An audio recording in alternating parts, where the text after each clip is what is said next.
Chapter 1. I hated the elder war mages. They were the most big-headed people out there apart from normal politicians. Every time they got together, they puffed out their chests and acted important. They ruled most other supernaturals with their powerful magic, and they knew. I wanted to throw up on the meeting below us, but Xavier stood beside me, and I didn't want to gross him out. I couldn't vomit unless I tried to eat regular food. If I managed, the sound of me upchucking would give away our position on this dark balcony. The elders love to hang out in style. Regular meeting halls lacked the luxury they needed.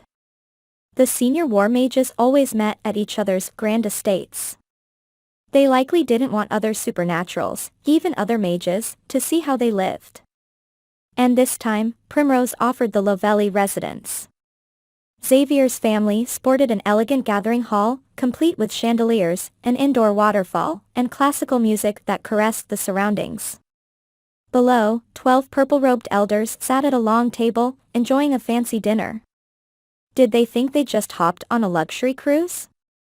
Next to me, I sensed Xavier shaking his head in disgust. They made him ashamed to be a war mage. But we had to see what they decided for the future. Everything depended on it. Also, we had a mole in their ranks, one who'd been working with Cazio. It was only a few days since my last fight with the mayor.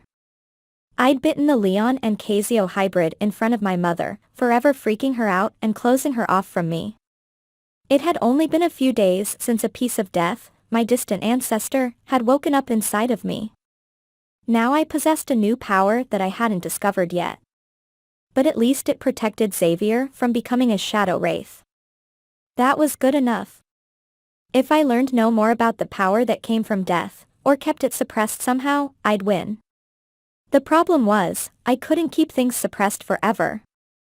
Not my thirst for blood and not my new fire magic, which made some types of supernaturals burn from the inside out when I stabbed them.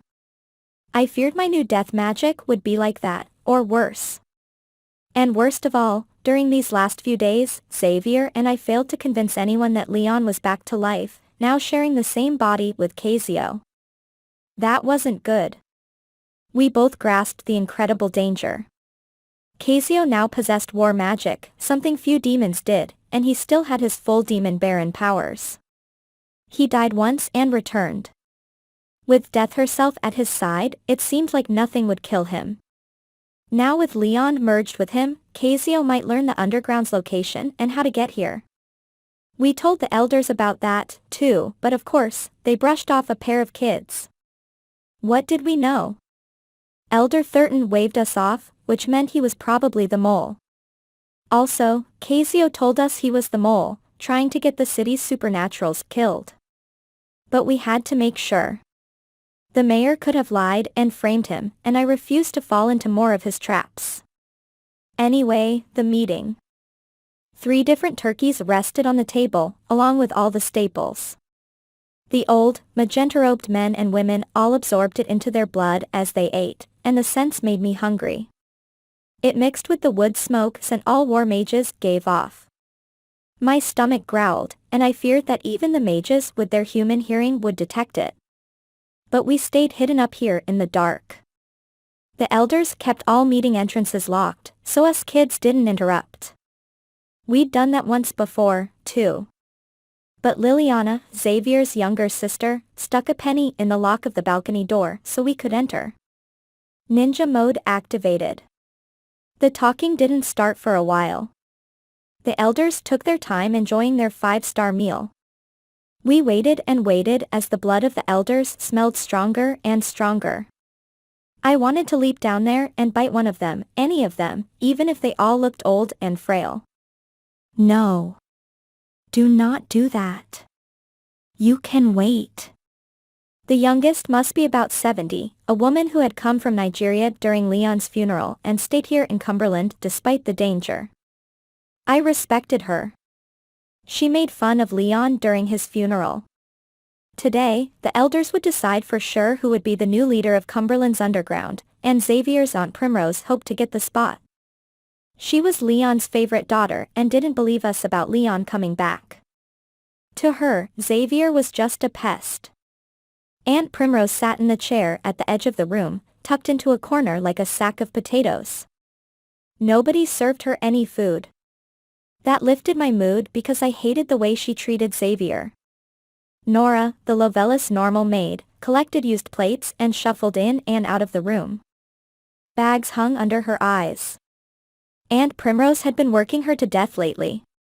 And Thurton, the oldest elder, dined at a sloth's pace and made everyone wait on him.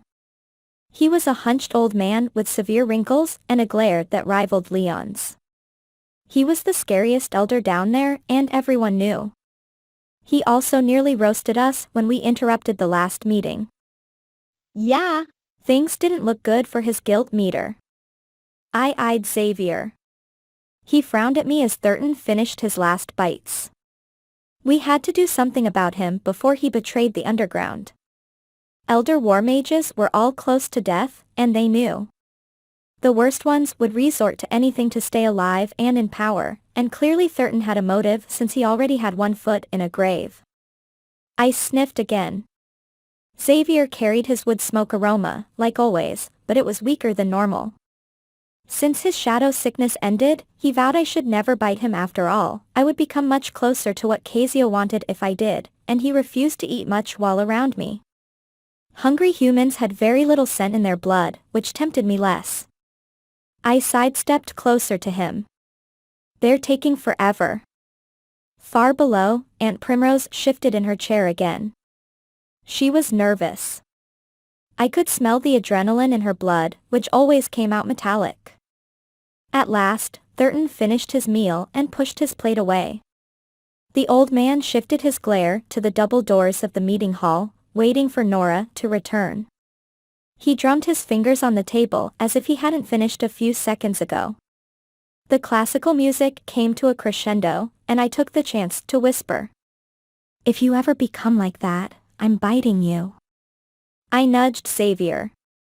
He said, I won't, and don't kid about that, please. So now we've reversed places, I said. Xavier used to joke with me about my condition all the time. Now that no one did anymore, I had to do it because it was the only way I could cope. Now I was trying to make light of it, because no one else still did. I thought clearing the shadow sickness would bring us closer together, but nope. My waking up death inside of me made things worse. Sure, Xavier's bad moods packed up and hit the road, and his eyes took on a new vibrancy, but something else had changed. I am finished, Thurton said, his raspy voice echoing through the room. Where is the maid? Aunt Primrose cleared her throat and said, she is taking care of the other dishes. Thurton snapped his fingers at Primrose and said, take my plate. Aunt Primrose's cheeks flushed with humiliation. Even the other elder war mages shifted with discomfort. I could see why Cazio had chosen this guy to work with him. They had to be best buds. Take my plate. Thurton pointed down at some crumbs he had left in the center. He turned to face her, and his purple robes whispered threats and warnings. He said, now. Aunt Primrose got up and shuffled over, cheeks still burning like the surface of the sun. Xavier slowly slapped his hand to his mouth as she looked down and took Thurton's plate, then left the room with it. Then Xavier slowly turned to face me, and I spotted his smile between his fingers. And then he lowered his hand and mouthed a few words. I wish I had a camera. I nodded, because now was not the time to speak. The music slowly died down, as if someone operating the room's speakers didn't want to anger the gods at the table. Aunt Primrose returned a few minutes later. She probably had to figure out where the sink was, since a person like her wasn't used to doing anything for herself. She shuffled in without speaking. Thurton didn't look at her. He had a very low opinion of everyone who wasn't himself, even other war mages. I had the feeling this meeting to elect a new leader of Cumberland wouldn't go well for her. With the way they treated her, my jaw dropped that they'd let her attend.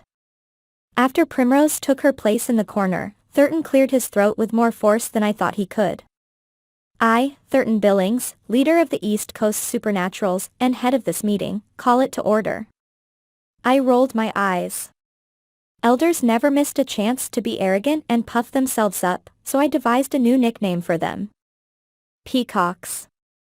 I would have to tell Xavier about that later, as I was sure he'd get a laugh out of it. Next to me, Xavier trembled with hunger. I couldn't help but blame myself for doing this to him. We are here today to discuss who will be the new leader of Cumberland's Supernaturals Underground, Thurton said. As we know, Primrose is still here and is Leon's last remaining magical child. Leon had other children, but 4 did not inherit his magic, and the other who has is currently missing and presumed dead, along with her battle partner. I took Xavier's arm, hoping I could comfort him. They were talking about his mother and her battle partner, and they hadn't even mentioned his normal father. Xavier tensed under my grasp before letting out a breath and relaxing. Primrose sat up in her chair and did her best to look important. I thought it looked pathetic. She was almost as vile as Leon and was more worried about honor than her family. She even kicked Xavier out of the house when he was in the midst of shadow sickness. I could never forgive her for that, and even Liliana, who loved calling Xavier an idiot, was angry with her for that end-of-the-year move. I am sure that my sister is dead, Primrose said. Yes. She deserved nothing but shame. Xavier balled his fists next to me because we both knew that his mother wasn't dead. She and Xavier's normal father were both in a cursed sleep in the Infernal Dimension. Well, as far as we knew. It had been a bit of time since Cazio showed us the vision. Silence, Thurton said as he jabbed a finger at her. You are rash, and you do not think before you speak. Primrose tightened her lip, and she already held it thin with tension. The air in the room thickened with sense and stress. It was almost unbearable. As I was saying, Thurton continued. We need someone who is very knowledgeable, compassionate, wise, and brave to lead Cumberland in these dangerous times. Therefore, I rule out Primrose Lovelli. Xavier's grin split his face now. I watched Primrose's mouth fall open as her face paled. She stood, but Thurton glared at her in a silent order to sit back down. I had to resist leaning over the balcony for another view. I wished Janine had come in with her phone, but she was back at her second cousin George's house. Besides, her phone had the habit of buzzing every 5 minutes and wouldn't have done us good here. Primrose sat. My superior vision betrayed the tears gathering in the corners of her eyes. I doubted a human would spot them, but almost nothing escaped me. For a few seconds, I felt a little sorry for her, but I had no time for pity. Because of her, Xavier couldn't even pretend he was welcome in his own home. That is why I nominate myself as the next ruler of Cumberland's Supernaturals Underground, Thurton said. I exchanged a look of horror with Xavier since I hadn't expected the meeting to take this turn. His jaw dropped, and I knew we both thought the same thing. Thurton's guilt meter had gone from a solid 8 to a 10. The table exploded into uproar. Elders pushed themselves up all at once. So, nominating yourself was a no-no, even in the realm of big egos. Someone said, Thurton, you are already the leader of the East Coast. How can you rule 2 dominions? Another elder asked. A third said, not a single elder has ruled 2 dominions before. Thurton put his hand up in a silent order to shut up. I will step down from the East Coast, he said, and preside over Cumberland. This is the most dangerous supernatural hideout in the world, with Cazio ruling in the city above. We need the most experienced and honorable elder to rule the underground here. My judgment saved many supernaturals from falling victim to the ATC when the threat of Leon's missing body was looming over our heads. I gave the order for them to return to the underground and not to believe the scare that Cazio placed in them. Then I let go of Xavier's arm. Cazio was supposed to do the massive killing right through Thurton, but thanks to our actions, his plan fell through at the last moment. Now if Thurton got the underground, horrible things would happen. Cazio was closing in. I had an urge to jump down there and attack Thurton right now. He and Cazio must have some new, diabolical plans. It was why we snuck in on this meeting, to stop him from making things worse. It was one thing on our huge to-do list. But I held back. Instead, I gripped the balcony railing and let out a breath. Thurton did not know of my presence. The seated mages went quiet. Thurton's new idea was circulating through minds. I could tell by the way people looked at each other. His words sounded convincing. Primrose took her attention away from the proceedings. Instead, she gripped the chair like she wanted to rise and storm out of the room. The only thing stopping me from jumping down there and attacking Thurton was that he had far more power than us. Xavier and I wouldn't come close to his level of power until I bit my battle partner. We still had the equivalent of magical training wheels and knee pads. And I wouldn't do that so long as the mayor lived.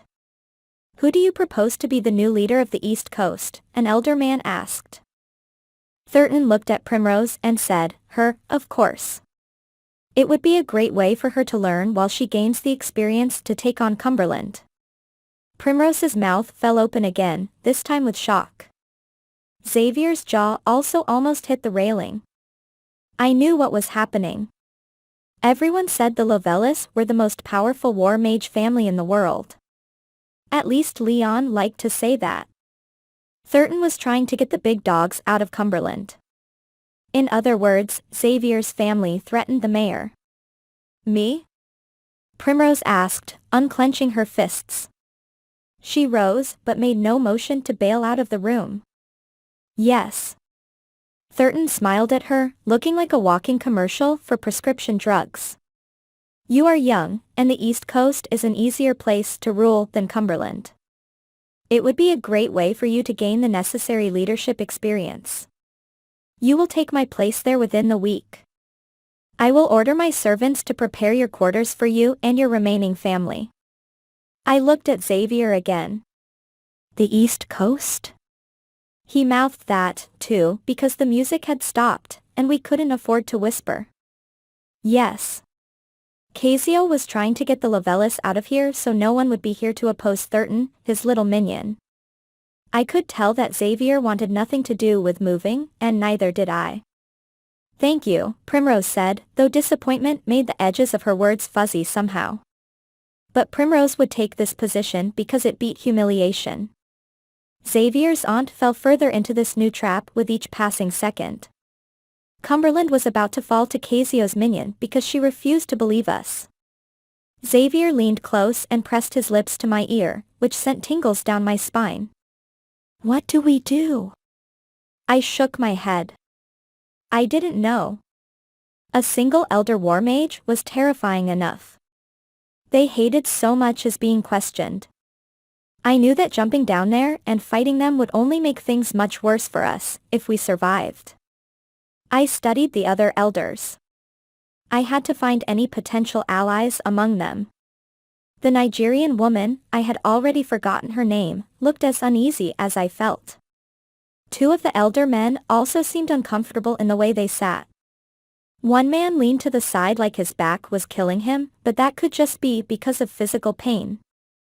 The other leveled a glare at Thurton. The rest of the table quieted as shoulders dropped and tension released. We had 3 potential allies down there. But we also had 10 potential enemies, and I didn't like those numbers. It was my turn to give Xavier's ear the lip treatment. We will have to catch Thurton once he leaves the meeting.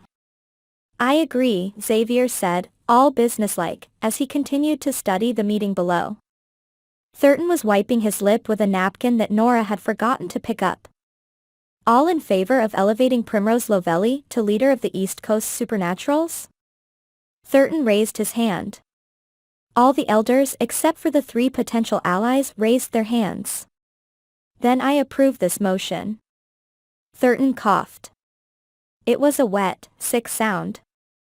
I suspected he had an infection in his lungs, which made me wonder if that convinced him to work with the demon mayor.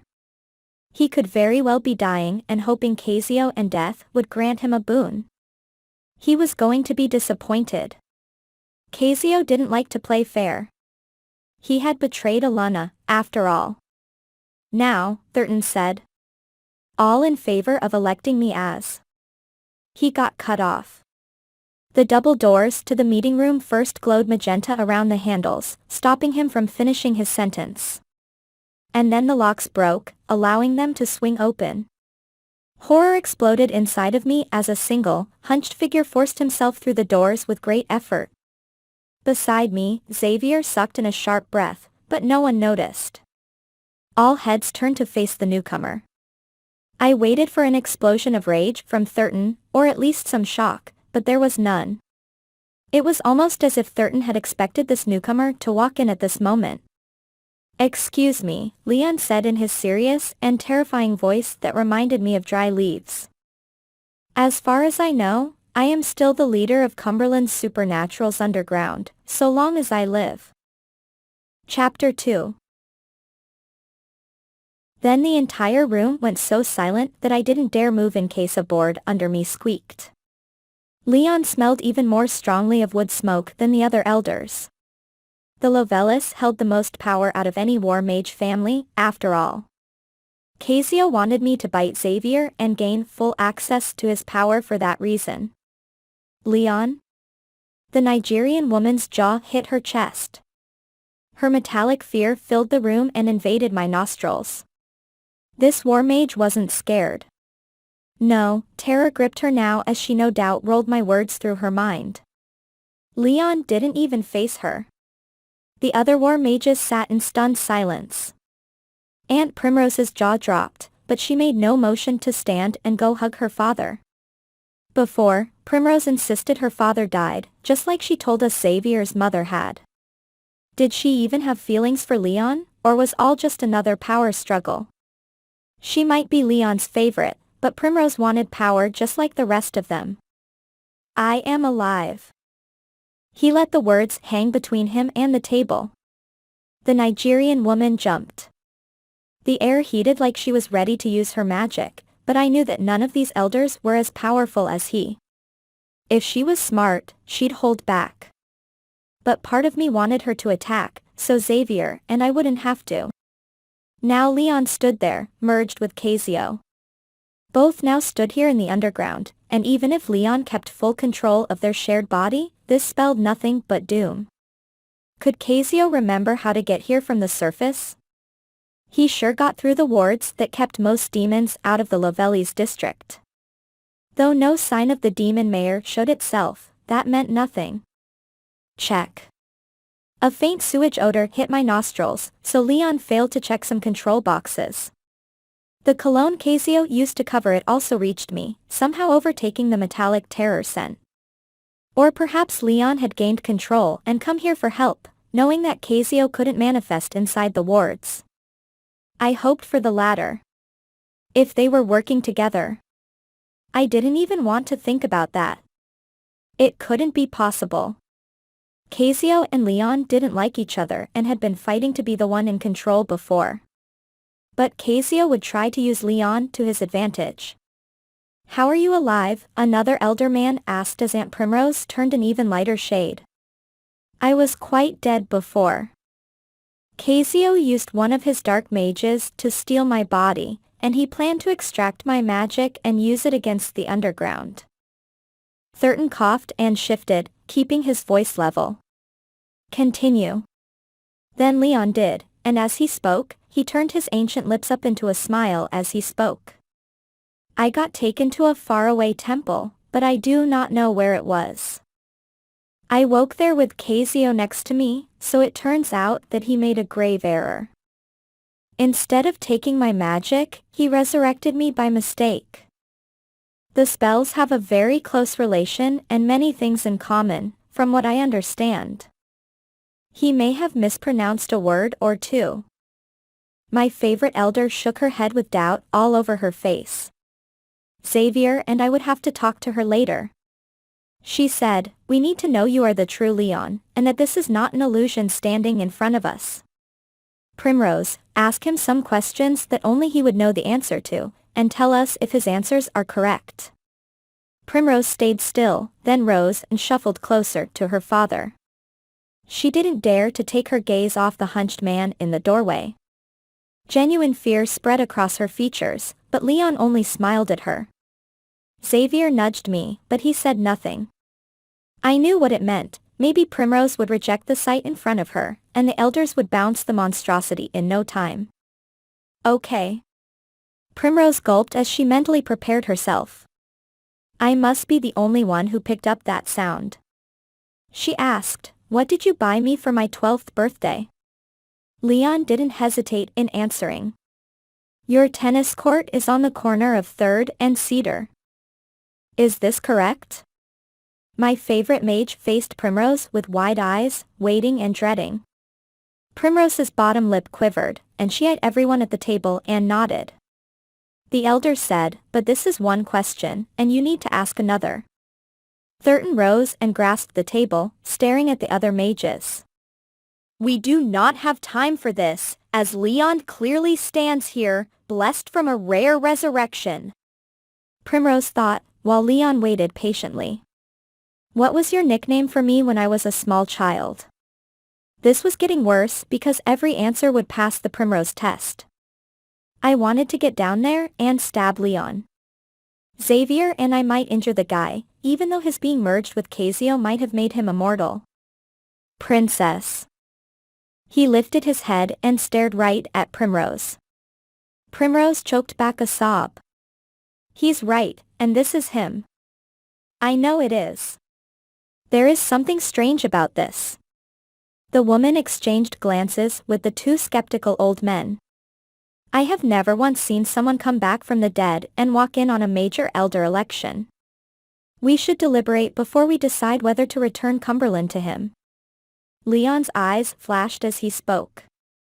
My term as ruler of Cumberland's underground lasts for life. I am still alive. Therefore, I am still ruler of Cumberland's underground, and there will be no election today. Except for Primrose, of course. I second the motion to make her leader of the East Coast. So, he caught that part of the meeting from outside the doors. True pride shone in his eyes, softening the anger. And then with an exhale, my favorite mage slowly sat down, defeated. Thurton stood and smiled at Leon.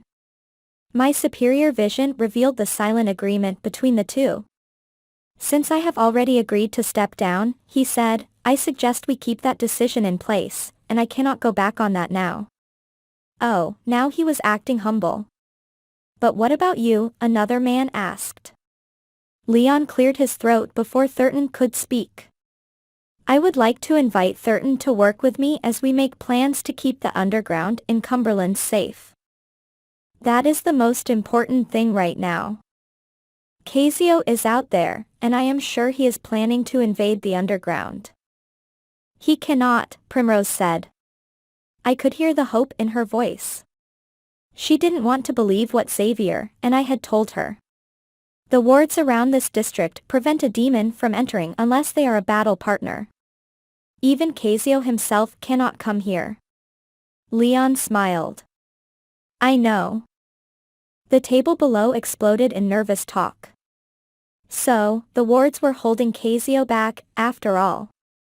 I wondered how much Leon stood against the demon mayor, or if he planned to stay here and keep Cazio suppressed. That would help us all. I hatched an idea in my mind, but before I could finish, Leon slowly turned his head up to face us. His blue and magenta eyes flashed to black, and flames danced inside. And he smiled. I rarely ran fast enough to carry Xavier, but this was one of those times, and I was glad he'd given me a new belt to hold my sword. I'd never let Cazio's hellish eyes strike such terror in me. We bolted down the balcony entrance and then out the doors. That's when I seized Xavier and put him over my shoulder. Alyssa, he started to say. I said, not now. Deal with the blow to your masculinity.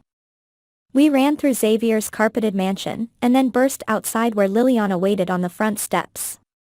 She rose to ask us what happened, and I stopped long enough for Xavier to deliver the warning. Sis, hide. Xavier wasn't messing around. Now. Liliana looked as pale as Primrose as she said, he's here. I saw him walk in, so you saw him go into the meeting? We agreed already, so I turned so that Xavier could face his sister and give her further instructions. He told her, "We're going to Thorn to warn the others about what we saw. Leon's got control, but Cazio can get through enough to cause some trouble. Now hide somewhere because you can't run as fast as us." I agreed with that, and I doubted I could carry Liliana away from here. I said, "Yes. Hide, and we'll come back with help as soon as we can." She backed off behind one of the lion statues that flanked the marble steps of the underground mansion. And then I ran through the underground streets, leaving the rich district and passing old wooden signs and flickering candles. Other supernaturals meandered in their quarters, resting after returning to the underground from the scare. We ran past an open pub more crowded than it had been in days. A couple of greenish men with dark green hair turned to face us. They were drinking a golden liquid, an ambrosia of some sort. Ignoring them, I carried Xavier around another corner. He asked me to set him down, and I refused. I didn't stop until I reached the closed doors of Thorn's dojo. Only then did I let Xavier climb from my grasp and catch his breath. The sounds of a sword fight echoed from under the wooden doors. I knocked as loudly as I could, and Thorn shouted an order for his students to stop. He opened the door a moment later and stood there, a serious look coming over his face. Thorn had a rule about not interrupting any matches unless it was an emergency, so he knew we didn't bear good news. I got right to it and said, "Thorn. The Cazio/Leon hybrid is here in the underground. He's convincing the Elder War Mages that he's going to take back over. And he knows the two of us were spying on him," Xavier said. "Well, Cazio does, because he looked right at us and let his demon eyes come through." Thorn let out a swear word that was very uncharacteristic of him. He opened the door all the way and his students, a girl dressed in a green robe and another girl who gave off the doggy scent of a werewolf, waited with swords in their hands. Thorn frowned at them and made a hand motion for them to separate. The green-robed girl, she must be a nature mage, judging from the mossy tone in her eyes, backed away. It was the first time I'd seen a nature mage in here because they didn't exactly have fighting skills. Her attitude reminded me of Janine, yearning to be something she couldn't become. "We've finished for today," Thorn said to the girls. "Put away your weapons, go home, and tell your families that it is not safe to be in the underground right now." "Why?" the nature mage asked. "Just do it." Thorn left no room for argument. He was always protective of his students, and maybe that was because he had no family of his own. I'd found that out when breaking into his apartment once. He said, "Find a safe place and get out of Cumberland. Things are not looking up around here." The nature mage faced the werewolf girl, and they both walked out of the room, swords in tow. Xavier and I told Thorn what had happened in the meeting, how we had run out when Cazio revealed he was present after all, and how we concluded that the two of them might work together now. "They're both slimy enough," Xavier said. "I'm surprised they haven't been friends for longer. I already found out Leon used to work with Beatrix, the crime boss." Thorn sighed and looked at the floor as he said, "I'm sorry, Xavier, but we need to eliminate the two of them, and we need to do it now. We don't know, of course, but it sounds as if Leon could side with Cazio if he let the mayor come through like that. The wards by themselves should have stopped that, from what I understand, so Cazio had help. I don't understand why Leon has now gone to his enemy's side." Xavier's eyes darkened as Thorn's words hit, and I wrapped my arm around him as he spoke. "There must be some benefit in it for him, because that's what my grandfather is like. He wanted to be the one to kill Cazio for years, even though he was too big of a coward to go after the mayor. Now he can't kill the mayor, so he's got to go for whatever he thinks the next best thing is." I thought about it, and it made sense. I told Xavier, Leon liked to go after his own family, and you've seen that, too. I faced Thorn, hammering my point home. Thorn smelled like a vanilla shake. Unlike Xavier, he didn't deny himself food. So, to take my focus off that, I kept talking. Cazio might have promised Leon something if Leon's getting him into Elder War Mage meetings.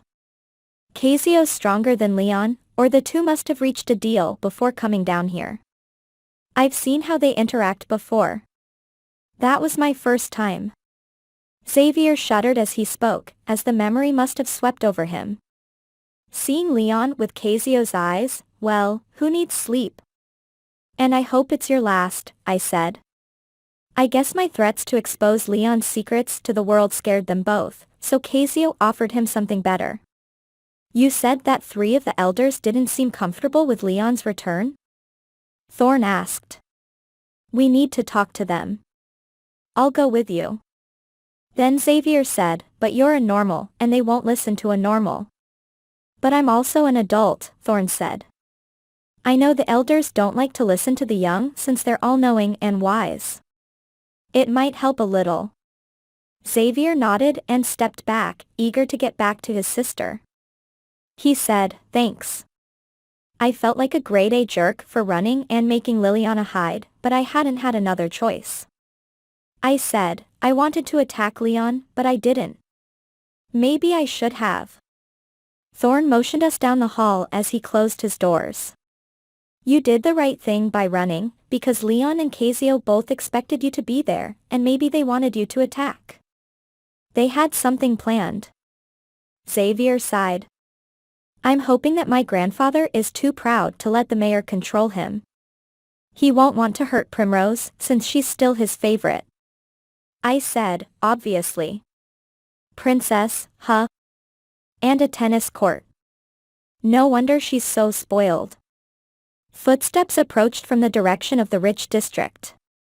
I tensed, as I was always the first to sense trouble because of my heightened senses. My stomach was rumbling, and I was ready for a fight. Someone's coming, I said, tightening my grip on my sword with one hand and tapping Xavier on the arm with the other. I went nowhere without it since losing my last one on the top of that building, and Thorn had let me keep the stolen blade. How many of them? Thorn asked, reopening the dojo doors. The space spread out in front of us, and the smell of metal weapons and dried blood hit. He ran over to the other side of the room, stepping over a fresh blood stain that must only be a few hours old. He grabbed a staff from a bale of hay and got ready. At least he was a fighter, and though he was normal, he was strong and skilled. Xavier tensed, and he was still shaking from his hunger, which meant this would not be good. 3, I said, cupping my ear. They're not moving fast, so I think we have elders on our hands. Chapter 3. Thorn cursed and said, the 2 of you need to hide, and I will speak with them. I imagine Leon is looking for you. He spoke Leon's name with such hatred that it brought back the memory of him and Leon arguing after it looked like Leon roasted us alive.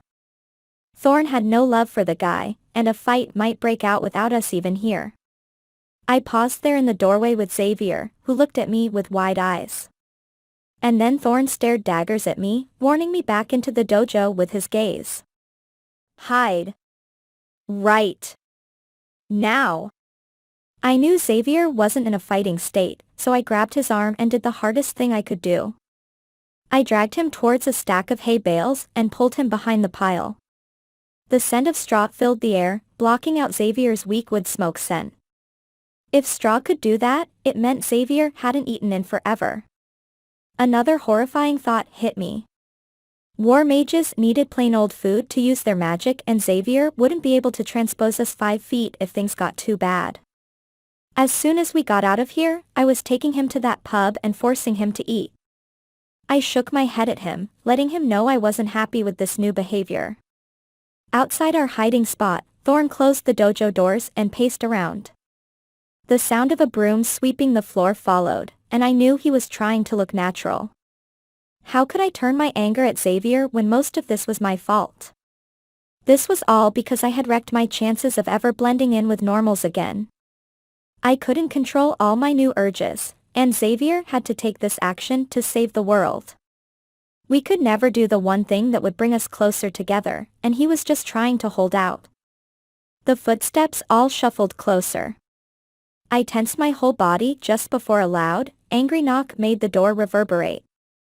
Thorn waited for a second and then answered it. Yes? Who are you? I am Thurton DeRose, Elder War Mage. We are looking for a couple of people you may know. Alyssa Choi and Xavier Lovelli must report to Leon Lovelli for crimes against the underground.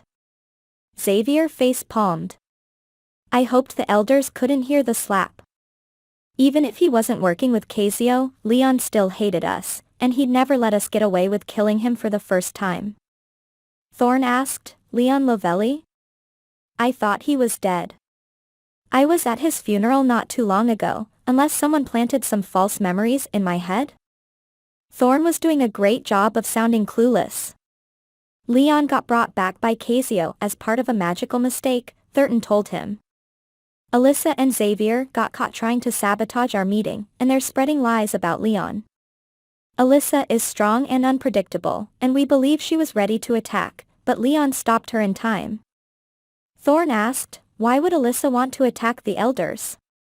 It would be a terrible idea. She knows that. I've told her many times not to bite off more than she can chew. I cringed, since he directed those words at me. There's another thing. Leon just told us that his own grandson orchestrated his death, Thurton said. He killed Leon by slaying Alana, who has done nothing but serve the underground. She appeared right after Leon and told us that herself. So Alana was here, too. It was strange. Battle partners weren't allowed to sit in on War Mage meetings. It was some cultural thing. The War Mages liked to feel special, like they were in their own little club. That's news to me, Thorn said, even though it wasn't. He was one of the few people Xavier and I had let in on the truth. He killed his own grandfather? Now it was Xavier's turn to cringe. Even though he was now immune to shadow sickness, the guilt would never leave him. It was shrapnel left behind that would cut for the rest of his life. I knew Thorn hadn't meant to hurt Xavier, but he had an act to put on here. He is a wanted criminal, Thurton said. Leon sent me to fetch him and take him back to his residence. Leon states he will not leave it for a while. There are many things he needs to take care of, and he also informed us you know the two of them. I knew why Leon wasn't leaving his home. The anti-demon wards around the place kept Cazio at bay. It might be the only place he could be in full control, or really any control. Leon wasn't the type who would let someone push him into the background. That still didn't tell me whether he was working with the mayor. Him looking at us with Cazio said yes, but Thurton's words said no. Cazio didn't want me and Xavier dead, but Leon sure did. What's going to happen to Xavier? Rage smoldered in Thorn's words and between them as well. I could pick up things with my hearing that others couldn't. Thurton said, I do not know. I only know that he must face consequences for his actions, so tell me where he might have gone. Or better yet, allow me to inspect your storage room. Thorn paused as if he were thinking. This is my dojo, not my storage room, and I won't have anyone disrespecting this space. I tensed and searched for an exit, but there was nowhere to go. Thorn couldn't keep out Thurton and the other two mages forever, but he couldn't look as if he was trying to keep them out. Thorn was buying us time. Then we will enter your dojo, and provided you have nothing to hide, you'll step aside. Thurton coughed again. The double doors were the only way in and out. I crawled towards the edge of the hay bale stack and peeked around and through the loose straw. Thurton stood in the doorway along with two elder men behind him. Neither were the ones who looked uneasy at the meeting, so these guys must be the ones most loyal to Leon. My instructor let silence drag out, as if he were staring them down. I eyed Xavier and sweat rolled down his temple as he paled. Thank you, Thorn said, with his back to me and the broom behind his back. Now, this is a martial arts thing. You need to bow before entering the dojo, as it's a sign of respect. And I know the elders value respect above all else. Thurton gave Thorn a look of death. He must be nearsighted because he showed no signs of seeing me. He said, I will not. The air heated just a little. Thorn said, you will, and then I will allow you to enter. I know that you elders are big on respect. Well, so am I. He leaned on the broom now. It's a simple rule that I instill in my students and everyone who enters. My jaw slowly fell and I knew what Thorn was trying to do. I wondered if Thurton and the elders would fall for it. There was one huge mistake one could do when doing such a simple exercise. Thurton paused, and color flooded his cheeks. Then I will comply. I nodded at Xavier, who didn't understand the ins and outs of this custom, silently telling him to get ready.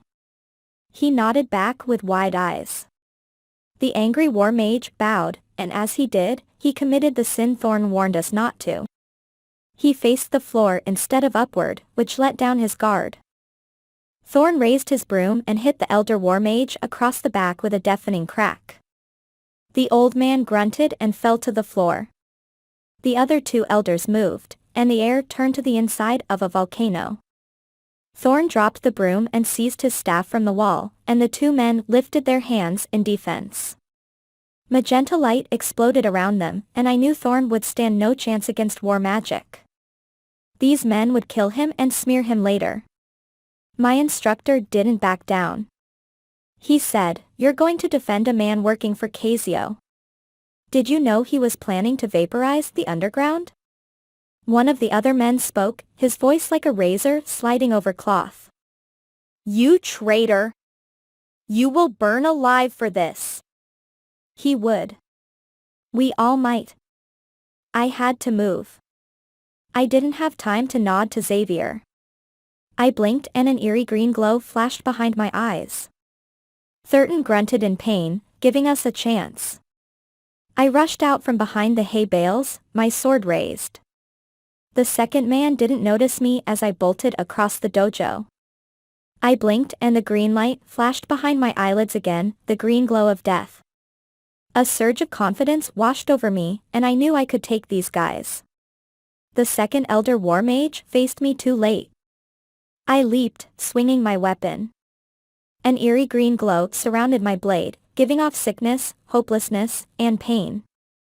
My sword sliced across his arm, tearing his purple robe open. I smelled his blood, and with it, the aroma of turkey and gravy spilled out. I wanted to taste it, but I had no time. I moved on as the elder staggered out of the way, grabbing his arm in silence. These were people used to battle.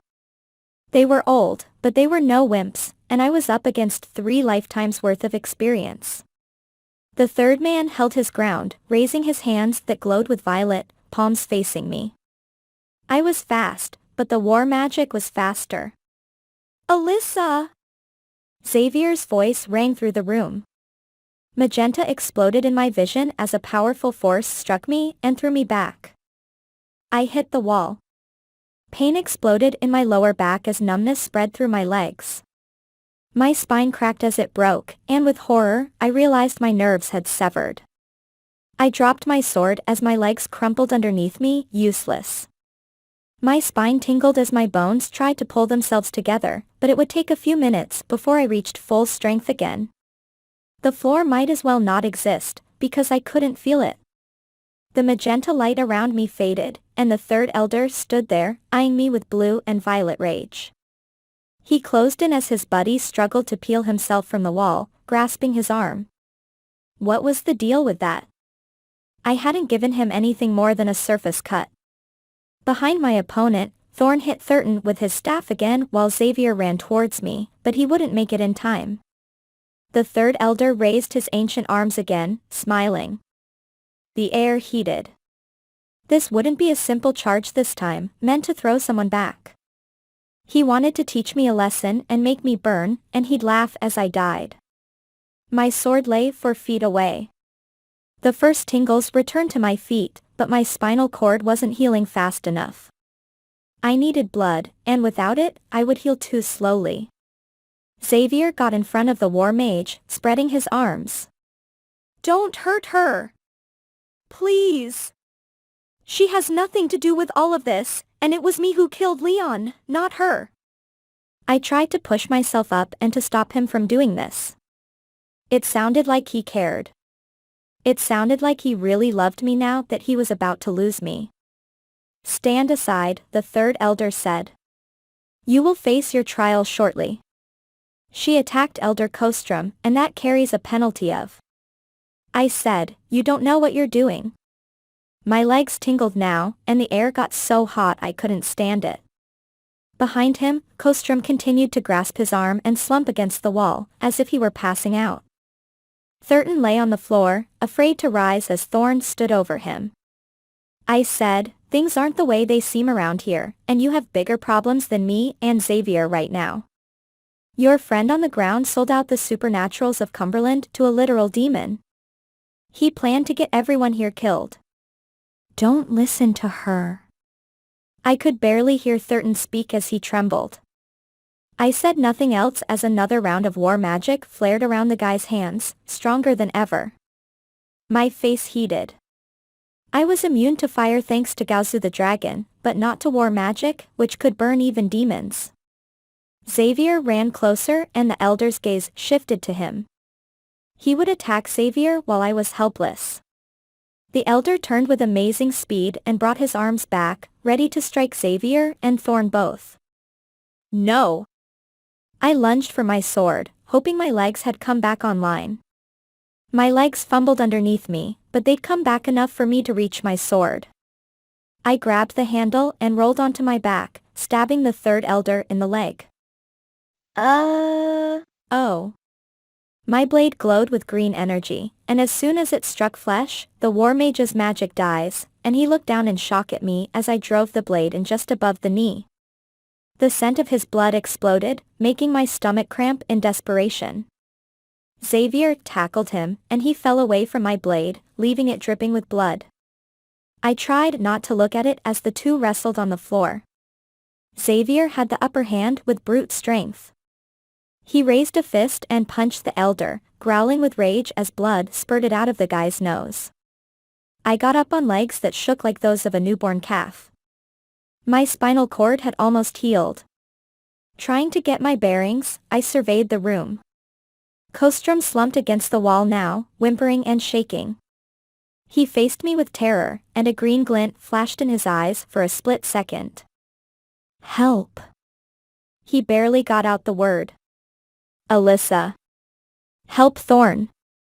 Xavier struck the third elder with another blow. I couldn't stop, because now the air heated again. Thurton was ready to do something to Thorn, so I ran back over to him, stumbling as I did. The closer I got to the two, the more the heat intensified. The old man turned over as Thorn raised his staff again. Both his hands glowed with war magic, which crackled and popped. Thorn backed away, and a grin spread across Thurton's face. He'd burn Thorn alive. Stay away from him! I surged forward and raised my blade. His war magic exploded as I struck his chest and sliced into his skin. I jumped back, thrown back by the heat that could destroy any flesh. Thurton screamed as he lost control and the energy spread across the ceiling, the geyser narrowly missing Thorn and spreading overhead like vaporous purple lava. The entire room lit in magenta and the top of the hay behind me burned with a regular flame as it caught from the heat. Smoke filled the air. Thorn hit the floor, putting his hand over my back, and so did I. Across the room, Xavier punched the other elder again, ducking away from the deadly magic. And the second one was dying. Still clutching the arm that I had cut, he sat against the wall and his skin tightened, drying and drawing against his bones like he was a living mummy. Kostrom moved his lips in agonized silence. He groaned and the green light in his eyes flared, then died. The second elder went still, and I smelled musty death. The purple fire above us died, leaving nothing but the torches popping on the walls. One of them fizzled and went out as if hiding.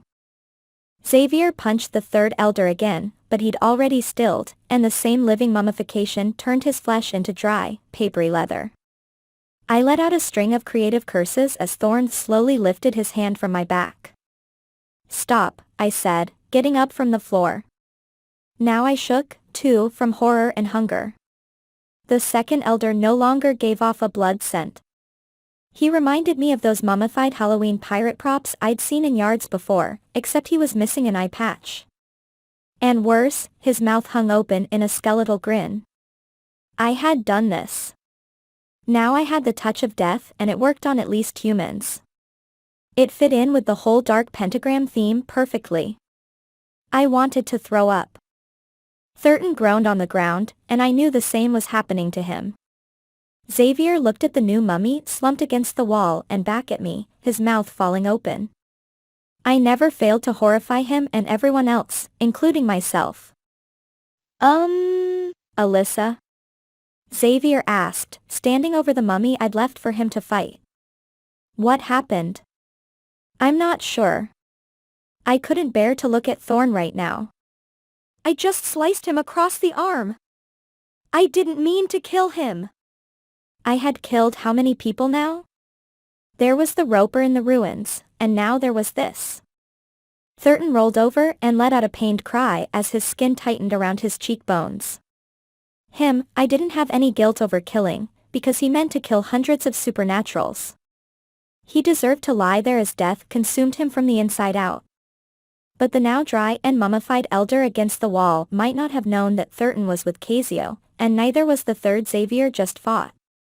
We'd fought 3 elder war mages and left only sadness, guilt, and decay. I turned away from Thurton, but I could still see him convulsing and shriveling. Thorn watched with horror, backing against the wall as if he could catch that disease. The only sound was that of skin pulling against bone. It sounded ordinary tape peeling back from the roll. I could never stand that sound again. Help! Thurton let out one last breath as the awful noise reached a quiet peak. His scent died and along with it, him. The touch of death claimed him, too, and without mercy. Well. I leaned against the wall, glad it could hold me up. That's not something I do every day. Chapter 4. That left us with 3 very gross, very shriveled bodies to take care of. I couldn't find the strength to get up from the wall. It wasn't a great start to the day. Not to mention, the top hay bale on the stack Xavier and I had been hiding behind stood burned and blackened on the top. The combined smell of it all was horrible. But Thorn didn't seem to care about the minor damage to his dojo. In fact, he embraced it, probably because it was a pleasant distraction from the latest horrifying adventures of Alyssa Choi. He took the hay bale off the stack and walked over to where there was a new blood stain on the floor from Thurton's chest. Then he rubbed it with his foot as if contemplating which cleaner to use on the concrete floor. But Thorn could only keep that up for so long before he faced me with a grave look. I didn't know you could do that, Alyssa. I said, I didn't know that either. It must be the part of me death woke up. Thorn spread the unburned straw across the floor, soaking up the blood the best he could. Now I knew why he kept the bales in here. We're lucky, he said, facing the dojo doors which Xavier had closed. Bloodstains are the norm here, so no one will question these new ones. He sounded so calm, or maybe he was just in shock, like Xavier, who took a place against the wall beside me. What do we do about this? Xavier's voice rang across the room. Yes. Do you have any ideas? I watched as Thorn continued to work. How could he just walk around like this? Thorn was part of the reason Thurton was dead. Thorn just beat him with a broom and then a staff, which was something no old man's body could handle. But we all knew that Thurton was plotting against us and wanted Thorn dead along with the rest of the underground. He deserved what he got. I felt bad for the second guy, the one I was only trying to stop. He might have gotten swept up in something he didn't understand. Xavier appeared in front of me. Alyssa. He nodded down at me. Stand up. I know you're freaked out. I've never seen you this bad, and if it's any consolation, Thorn and I helped to kill these guys, and we meant it. You didn't know this would happen. I said, you mean, the third one's dead too? Of course, I knew that. Xavier nodded. The agony in his eyes had replaced his horror. I wasn't sure what was worse, but at least he was giving me his usual pep talks.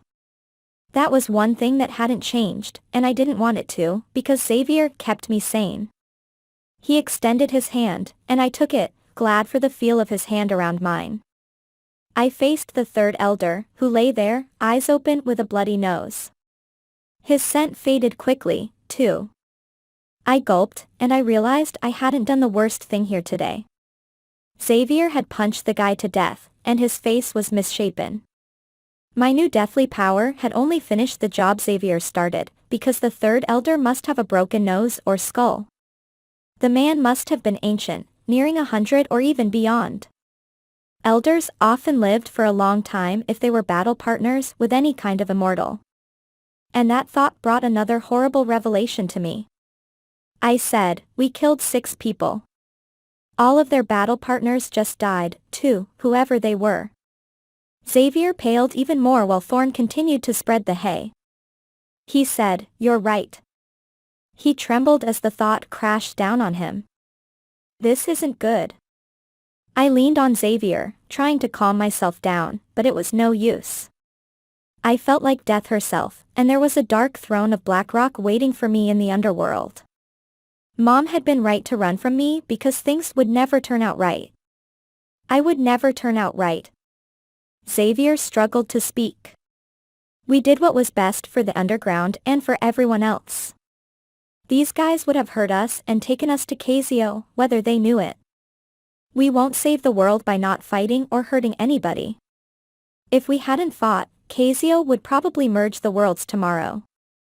I knew there was logic in his words, but I couldn't grab onto it, and neither could he. Emotion was winning. I knew any semblance of a normal life was done, that any dream of having a loving family was gone forever. I couldn't stop mourning its loss, and with every fight and death, the universe would never stop reminding me. I peeled away from Xavier. He nodded at me with professionalism as he regained his bearings. He said, we need to hide the bodies. Thorn stood behind him. He gagged a bit as the reality slapped him, and his face turned greenish. He couldn't hold out the horror anymore. Xavier's right. War mages' bodies are too dangerous, especially now that Cazio is down here, and the rest of the Dark Council isn't far behind. I said, but they can't work any more magic at the ruins for another century. Xavier and I drained the power there, and Cazio said so himself, so the meeting got cancelled. True, Thorn said, frowning at me. But Cazio can always set fire to the bodies and unleash all the energy so long as he has some way to protect himself. It's possible that he wanted you to kill these 3 elders. Xavier and I exchanged a look of horror. That had happened back at the ruins, thanks to Cazio. Cazio's original plan had been to extract Leon's energy and direct it to Thurton, who would unleash it on the underground in a controlled manner. Burning war mages' bodies also let out all their magic, but not in a controlled way like Cazio wanted. Still, he could make it work. You're right, Xavier said. We need to hide these, and fast, in a place where no one will poke around. And I need to get back and check on my sister. I thought, and then an idea hit me. What about the catacombs? You mean the ones underneath here? Xavier frowned at me. I hate that place, since it's where Leon nearly roasted us. Thorn winced. The place holds some terrible memories for me, too. We don't have a choice, I said. I can see down there, and you can't, so I'll go with you. I wasn't looking forward to being around a bunch of old crypts, but if there was any place to hide bodies, it was there. The place had puddles of water everywhere, didn't have any recent burials, and it wasn't a place where people went to hang out. Xavier paced, burying himself in thought. The only way in is through some pubs, because that's where they store their wines. And all the wine storage is in the outer parts of the crypts, because no one wants to go further in. Thorn and Xavier stood there, and I hated the silence, and the time we were wasting. We'll have to find one that's closed. They're never closed, Xavier said. If we go through a pub carrying bodies, Leon's going to find out. I bet he's still down here. Now we're talking about carrying bodies, I said. We have to do it, or the other elders will try us and kill us before we have the chance to stop the mayor, Thorn said, turning in a circle like he could find some answers on the floor. I can't believe we're doing this. The three of us were in this together. We were all equally responsible for this mess. My thoughts went to the families of these guys, who had to live somewhere. But, as Xavier said, even their families were better off now. Thurton would have only gotten his whole family killed or enslaved had he lived. I had to think about it that way or I'd go insane. It was bad enough that my mother got to see what a monster I'd become since she left. We're already fugitives here, I said. Our enemies have the underground and the surface.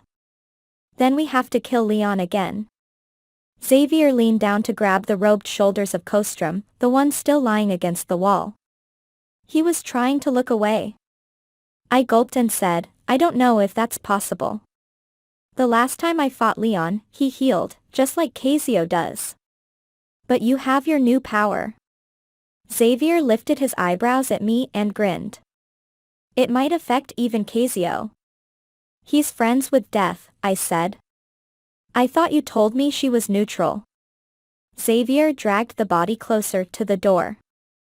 I said, she says she is, but she's still in the Dark Council. She's happy to help resurrect the other members now and then, as long as they do the correct rites. That's hypocritical, since she doesn't like to interfere with the way the world runs. I think she enjoys seeing how stories play out. Xavier said. That sounds hypocritical. Now, would someone help with this body? Well, there's me and my good hearing, so I can tell if it's safe to carry these through the corridors, I said, but before I could walk over and get Kostrom's legs, Thorn did. His cheeks still had that green tint, and he stared at the ceiling like he couldn't face what we'd done.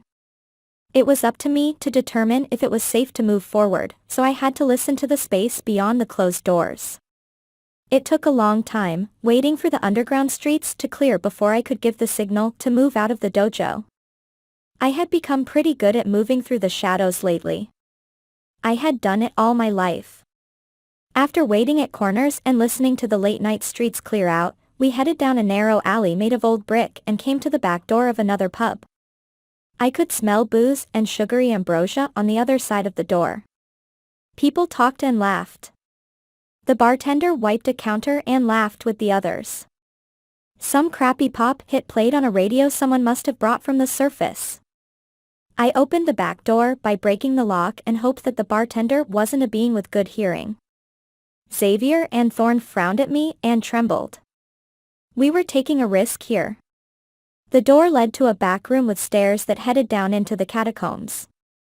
I helped carry the body now that I'd done my major job. We came to a room filled with old wine bottles and walked past that, into the catacombs where old crypts were waiting. We need to remove this purple robe from the body, Xavier said. It's gross, but we can't have people knowing these are the bodies of war mages. I was not looking forward to that, but Xavier had a point, and we had to make extra sure we kept the underground safe. I said, I think you're right. At least 2 of these bodies look too old and dry to belong to those guys. That's a miracle, considering how old they are. Xavier nodded. Chatter floated down from above. Dust rained down as someone walked across the pub overhead. From the sounds of it, there was a party starting. A bunch of people sang the lyrics to the horrible pop song, which made me want to die, but that meant everybody was super drunk. We did the worst and dumped the body in an ancient, half-open stone coffin and closed the lid with great effort. Then Xavier burned the robe with his magic and swept the evidence in the corner with his foot. I hated being in crypts. People thought vampires liked to hang out inside them, but nothing was further from the truth.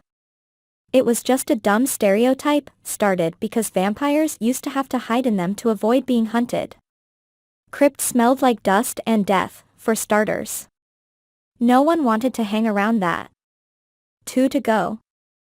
Xavier wiped the sweat from his brow. Thorn coughed and wiped his mouth. He said, I locked the dojo. No one should have found the others. Without the body in tow, it took only a few minutes to get back to the dojo. Now that it was late, it didn't take as long to get the other two bodies to the pub and down into the catacombs. It must be very late on the surface, and even in the underground many people went to bed at normal times. I guessed it was somewhere between 1 and 2 in the morning.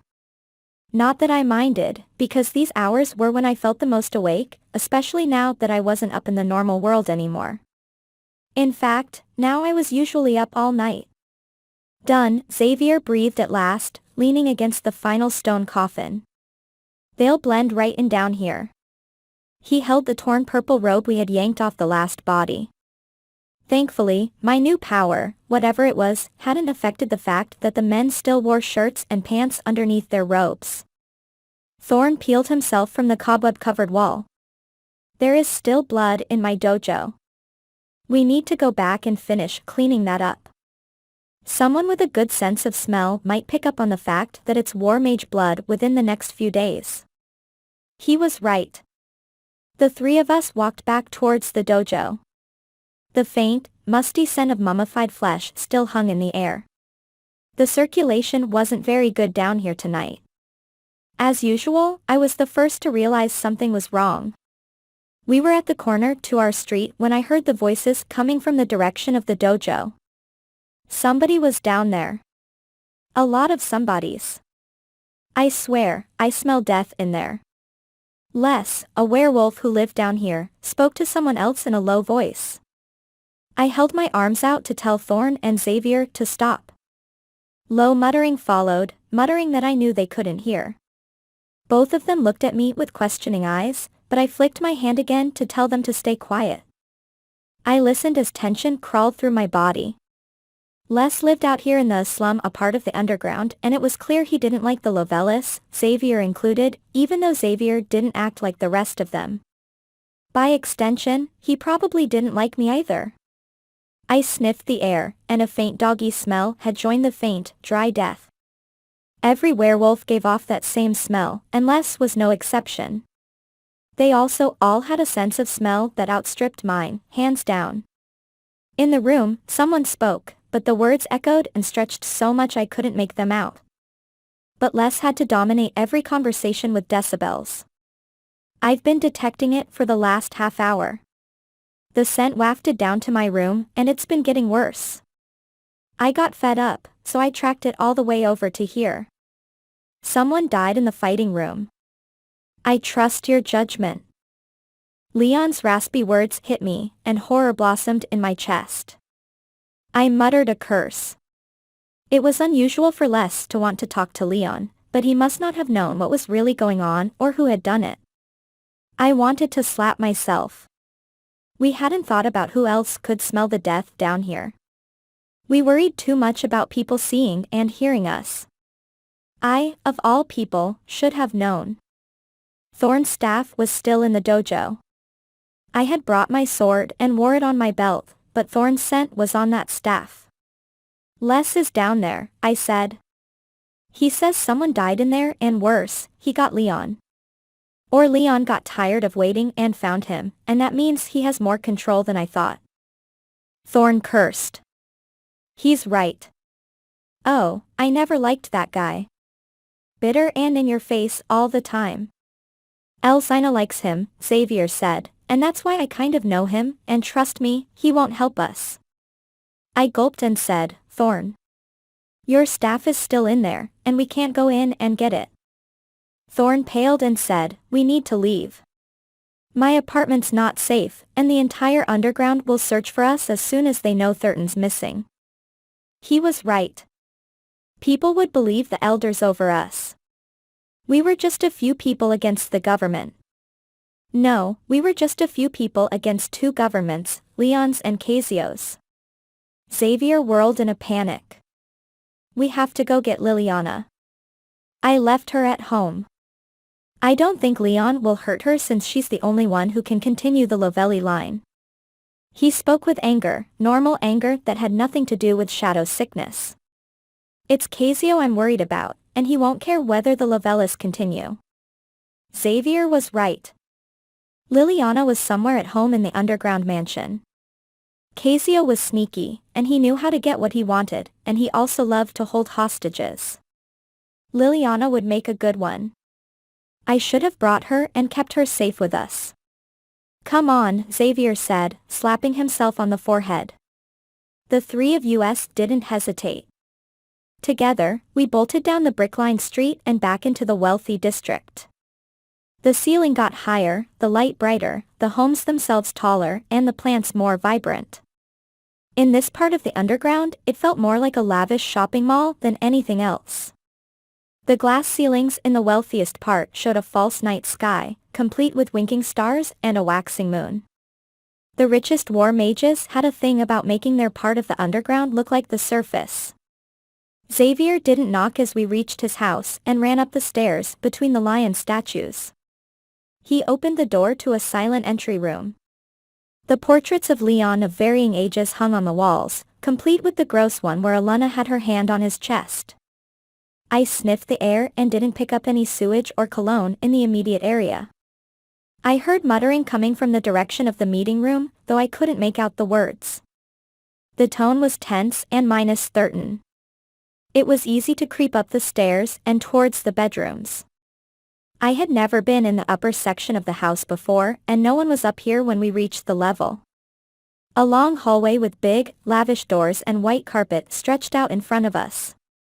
The ceiling of the hallway looked like a night sky, and whoever had done this illusion had even included the sound of a light breeze. I couldn't help but look in amazement at this place. I felt like I was standing under the real night sky. Next to me, Thorn stared at the magic. He hadn't seen this before either.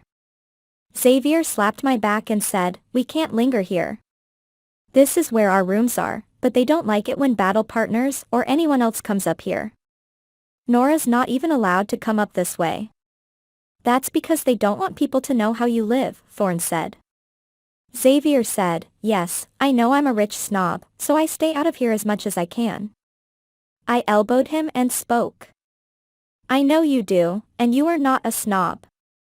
It was as if he hung around Trish and Elzina, two supernaturals from the poorest section of the underground, to erase his origins.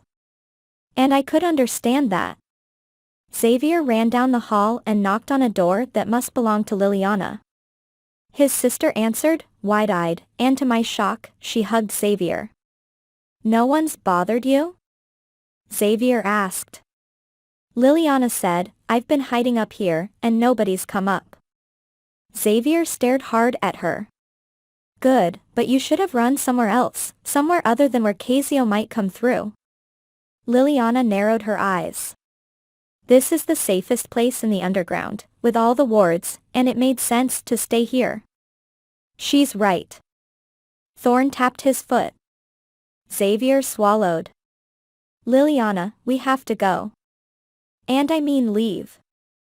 And he told her the entire truth, that we had killed those three guys in Thorn's dojo. Liliana paled as he spilled the beans, and I helped her pack in silence as she gathered her credit card, extra money, and a couple changes of normal clothes. Xavier's younger sister had thrown on an ordinary t-shirt with a kitten on the front, along with ordinary jeans. Xavier ducked into another room and grabbed what had to be his new leather jacket. I didn't have time to see what the inside of his room looked like, because he closed the door quickly and locked it with a brass key. "You three killed Thurton and two other guys?" Liliana stood in her doorway with wide eyes. I would not put Xavier through more torment, so I said, "We did, and that's because they tried to attack us and Thurton was working with the mayor." Xavier threw on his coat and faced me. "We can't go to the safe house either, because Leon knows where that is. Can we crash at George's place again?" My friend Janine was still there since her mother hadn't found a new apartment yet, and she was still dealing with the aftermath of the fire. As far as I knew, Leon and Cazio didn't know about George or the fact that Janine was staying there. "Maybe," I said. George had already saved us at the airport from the ATC, and I felt bad about invading him again, especially now that there were 4 of us. "People would sleep on the floor?" I asked, "unless we know of another place?" We stood at the stairwell that led to the bottom floor. I didn't hear any fresh developments, But soon the elders would figure out that Thurton and his friends were missing and would make the connection when Les's story reached them. We had hours left to think of something if we were lucky, because Xavier and I had taken a risk. The front door opened, and someone shuffled into the underground mansion. Instantly, the scent of wood smoke, mixed with cologne, wafted up the steps, carried by the breeze of the door. I tugged on Xavier's sleeve and eyed Thorn, hoping I got the point across. I think the hybrid is back. Primrose. The one word hit my ears as Leon spoke in his raspy voice. The monster just arrived. Well, we can't go out that way, Xavier said. Leon still wanted to destroy us, as far as I knew. Cazio wanted to enslave us and turn me into whatever he needed to end the world. Both were below, less than 200 feet from us. I could smell Liliana's fear, which spiked with Xavier's scent, was weaker than ever. He needed some food, and the fight had drained him of strength. I hated he was doing this to himself because of me. Father? Aunt Primrose asked. I'm back, Princess, Leon said. Where is Liliana? I need to speak to her, as it appears Xavier has done something terrible and left us. Les picked up his scent at the scene of a crime. I frowned and bit my lip. Xavier faced me. Time to hide? He obviously hadn't heard the exchange. She's sleeping right now and told me she was going to bed 10 minutes ago, Aunt Primrose said, her voice shaking. Leon's reappearance had rattled her to her core, so maybe she'd help us out. I must speak to her. Leon drew closer to the stairs. Leon's coming up to check on Liliana, I said as I faced Xavier. You know another way out? We might not make it out of the house before Leon spotted us. I smelled the first strong wood smoke and a hint of cologne wafting up the stairs. Cazio was present. I had the sense he was using Leon to get in here. Primrose said, I told you she is sleeping at this time of night. Wait until morning to speak to her. Leon stopped. It cannot wait, because she may know where Xavier has gone. Primrose sounded confused and worried. There are worse things to worry about right now than Xavier. We need to worry about Cazio and what he's planning. Do not question your father, Leon said. Cazio is likely in the ATC building, and he has no chance of making it through our wards. I wasn't sure what to make of his words. He might be either helping Cazio or taunting him. But Xavier is a mere embarrassment, Primrose said. The real threat is the ATC. We lost over 100 supernaturals due to the scare we had. Primrose was making sense. Maybe she suspected that something was wrong with Leon, because it wasn't every day that your father returned from the dead and crashed an important meeting. The scare is over, Leon said. They may return to the underground. Primrose wasn't having it. Most have. It was too dangerous on the surface world, even in our safe house. Leon raised his voice enough for even a human to hear. It was not my fault that Xavier killed Alana and, by extension, me. He knew what he was doing. That is why I must see him immediately. We also have firm evidence that he had a hand in killing 3 elder war mages tonight. Xavier tensed next to me and sucked in a quick breath. Before today, only us, Trish, and Elsina knew what Xavier had done or how Alana had died. Now Primrose knew. Leon would spread the knowledge throughout the entire underground. Primrose gasped. He what? It is true. You know that Xavier never listened to me. He hated me, and then he killed Alana to get his revenge. I am not sure where he did the deed, but obviously it happened, when I suddenly died in the sitting room of our own home. Primrose, if you discovered me in that state, then I am sorry. Nora did, and she said you must have died suddenly. Primrose's voice filled with emotion, sadness, wonder, and rage, and most of all, I could sense her hatred of Xavier deepening. This was complicating matters. I hadn't thought about Xavier's worst secret coming out until now. Whether he was with Cazio, Leon still wanted to spill our blood and he had every reason to. Xavier seized my arm and Liliana looked up at him in horror. Primrose wouldn't believe that Xavier had shamed the family because he desperately needed to cure himself of shadow sickness, nor would she probably care. She didn't know that Xavier got in that mess because of Alana, who had sold out his first battle partner, Lisa Alora, to the Shadow Wraiths. Leon took another step. I eyed Xavier's door and nodded to him. He asked, "He's coming, isn't he?" And with that, he seized Liliana's arm and let go of mine. "Hide in your room," I said.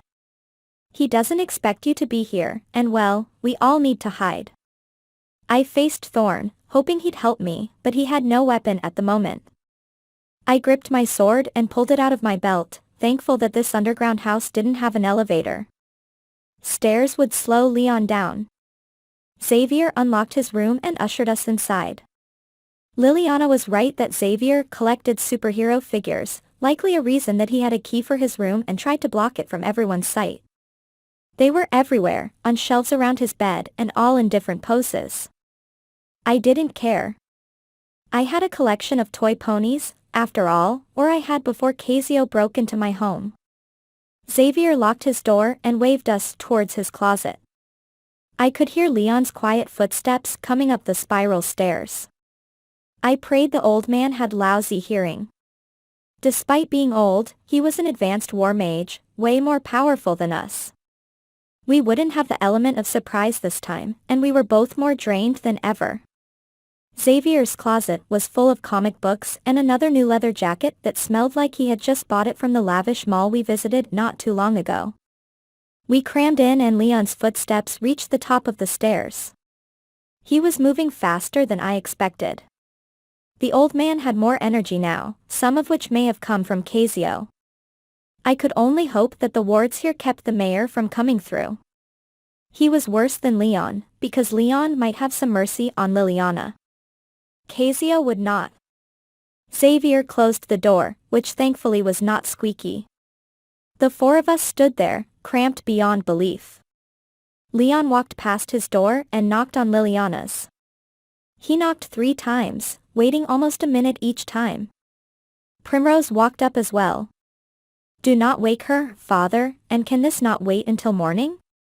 Xavier isn't even here, and we'll find him. I need her to tell me where Xavier is. She is a lot more sensible than he, and Xavier is closer to her than to any of us."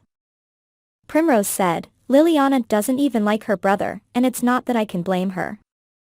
Leon said, "All siblings fight, and I fought with mine." "She is not in here, is she?" "Liliana is not Xavier, and she has sense," Primrose said. Leon knocked again. It was clear Primrose was trying to protect Liliana. Liliana had a better standing in this family than Xavier did, but that was about to evaporate. Xavier never wanted Leon's attention to go on to his sister. Leon was physically abusive, from what I understood, and he hit Xavier in the past. I wondered if that extended to the rest of the family or if he just reserved that for Xavier. Leon pounded on the door now. "You go inside." It was an order to Primrose, not a request. Xavier said, "We might need to transpose." Apparently, Xavier heard what Leon was saying, though not as well as I. I sniffed, but Xavier didn't give off much scent, which was a problem. "You're too hungry." He squished closer to me so that our bodies almost touched, then pulled away. "I know I am." Liliana tapped us on the shoulders. "Well, I can help with that." Xavier faced her and frowned, and I could see the fear in his eyes with my gray night vision. "You can barely transpose yourself. What do we do now?" Liliana asked. "Quit starving yourself," I said to Xavier. He said, "You realize why I have to do it." An air of resentment hung in his voice, and that was all because of me. Besides, I can only take 2 people with me, even when I'm at full strength. Thorn took a breath and hesitated as we listened to Primrose slowly open Liliana's door. He said, "Leave me, because it's more important that the three of you get out of here." "But you're no match for Cazio," Xavier said. "He might keep me alive, but I won't give him any information." Thorn glared at the two of us and let me know he meant business. "Do not come back after me, no matter what happens. When the three of you leave, get out of Cumberland, and don't let Cazio find you."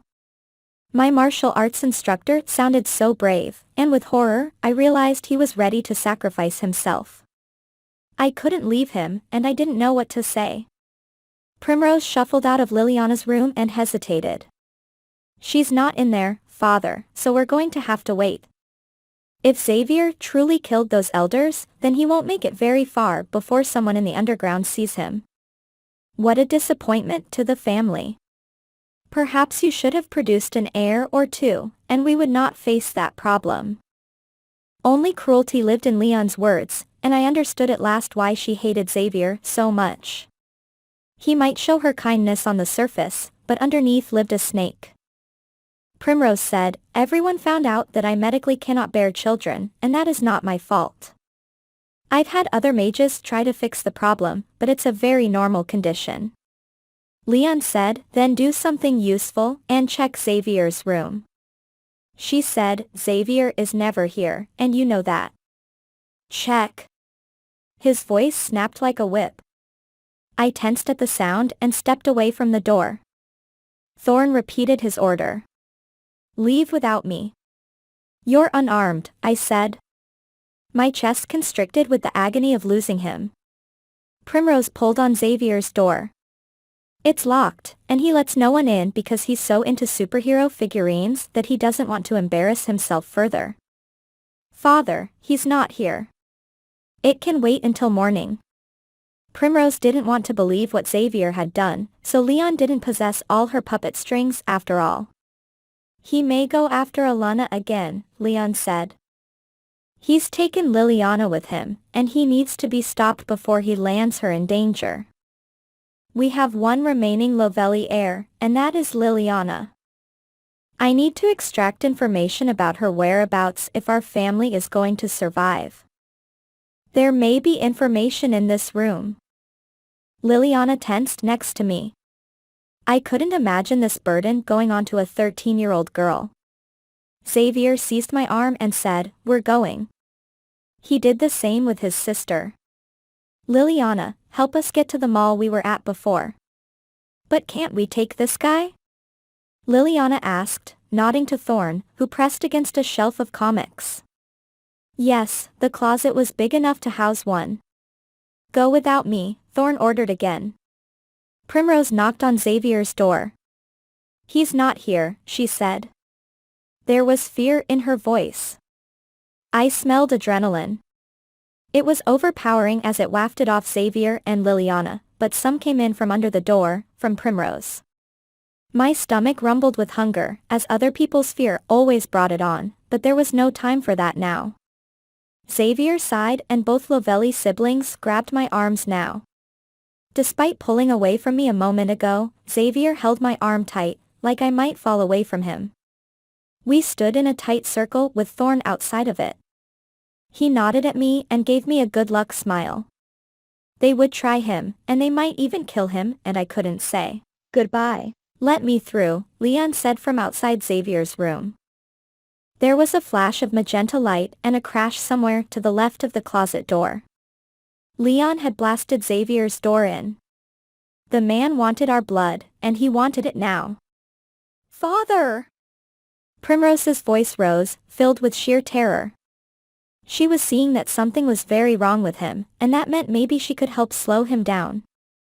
"Where is your restraint?" Then he spoke not in a raspy voice, but one that was charismatic, yet deep and deadly. It was Cazio's voice, which meant he was coming through a bit, after all. "Oh my God!" Primrose said, and she broke into a run, shattering my dim hope. Leon stepped into the room. Xavier cursed, and the world snapped to violent purple flames as the floor went out from under the three of us. We fell through a void of magic together, without Thorn. Chapter 5. Familiar pink tile surrounded us when we landed, and a second later, the screams of terrified women filled the space we just landed in. Then I stumbled and grabbed onto a sink, and I took a second to realize what happened. Xavier landed us in that same restroom of the mall we wound up in before. Liliana and Xavier let go of my arms and I whirled around to face two young women, who pressed themselves up against the wall of the bathroom, purses in front of them. "Sorry!" Xavier's face turned crimson as he backed toward the exit, hands in the air. He staggered as he grabbed onto a stall to hold himself up, and that meant he drained his strength to a dangerously low level. Had we taken Thorn, we might have gone nowhere at all. Liliana's jaw dropped as she released me and faced her brother. "Why did you pick this as a place to land?" The women screamed again. We had just emerged from a column of purple fire in front of them, maybe even forcing them away from the sinks, so that was fair enough. I hadn't imagined the mall would be open this late, but I remembered that there was an attached movie theater close to this spot. That would be open for late-night showings, and this was the bathroom closest to the theater. The women also smelled like buttery popcorn and soft drinks. I wanted to bite someone so badly, but I wouldn't. These people were innocent. If I stuck with those who deserved it, I didn't feel so awful. I suffered from hunger and weakness, but Xavier looked about to die. "Get out of here!" One woman swung her purse at Xavier, barely missing. "She has a sword!" The other pointed at me and tried to press herself into the wall. "We have to go," I said. We had 3 ticks against us. We were obviously supernaturals, barging in here with magic. Xavier was a guy, and I held a deadly weapon. That wouldn't land us in trouble. "Sorry," I said, grabbing Xavier's arm and pulling him off the side of the stall. "We're leaving. Please don't tell anybody we were here." Liliana and I both pulled Xavier out of the bathroom. He caught his step. "I feel like I have the flu. I should have picked another part of the mall." "Well," Liliana said as the bathroom door swung shut behind us. The bathroom was the part of this mall that got seared into my memory forever. I couldn't remember any other stores or hallways well enough to transpose there. So, it had been her fault we wound up in that bathroom again. "We need to hide," I said. The 3 of us stood in the carpeted hallway now, right at the end where the theater's movie listing sign glowed in red. A single light was on right in front of the theater and the refreshment counter was closing. A single guy cleaned out the popcorn machine and a couple of patrons were coming out of the theater and heading for the side doors. The theater was the only part of the mall that was still alive at this time of night, since a closed gate blocked the rest of the mall from access. Music from ending credits played from somewhere within. "You're right." Xavier leaned on me. "I need to eat." My skin tingled at his touch. "You should have done that in the first place," I said. Inside the bathroom, a phone dialed. I dimly heard an operator asking what the woman's emergency was. "They're calling the authorities on us right now." My legs trembled. I was going crazy with hunger. The 2 patrons heading out to the parking lot smelled like chicken wings. Someone would get bitten soon, and it wouldn't be Xavier. I couldn't let it be him, because I was close enough to completing Cazio's horrible plan. He and Leon were probably working together now. I had seen enough proof. I didn't know what deal they'd reached, but it couldn't be good, as they were both slimy enough to want to rule the world. Maybe Cazio promised him restored pride and power. Leon had lost enough of it over the course of his life. And Thorn might be dead already. Liliana pointed to the side exit and said, "Then we need to leave." Xavier was no good strength-wise. Even his wood smoke scent was weak. I passed him to Liliana, and he leaned on her instead. I said, "Not without food." I ran up to the counter, definitely not at full strength, and swung my fist at the guy cleaning the popcorn machine before he could turn his head. It was enough to stun him and send him sailing to the floor. I muttered an apology and grabbed a big popcorn tub with a smiling cartoon car on the front and shoved as much of the popcorn from the machine into it as I could. Making sure the patrons had cleared the area, I smashed the glass of the counter that kept the candy safe underneath while Xavier and Liliana shuffled closer. I tossed candy bars at them, and Liliana scooped them up. I said, "Eat while you go." I jumped over the counter and shoved the popcorn at Xavier. The woman making the emergency call in the bathroom now babbled on the phone. She lost control. I dimly heard the operator telling her to calm down, but there was something about getting almost attacked in a bathroom that made people vulnerable. At least her hysteria bought us time, if she took forever to mention the mall. Liliana tore open the candy bar and chowed down as we ran to the exit. I grabbed onto both of their arms. Xavier's was shaking, and he groaned with the weakness.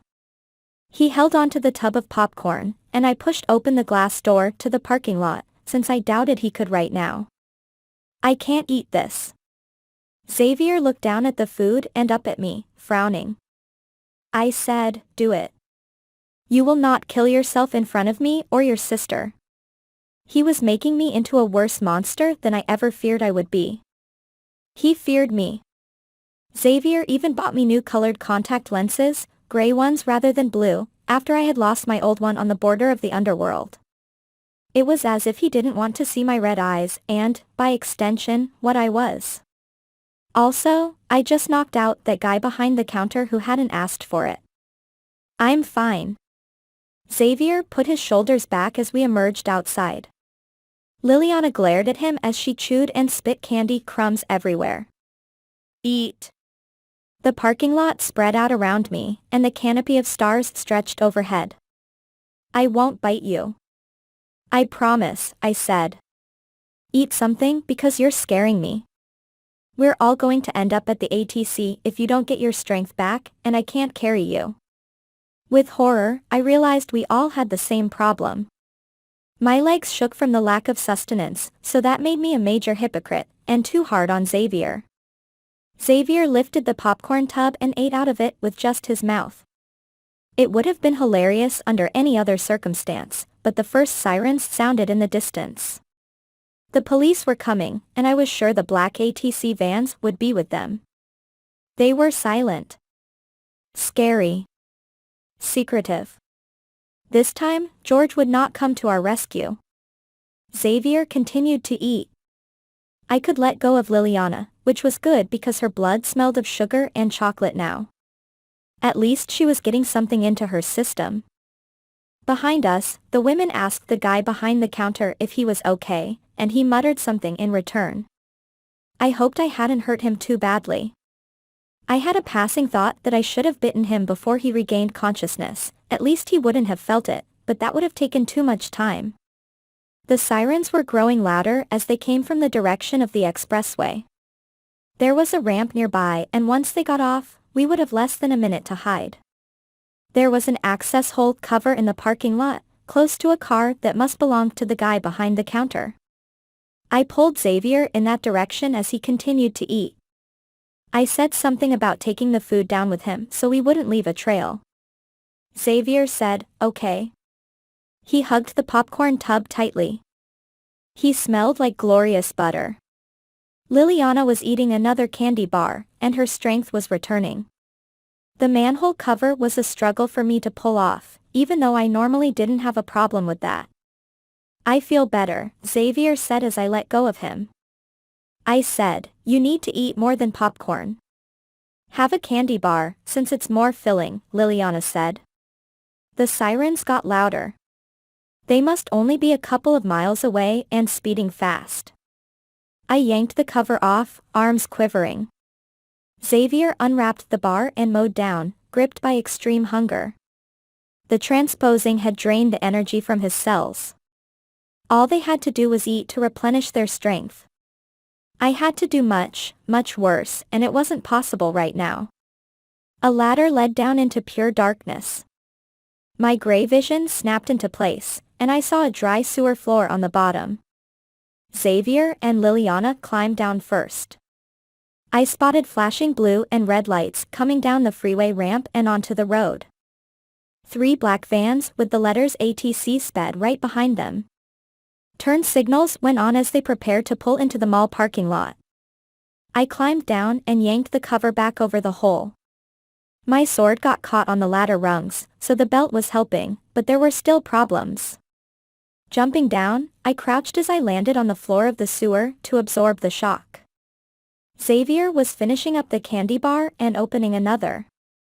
Liliana had stuffed several of them into her pockets, which was a smart move. Both smelled like a chocolate explosion mixed with salt and butter.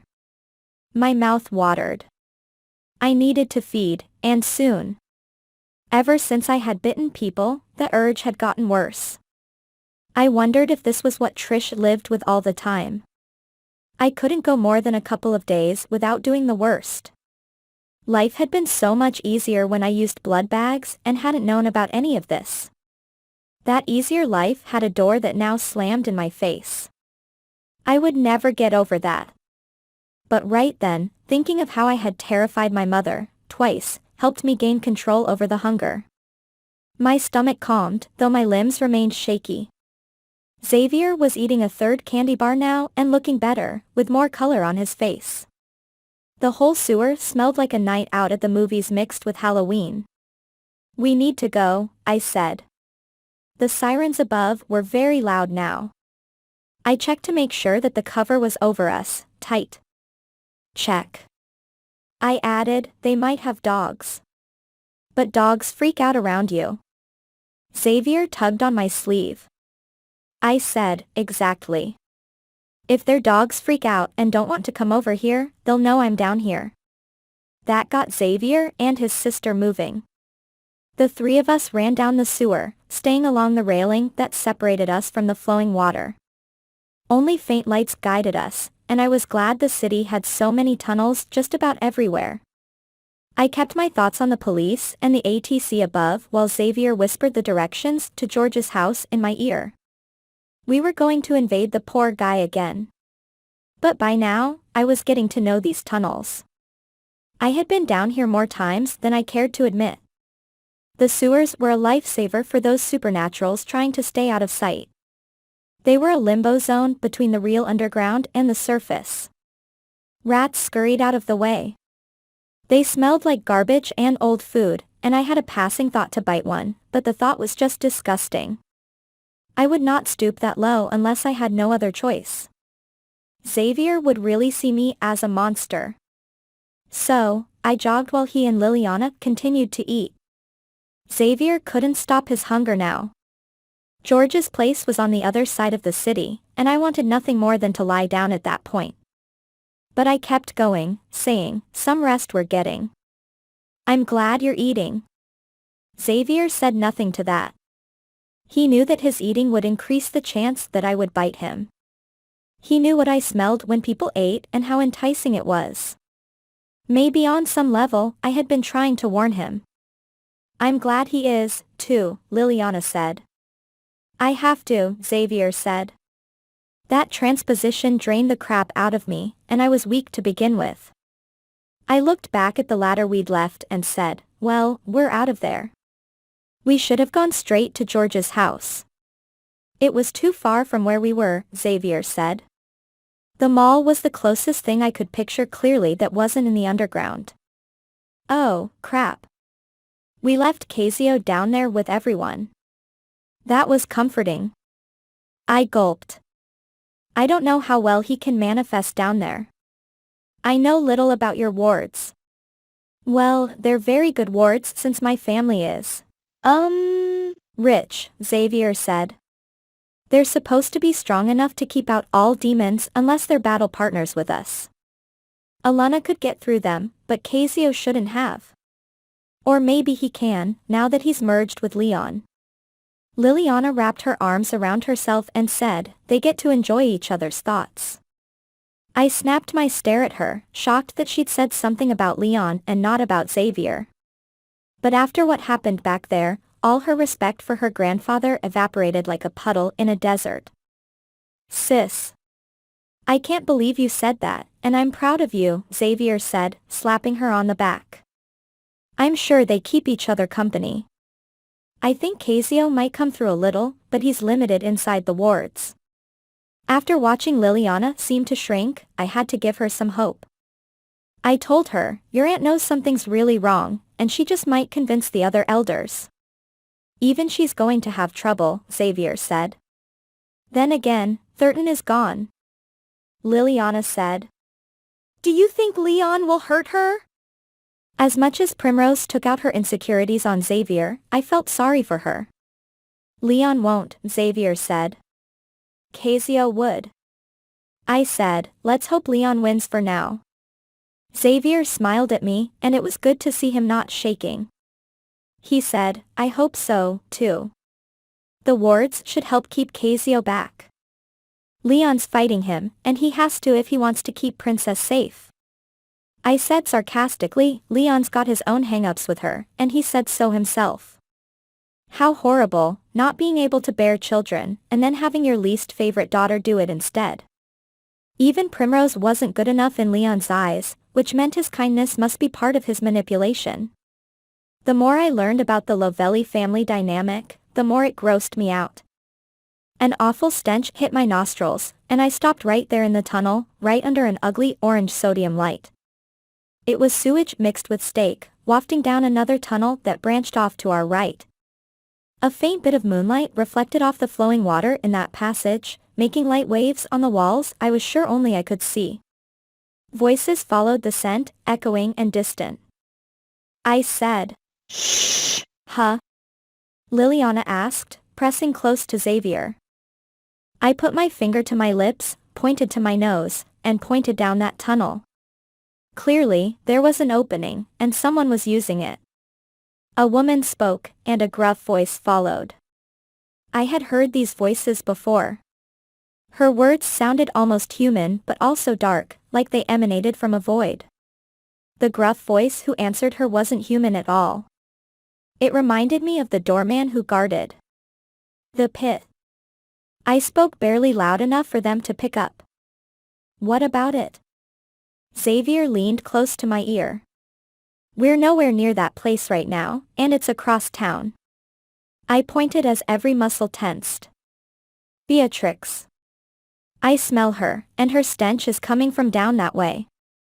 Xavier frowned, and Liliana didn't seem to get just how bad our situation could get and how fast. I remembered the crime boss, the half-demon who had once been friends with Leon and worked with him on some illegal stuff. She ran the pit, a horrible nightclub for the worst supernaturals out there and even some normals who were in on her crime ring. We used her portal once to get to Turkey and let out the fact that we had killed Leon before we knew of their friendship. That didn't go well, and she tried to get her whole nightclub to kill us. I sniffed the air again. More scents joined in, mainly doggy smells, some tree bark-like scent, and even more rotten sewage that betrayed some demons, probably incubi and succubi. Her entire hangout came to a field trip into the sewer tonight, and I shouldn't get shocked by how much the ATC ramped up operations lately. I said, I wonder what they're doing down here. And they're coming, all of them. Avoiding the ATC? Xavier asked. I said, everyone's doing that.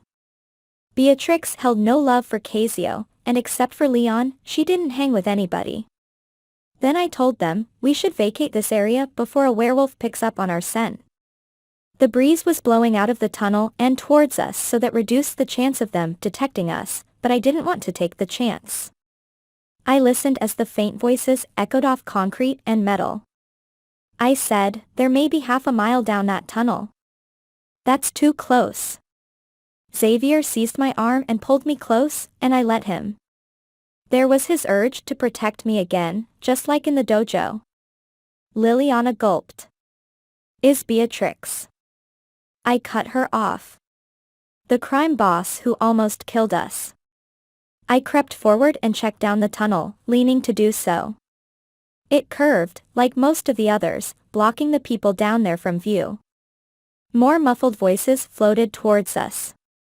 They were coming this way. I wasn't sure which tunnel they would head down once they got to this intersection, but we had a 1 out of 3 chance we'd head down the same tunnel they were about to use once they reached this intersection. There must be at least a dozen beings approaching, their voices all blending. There was no way we could fight them all, even at full strength. Then what? Liliana asked. I said, I'm sick of running, but we have to run some more unless we want this to turn into one of those, and then it got worse stories. My strength was running out. My stomach hurt from hunger, but I doubted anyone in that crowd qualified for a bite. I never wanted to ingest demon blood again, since I still had a sense of dread in my gut from when I had accidentally bitten Cazio. Then Beatrix's doorman said something, and I recognized the redcap's gruff voice. I heard no wolf's growls, so the werewolves in her posse were in human form, but they could change that whenever they wanted. We had to decide. If they came around that curve and saw us, it was all over. Straight, I said. There's a chance they won't turn and follow us. They might stick to the same tunnel. I hoped so. Turning back wasn't an option with the police behind us. They'd check the sewers, maybe even meeting Beatrix and the gang. I felt bad for the police in that case, and I didn't want to kill them for doing their jobs. We ran across the intersection as quietly as we could, and we didn't slow down. This tunnel curved, but if they came down this way, that wouldn't help us for long. The breeze was neutral here, and no air circulated at all. That meant our scents would hang here and slowly spread out. Well, Xavier's and Liliana's smells would remain, as I didn't carry a scent. I stayed behind Liliana as we ran, even though I could still move a lot faster than her. Xavier remained next to me, and I wondered if our footsteps were loud enough for detection by any werewolves or vampires who traveled with Beatrix. If I could hear them, then those creeps could hear us. Xavier echoed my thoughts. We need an exit. I said, you're right. I struggled to think of a plan that wouldn't get us killed brutally. They won't want to follow us on the surface where the ATC is. Either way, we faced incredible danger. I spotted a ladder ahead that led up into a shaft of pale moonlight. The glow allowed my color vision to return, and even Xavier and Liliana picked up their pace as if they could see it. Gray brick covered with green moss in places made up the walls here. Every detail popped out at me to each crack in the concrete. My senses went into overdrive. And then it got worse because shouts rose from behind us. I said, guys? We have to get up that ladder, and as fast as we can. Chapter 6. Xavier swore, and Liliana added some creative curses to that string. I didn't have to say that they'd detected us. A single car clunked over us. We'd come out on the street, which was marginally better than staying down here. Eventually, that crime ring would corner us, and they'd rip the three of us apart, likely in front of each other. Who's there? Beatrix called out in her dark, horrible voice. She still had a tone like a razor sliding over metal, and she sounded closer now. A lot closer. We bolted to the ladder, which only made our footfalls louder. Not that it mattered, because first the doggy smell intensified, and then a single werewolf bounded around the corner much faster than I expected. Liliana screamed and backed off to the ladder while Xavier and I whirled.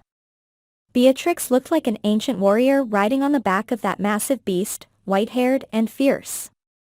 I stopped and raised my sword, knowing that I had little chance. The werewolf bounded closer and stopped only a few feet away, snarling and exposing 2 rows of yellow, slobbery teeth. The beast was 3 times the size of a regular wolf and a lot more muscular, like it worked out at the gym every day. If it could stand on 2 legs, and I wasn't sure if it could, its head would bang into the ceiling of the sewer. Beatrix scowled at me. I wasn't expecting to see the 2 of you down here. She slid off the beast's back and stared at me and Xavier with those dark, evil eyes. Stay behind me, Xavier whispered to Liliana, who obeyed. Behind her, more shouting rang out.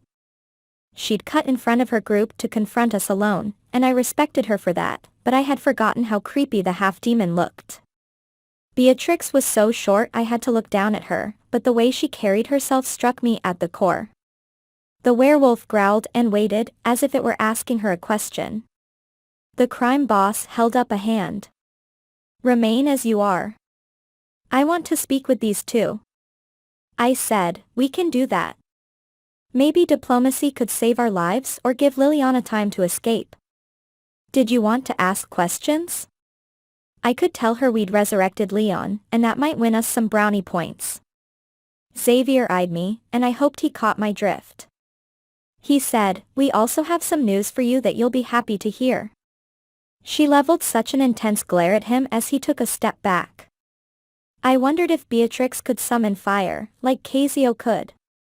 She had a demon father, but even he wasn't supposed to be as powerful as the mayor. So? I kept my tone light and cheerful. The werewolf hunched downward, almost like a cat, and prepared to leap. I had seen one in action before, and it wasn't something I wanted to repeat. What are you guys doing down here? It was the best I could manage since having a 2-ton monster stare you down made it hard to maintain a conversation. The werewolf glared at me, looking right past my sword. I only just realized that I'd raised it. Beatrix said, the ATC are everywhere. One of my patrons betrayed the pit to them and now I cannot return. They are threatening my business. She meant her crime ring. I knew Beatrix was involved in some shady normal stuff as well. I didn't know what and I didn't want to know. Well, it looks like we're in the same boat, I said.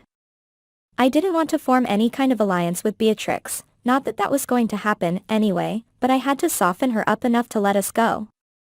I added, we're all running from the ATC. And by the way, Xavier and I resurrected your friend Leon. We traveled to Turkey to do it.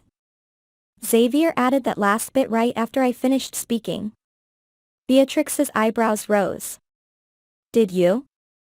I would like to see proof, as I believe you said that because you don't want to take your rightful and much-deserved execution. Is that what you're planning on doing? I asked, keeping my sword raised. I had a passing thought in the back of my mind that it might be better that way because at least Cazio couldn't use me to end the world. But my body would remain here, and Cazio and his friends had ways to bring people back. After what I'd done, where would I end up after I died? I'd seen 2 awful places that I wouldn't want to move to, and Death and Cazio could access both. Dying would take Xavier with me, whether he escaped. And if we died right now, we'd abandon our parents and everyone else we needed to help. We don't have proof, I said, aware that our fates were on me. But he's alive. Try to contact him and see, and we can wait right here while you get your answer. Oh, but there's a problem.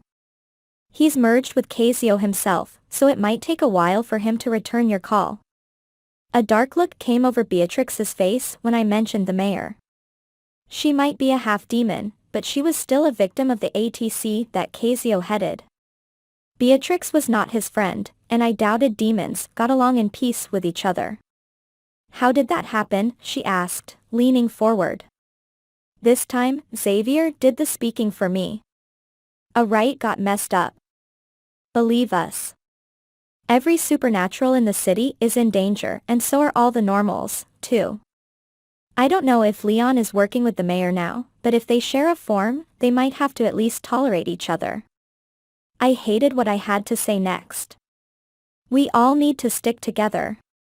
If we all fight each other like this, Cazio's going to win. It's why he pits normals and supernaturals against each other, so we don't fight him. I am well aware of that concept, Beatrix said, expressionless. The werewolf growled again. I have used it against rival gangs, and it works wonders. Now, about your execution. Would you prefer quickly or slowly? Surrendering will earn you a quick and painless death.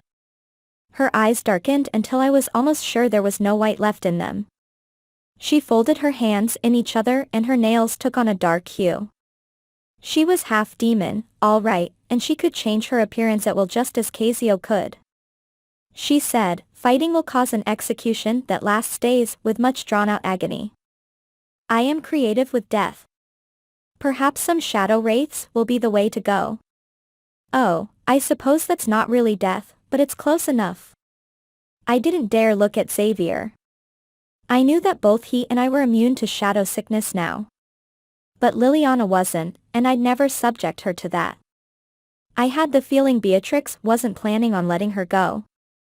Demons didn't extend mercy to children. Cazio supposedly murdered them before, and I didn't put it past Beatrix either. "Come on, Beatrix," Xavier said.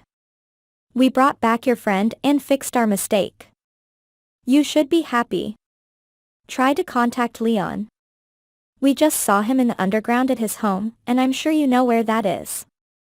Beatrix clicked her fingernails together. "I doubt he is alive. Regardless, the two of you used my portal without my permission. You trespassed into my territory, and that is still an offense that equals death. There was no way out of this." The werewolf peeled back its teeth, enjoying our terror, and I saw my chance. "Gloating enemies had a weakness," Thorn said. And that was the gloating itself. I lunged with my sword in a lightning-fast motion and tried to stab Beatrix in the arm. Maybe my death magic would work against her. But she dodged, causing me to slash at the wall instead. The werewolf growled, waiting for an order, and the voices behind it got louder. The rest of the gang was ready to turn the corner.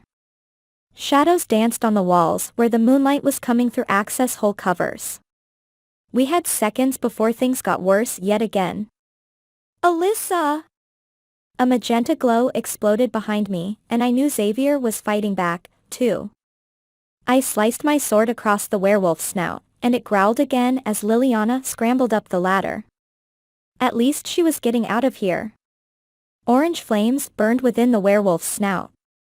It growled with irritation and lunged. A huge, hulking form crashed into me. I crashed into the wall, pinned, while Beatrix watched. Teeth gnashed as I kept my sword in front of me, catching its canines with my blade. Slobber wrapped around metal.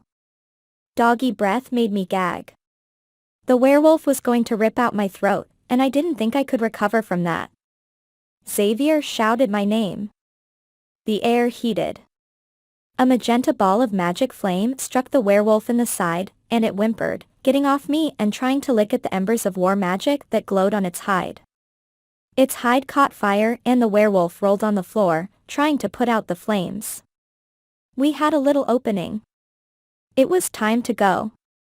Xavier grabbed my arm and pulled, and he'd reached almost full strength now. My legs wobbled, and I knew I'd rely on him to get us out of the sewer. I had no choice. I let him yank me to the ladder, and he waved at me to climb first. His other hand glowed with magic as he maintained another charge. The candy bars and the popcorn came through. I scrambled up the ladder, but Liliana climbed in front of me, unable to push off the sewer cover. She said, "Alyssa, you need to help me because this is too heavy." Another car clunked over with a metallic bang. Her adrenaline filled the air as I squeezed around her and pushed the sewer hole cover off. I said, "Get out." Neon lights hung overhead, and cool late-night air washed over me. The traffic was very low this time of night, and I heard nothing approaching us, so at least no tires would run over our heads. A single car drove around the corner, leaving us behind. More police sirens wailed in the distance, which meant we'd left the mall far behind. I used my free hand to grab onto the back of Liliana's shirt, but I shook as I helped her up. The fight had taken the last of my strength. Liliana climbed out first. I followed and stood on the street as Xavier shot another charge down below. Magenta light exploded, making the ladder shine, and the werewolf whimpered again. "Xavier!" I smelled burned fur as I stood in the middle of the street, right in the middle of downtown. He said, "I'm too awesome to die down there." Then my battle partner climbed up behind me. The sound of more growls and the smell of sewage got worse by the second. Xavier emerged, and Liliana pulled him out by his leather coat.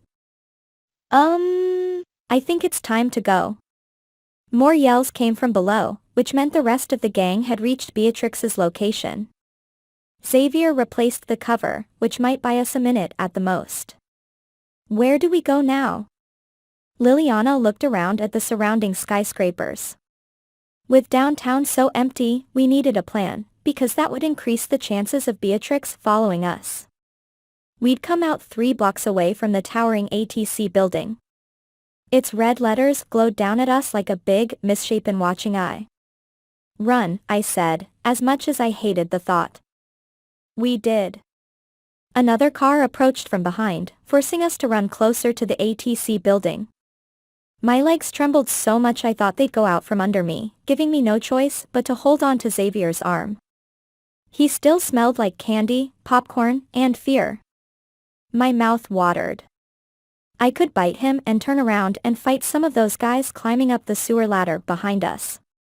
But the ATC building glowered down at us. Cazio could be there, so I had to hold back even if it killed me. We turned a corner just as the sewer lid slid across concrete, and Beatrix cursed as a car ran it over. I heard no crunching of bone, much to my disappointment. Xavier and Liliana stopped and leaned against an office building, panting. I said, "Keep going." I tightened my grip on Xavier's arm. You can't hear it, but they're all coming up. They're taking a huge risk, Xavier said, nodding at the nearby ATC building. I had an idea. You know what? Let's lead them into a trap. His eyes widened. You're assuming they're stupid. I doubted Beatrix was, but one of her minions might be. I smelled singed fur again. A crazed, hurt werewolf might fall for this. I wasn't sure how smart it was in wolf form, but it would have to shift into human form to make it up the ladder and then return to a beast. I said, we have a little time. Are you crazy? Liliana raised her voice. I stared at the ATC tower and asked, could you fit an enormous monster up a narrow ladder? That person has to shift back, get naked, climb, and then shift again. They'll get bad-tempered after that, and impatient enough to do anything. Alyssa, I think you're right.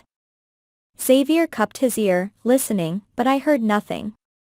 Beatrix wouldn't attack us alone, and she'd wait for at least one werewolf to surface. Then, I reached down and took off my black leather boots, a new pair that Xavier had bought me after he refused to kiss me in Thorn's dojo.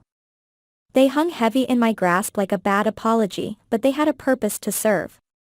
What are you doing? Liliana asked. You'll see, I said, eyeing the front doors of the ATC building. We're luring a werewolf in there. The sewage smell joined in, and feet clinked against metal rungs. More of the gang was climbing out and standing in the street. I didn't have to look around the corner to know. I could see the inside of the ATC building from here. About 500 feet away, light glowed inside the lobby, and I was sure Cazio made his receptionist work this late. I hoped she survived this and could take shelter. Xavier said, with your shoes? I bought you those. We need something stinky, I said. Otherwise, I'd have to remove my shirt or pants. I summoned the last of my strength as the sounds of popping joints and cracking bones followed. The werewolf had climbed out in human form, committed indecent exposure, and was now shifting back. The sound stopped, and I knew it was ready to pursue us again, even with the burning injury on its snout.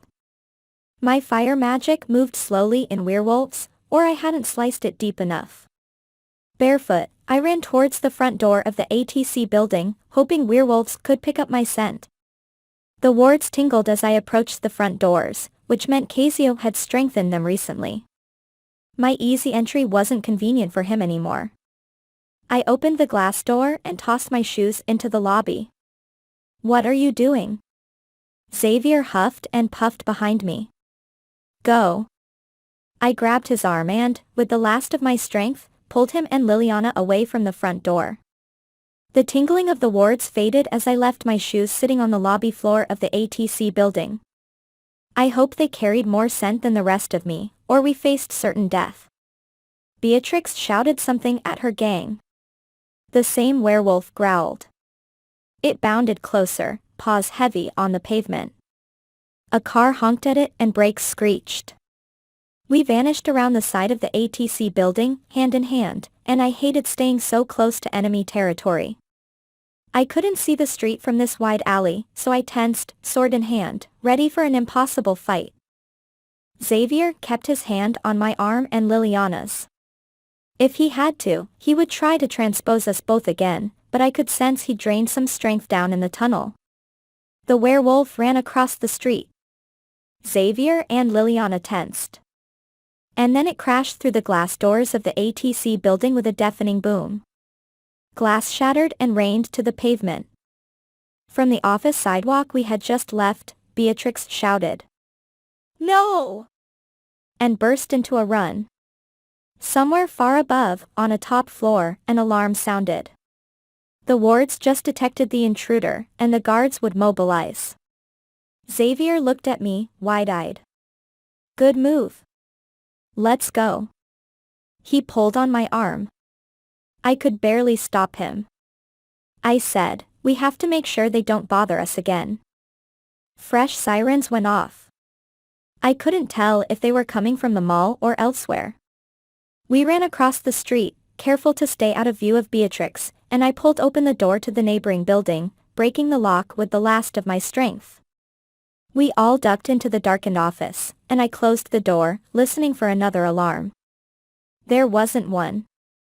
Normals didn't expect thieves to try the front door.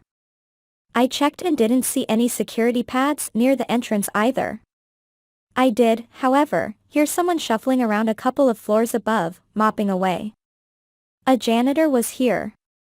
I motioned for us to back up among offices, fake plants, and cubicles. Beatrix was walking towards the ATC building now. She appeared on the street, walking slowly like an ordinary old lady. It was a disguise. The werewolf growled inside the ATC lobby, still searching for me and maybe not realizing where it had ended up. I could hear a bit of sizzling flesh as my fire magic continued to work on the werewolf's snout. Beatrix stopped outside the building as the sirens got louder. Security upped since I had been here last. Not only did alarms go off for security on the top floors, but they also summoned the police. "I think Beatrix is in trouble," Xavier said, leaning close to me. She turned around in the middle of the street, more concerned about finding us than saving her minion. It seemed like she couldn't hear the sirens, but then she tensed as red and blue lights flashed on the sides of the surrounding buildings. Then she whirled around and ran to an alley on the other side of the street, leaving her werewolf behind to face the music. I glimpsed two dark figures backing into another alley. Her gang had done the typical crime thing and scattered. She'd sealed her minion's fate. Then, guilt rose inside my chest, because I'd betrayed another supernatural to the ATC. "Let's hide better," I said. Running now was too dangerous. Police cars pulled up everywhere around the ATC building. Two even pulled up beside the front of the office building, and I heard a dozen sets of footsteps trying to run away. Xavier and Liliana and I hid in a broom closet, crammed in together while I listened to the action outside and relayed it. Someone ordered Beatrix onto the ground, because she hadn't gotten far enough away to escape. Beatrix got put in cuffs after she insisted she was a harmless old woman out for a walk. I could almost hear Xavier smiling beside me. Then the police questioned how she ran so fast when they arrived. They also questioned her about who she was and why a woman like her was out so late at night. And that was when she stabbed her comrade in the back double, saying the werewolf in the ATC building had chased her. Beatrix said, "So, of course, I was running as fast as I could." "Is the monster still tranquilized?" An officer spoke on a radio. I didn't hear the response, since the police were across the street from this building. The activity heightened, and I hoped no one searched this building. I didn't dare open the closet door, and I could barely listen to the conversations. More ATC vans showed up with their low motors, and there was talk of 3 more supernatural captures. Someone wanted to test Beatrix's blood to see if she was normal. ATC personnel roamed the place, talking about sightings of more possible supernaturals in the area. One ATC agent, a gruff man, speculated on a planned attack from the supernatural community. "Why else were there so many when we got here?" he asked a colleague. Beatrix protested as someone asked for a blood sample. They took it. Not long after, an agent opened the doors to the back of a van. "She's busted," I said, allowing relief to course through me. "Once they find out she's a crime boss, they'll never let her go." But I still couldn't release that horrible guilt. Another agent talked about the werewolf with the burning snout and how it had taken a hose to put it out. Xavier and Liliana stayed still and silent beside me. Without my hearing, we would have learned nothing. I couldn't hear everything, of course, but I could pick up enough. "How many got captured?" Xavier leaned close to me. I said, "I don't know for sure, but Beatrix must have known about the improved wards around the building, and also the heightened security. I don't remember the ATC reacting this much over a single werewolf." "Well, remember the airport?" Xavier sighed. I swallowed. "We sold them out, and now Cazio's going to draft them into his army. They're a gang who have killed people before," Xavier told me. "If anyone deserves to get caught by the ATC, it's them. The crappy part is, I'm sure they'll make all supernaturals look bad all over again. But that's not nothing new, is it?" "Xavier has a point," Liliana said. "No. It's not," I said, trembling with weakness. The dread feeling coiled in my gut like a deadly snake. A bit later, a gunshot fired, and another werewolf growled. Some of Beatrix's people were trying to attack. 3 more shots went off and then a dart penetrated the second werewolf's hide with a whoosh, like an arrow. The wolf growled again, then fell over. The ATC was winning. They were better prepared since George saved us at the airport. They were stronger. Then the media pulled up. I didn't know it was them at first until I heard a woman mention something to a man about a camera. This was going to be a breaking story in the morning. In short, we were stuck in that closet for a long time. And though I stood there pressed next to Xavier, Liliana broke the entire privacy is magic thing. If she weren't here, what would we do? And never once did Xavier reach out and hold my hand. Instead, he recoiled from me, pressing against the wall. I was hungry, and he knew. This was dangerous. I had been focusing on the events outside, trying not to think about it, but I knew my hunger might eventually win. The entire closet smelled like glorious chocolate and popcorn. He spoke before I could. "I think Liliana and I should hide in another closet until things clear out." We still had some kind of mental link, but that thought didn't comfort me. His words were a knife that stabbed into my heart. But I had to do what was best for everyone. I said, "You should. Until things clear out." Just then, my stomach rumbled, punctuating his point. I hated it for betraying me. Xavier and Liliana peeked out of the closet door.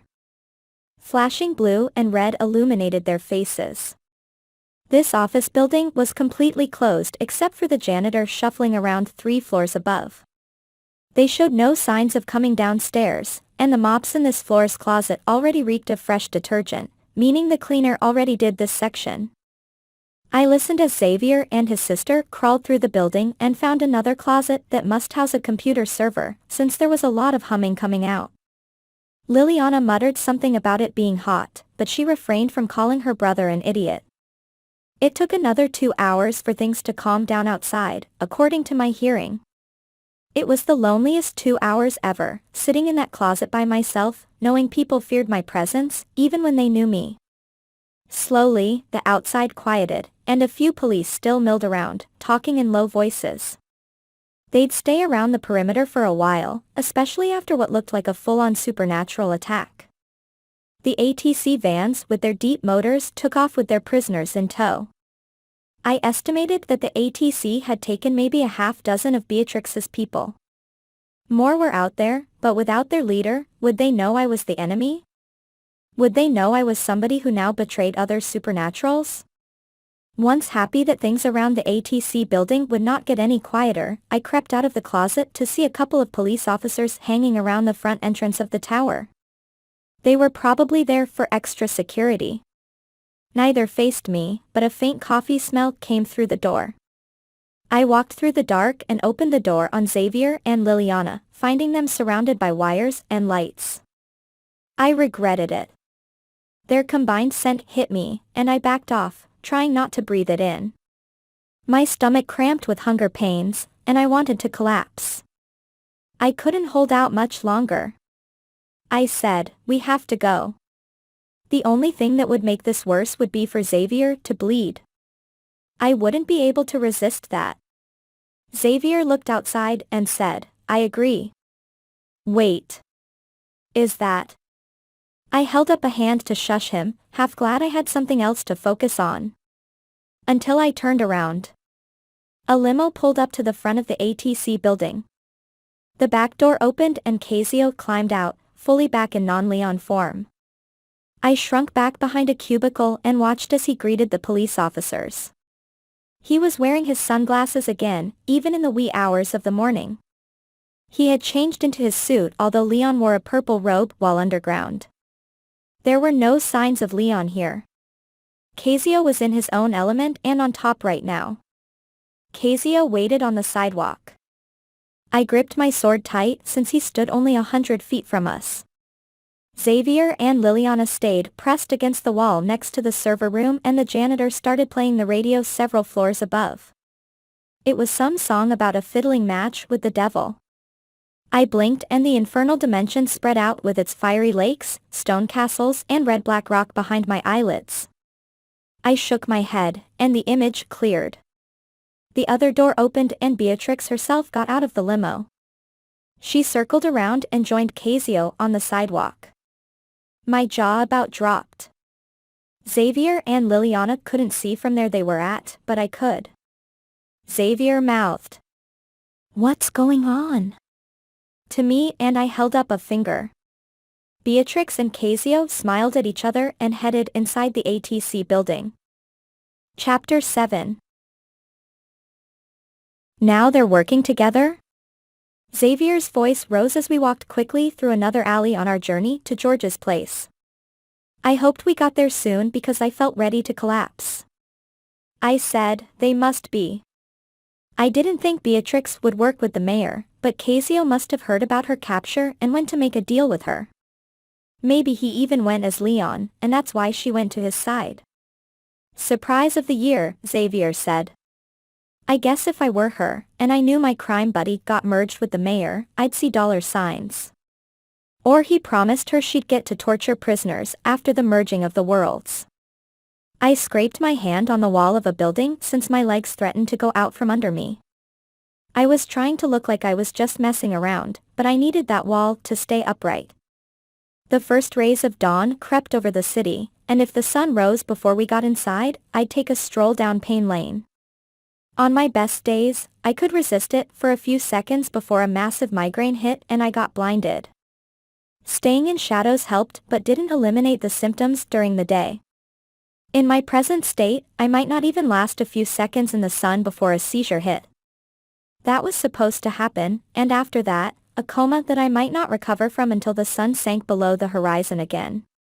I had never let that happen to me, not even when I was trying to blend in with normals, but I didn't want to start. "Alyssa needs some sustenance because she's having trouble," Liliana said as she walked well behind me. "I feel like I screwed up again," I said. Xavier frowned at me. "Beatrix was going to destroy us. You got us away from her in the only way we could." I said, "I knew you'd say that. Now we just made her more powerful. All the reason to destroy Cazio and get our parents out of the Infernal Dimension." He motioned to Liliana to hurry. "We might want to get to Beatrix's portal before she gets back to the pit, since I'm sure Cazio will let her have her nightclub back."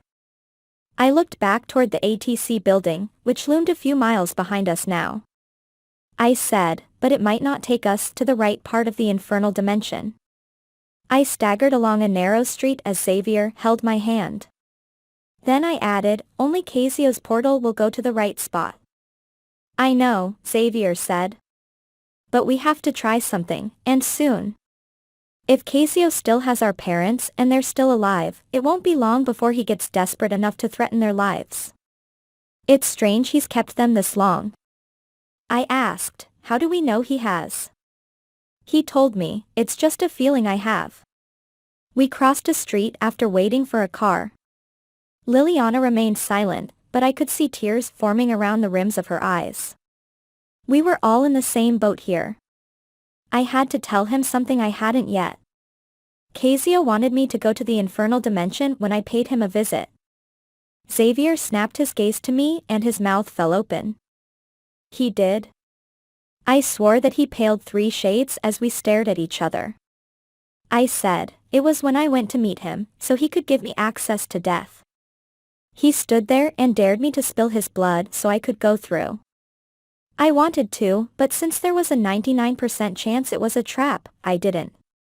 The look on Xavier's face made me uneasy, and he looked me up and down as if I'd taken damage. He tightened his grasp on my hand as he quickened his pace. He said, in that case, never go there, Alyssa. It sounds like he's definitely got something horrible set up for you there. I said, it was probably lying just inside his portal, and he made it obvious. I do like your idea of using Beatrix's portal again, but we need another demon to spill some blood from.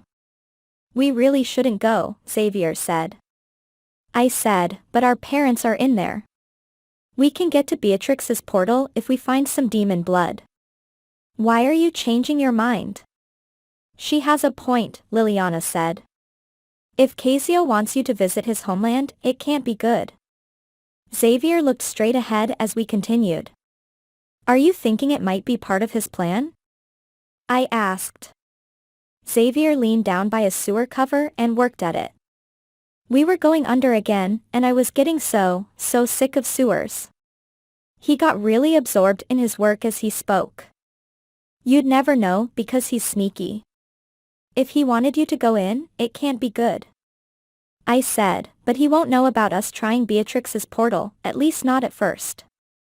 Xavier told me he will soon if he doesn't already. I said, but it will take him some time to set up a trap. He pulled off the cover at last, and I hated that I couldn't help. You really shouldn't go, Alyssa, and we need to get under. I forced myself to drop my shoulders and see Xavier's point. I'd gone to Death's realm on my own to save him, and now he feared I'd do something insane again. I know I've gone on enough scary trips lately. The idea was crazy, but I had to try something. We had waited long enough to rescue our parents. Cazio was getting impatient with me and would hurt them soon. That brought on a new desperation to do something. We went under, and Xavier walked quickly ahead of me as we made our way to George's Street. Instead of relying on my vision, he held his palm out in front of him and summoned a magenta ball of light, which lit the tunnel ahead. The sewer got familiar again, thanks to me learning the layout. But Xavier and Liliana didn't speak a word as we made the long trip across the city. Something was wrong, and I couldn't summon the bravery to ask what. I could tell we annoyed George when we showed up at his house again, after ducking under trees to avoid the toxic rays of dawn, but he smiled and let us in when I explained it was yet another emergency. Janine standing there and begging him helped our case. First, I apologized to George for not returning his Halloween robe, but he didn't seem to mind that. George had bags under his eyes as he rushed to the kitchen to cook, but Xavier and Liliana offered to do that for him. We're sorry we're invading again, Xavier said, as I lay down on the living room floor and thanked Janine for closing the curtains. Weakness won, and I could only lie down and feel pathetic. I needed blood soon. I'd have to send Xavier on a mission to steal a blood bag. At least Janine's mother was getting ready in another room to go out apartment hunting. Apparently, she'd been doing that and calling insurance companies ever since Cazio burned down her last home, and George wanted her to lie low for now. Xavier and Liliana made bacon and eggs, which seemed to cheer George up. I closed my eyes on the floor, and then Janine asked if I was okay, as she sat on the couch. I shook my head and then she offered me the couch, which I took. I'm drained. I flopped down on the cushions. I just wish I could sit down and eat like normal people. Xavier and his sister aren't normal, Janine said, sitting on the coffee table to give me space to stretch my legs. Another painful cramp plumed in my stomach as I eyed the neon clock above my head. I had never been this hungry, not even when Xavier's shoulder bled on me. Janine's mother swept out of the house, probably uneasy that I was there, but she seemed to put trust in George and Xavier since she said nothing. And yes, I looked like an overcooked piece of pasta, so that probably helped. I waited until she was gone to speak. But they're human, and even your cousin gets to sit down and eat regular meals. Janine said, they're usually meat-based, and he says it's expensive. I said, you get the point. My frustration built and my hunger made me crazy. I had a thought that I should get out of there, but the sun was up. It wouldn't be easy, and I might not even make it. Janine, maybe you should go outside, and I'm not joking. Xavier, Janine called. Yeah, he asked. We need to get Alyssa some food.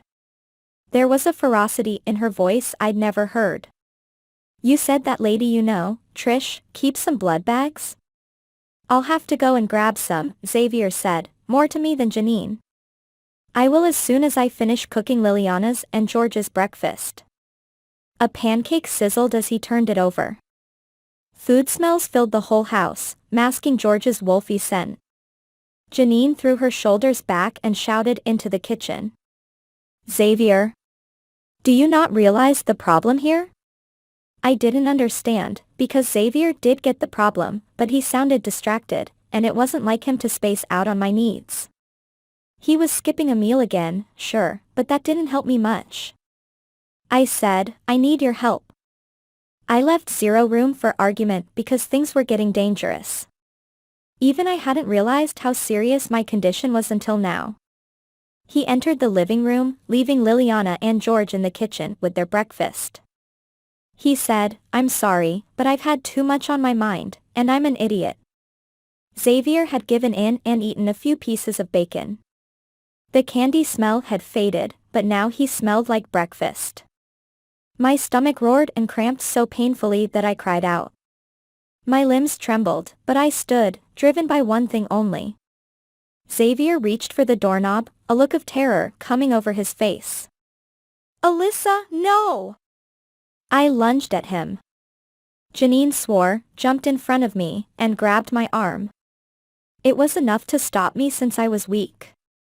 She pulled me back as Xavier yanked open the door and stepped outside, but then he paused there on the porch, mouth falling open in horror. I had no control. I whirled around on Janine instead. She smelled faintly of milk and graham crackers, a late-night snack. Her eyes widened as Xavier yelled my name and ran back into the house. I pulled her close and bit her on the top of the shoulder. Chapter 8.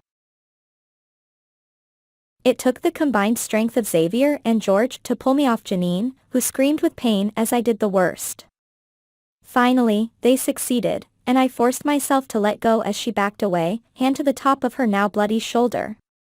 Already strength coursed through my limbs, but I wanted more. I was still hungry, and I thrashed against Xavier and George, but George was strong, almost as strong as I, and the two of them together kept me in place. Finally, I came to my senses and quit struggling. Horror exploded the second my stomach calmed, and I realized what I'd done. The image locked in my mind forever, Janine standing there, holding the space between her shoulder and her neck where blood was seeping out between her fingers. She seethed in pain and turned away as if she couldn't bear to look at me. The last cramps in my stomach died, only to be replaced by that horrible dread that refused to go away. I'd done it again, just like in the second grade, I'd bitten my best friend. Oh my God, I said. I'm sorry, and I didn't mean to do that. Janine, I didn't know what I was doing. She seethed again and leaned against the wall, and crazy terror filled me as I hoped I hadn't taken too much. We were all silent as Xavier breathed in my ear and George stood like a guard. He tightened his grip on my arm as if trying to protect his younger cousin, and I sensed the raw animal anger living there. He was right to do so, and I was lucky. I wasn't nearly as hungry now, but my stomach still growled. She pulled herself from the wall without wavering. I hadn't taken enough to cause much harm, then. Janine didn't appear to be too dizzy. I think I'm okay. Janine seethed again. It just hurts right now.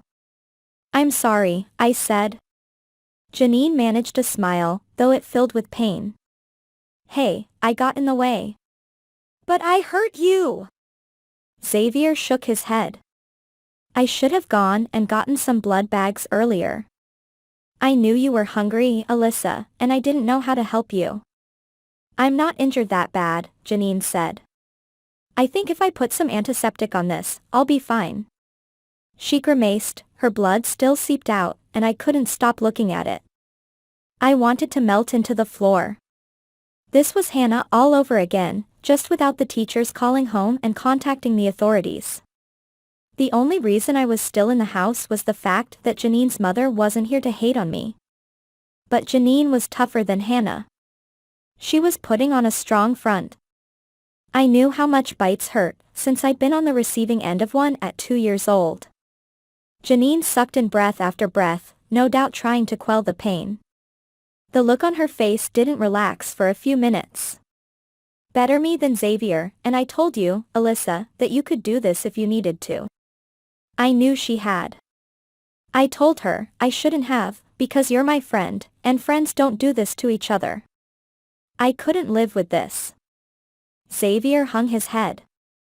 This is partly my fault. Liliana, join in and say that I'm responsible for this. His sister hung in the kitchen, and George dared to loosen his grip on my arm, which was no longer shaking. I let my arm slap to my side, because I'd ruined my life this way once. Some sort of fallout would follow me from this. I turned away and walked down the hall. I would have run outside and kept running, but that was a no-go with the sun out, so I settled for the last room at the end of George's hallway, which turned out to be the guest room Janine and her mother were staying in. That made things worse. I flopped down on an air mattress on the floor and buried my head in the same pillow Janine had been using. It even smelled like graham crackers and milk. Xavier ran in after me.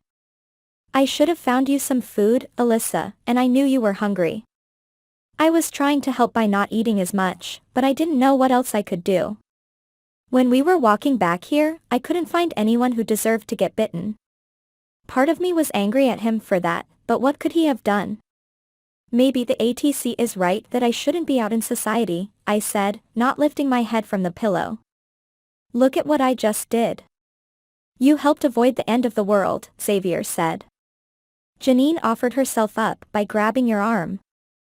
Didn't you see that? But I hurt her, I said. Xavier spoke. George has her lying on the couch and Liliana's getting her some antiseptic. As long as she doesn't get an infection, she'll be fine. The dread in my gut wouldn't go away. It was dragging me down, almost as if I had shadow sickness. Down the hall, Liliana rummaged through a bathroom cabinet for medication. Janine said something to George in a low whisper about not thinking a bite would hurt so much. George told her that all supernatural bites were painful. Xavier said, Alyssa, sit up. I'm the jerk here, not you. I let you go hungry. It's not your job to take care of me, I said, sitting up. We now faced each other. I heard a bottle make a sloshing sound as Liliana poured some antiseptic out for Janine. She hissed as she and George applied it to her wound, but she took it like a trooper and said nothing bad about me. We're battle partners and that means supposed to look out for each other, Xavier said. I've done an awful job of that lately and I know I've kept my distance. It's not because of you. It's because of Cazio. The look in his eyes softened, and I could get lost in that blue and magenta color all day. Xavier still smelled of bacon, but I could control myself now. Do what you have to do, I said, hating every word. Xavier told me, Cazio is making things very hard for us, and I bet he's enjoying this. We have to take him out, and by the way, do you think your new magic can? I said, I don't know. I gulped, thinking of our past fights with the mayor as I sat there with my legs crossed. He said, I think that the green magic you have, you need to summon. It doesn't work like the fire magic from Cazio does, which won't do anything to a demon. I thought about it and spoke. I'm not sure how to do it. It just happened. Xavier sat down next to me. Maybe he didn't look at me like a beast after all, but there was still something about the way he acted when I talked about using Beatrix's portal to get to our parents. I didn't like it, but I didn't think I could just come out and ask him why he acted that way. Xavier said, anyway, I think Janine will be fine. You weren't as bad to her as you were to the bus driver back in Turkey. And that guy deserved everything you did to him. I looked at him. You always give me pep talks. He smiled. That's what I'm here for. I wondered if giving me this support made Xavier feel better about his own deeds. We had to lift each other up somehow, right? I didn't think I'd keep my sanity without Xavier. Even thinking of Cazio brought that dread feeling back to my insides. I had to say it. So, how do we go after our parents? We keep putting this off. Not because we want to, Xavier said. It's clear the ATC has security way hiked at their building after the airport. Things were different now that I had already faced death and woken up that part inside of me. I had already done what Cazio wanted. I said, that really leaves Beatrix's portal, and Cazio has many people in that room who can fight. If we free them, we have more help against the mayor. We're 2 people, for if you count the others. George wanted little to do with this supernatural stuff, much like I had been when Xavier and I first met. I continued. I'm realistic. We have to get back up if we're going to go against the mayor. That's why we need to go to Beatrix's portal. It was better than Cazio's and whatever trap he had for me. Xavier went silent again, and the discomfort stretched out. He finally said, we need to have demon blood on both sides of the portal to use it. That's why they say only a demon can let you out of the Infernal Dimension. And if we use Beatrix's portal, we'll come out far from where our people are. I'm not sure if the Infernal corresponds to this world, so that portal could lead somewhere hundreds of miles away from our parents. But most likely, the distances are the same. Excitement raced through me. I asked, we're going to do this? A fierce protectiveness swept over Xavier, and his eyes hardened. When we get there, I'm the one going in, Alyssa. I'll head through and see what's on the other side before we make a plan of action. If the Infernal Dimension corresponds to our world, it'll be the same distance and direction from Beatrix's portal as the ATC building is to the pit. I said, that makes sense. Why are you so worried about me going into the Infernal Dimension if we use a different portal? He told me, it's full of demons and fire wraiths. I said, I've dealt with those, and I'm fireproof, thanks to Cazio. Wouldn't I be the better one to go in? Xavier paused. I don't know. Xavier quickly folded his hands on his lap. Cazio wanted you to go in. I'd had enough of this. We have to move fast, I said, getting off the mattress. A part of me knew that this was a bad idea, but another part knew this might be the one chance to get my father out of the Infernal. I went out into the living room, where George was flicking through channels and Janine was on the couch, a bandage bulging under her shirt. She swallowed some ibuprofen and smiled at me. I'm doing okay, she said. I think I just need to eat a big breakfast and I'll be fine. Liliana poured more antiseptic on me than I've ever seen, so I know I will not get an infection. In the kitchen, Liliana was moving plates around, probably getting some food for Janine. You need it, I said, barely able to look at her. I'm sorry. Stop saying you're sorry. You didn't bite Xavier, and that's the important thing. Bite anyone but him, at least until Cazio is out of the way.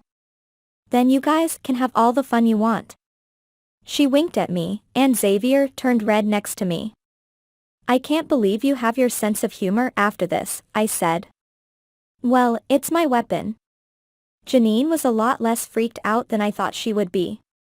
She wasn't like Hannah at all, but I didn't want to make this mistake again. I told her, Xavier and I are going to look for Beatrix's portal again, because we're near to it, if I remember right. You mean the one in that nightclub? She asked. I swallowed, knowing this would find some way to go wrong. Beatrix and her gang aren't there, so now's the time. But don't you need to find a demon? Janine asked. Xavier spoke. We'll look around the pit for demon blood. I could hear the anxiety in Xavier's words. There might be something there we can use, since I'm sure Beatrix doesn't like cutting herself every time she wants to activate the portal. I haven't thought of that, I said. The woman had had no scars that I could see, but then again, she healed fast. If I were her, I wouldn't want to spill my blood every time I wanted to use the portal, which was also good for traveling in this world, and probably good for smuggling. George glared at us.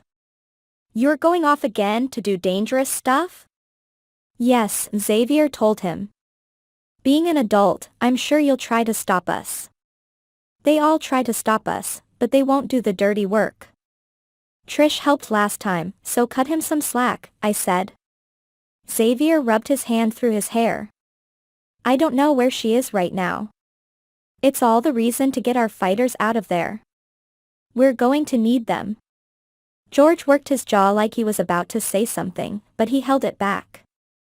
He turned towards the TV, which was now playing the morning news. A couple of well-groomed reporters sat behind a counter. He had the volume down like usual, but after the reporters read their greeting, the screen switched to the ATC building like I expected. Police were still milling around it and the text in the screen's corner said that it was live. The security was still very high, all right. George turned up the television, and they were talking about a large-scale supernatural attack in the middle of the night. No one got injured thanks to heightened security. The male reporter talked about fear spreading through Cumberland and the news switched to an interview with a random woman on the street, who brushed the hair from her face as she talked about no longer feeling safe to leave her house. I'm glad the ATC is stepping things up. She finished with a smile. I'm definitely voting for Cazio when he runs for president. Xavier made a gagging sound. More divide and conquer, which is just what we need. George stood there with his arms folded. I hate this attitude.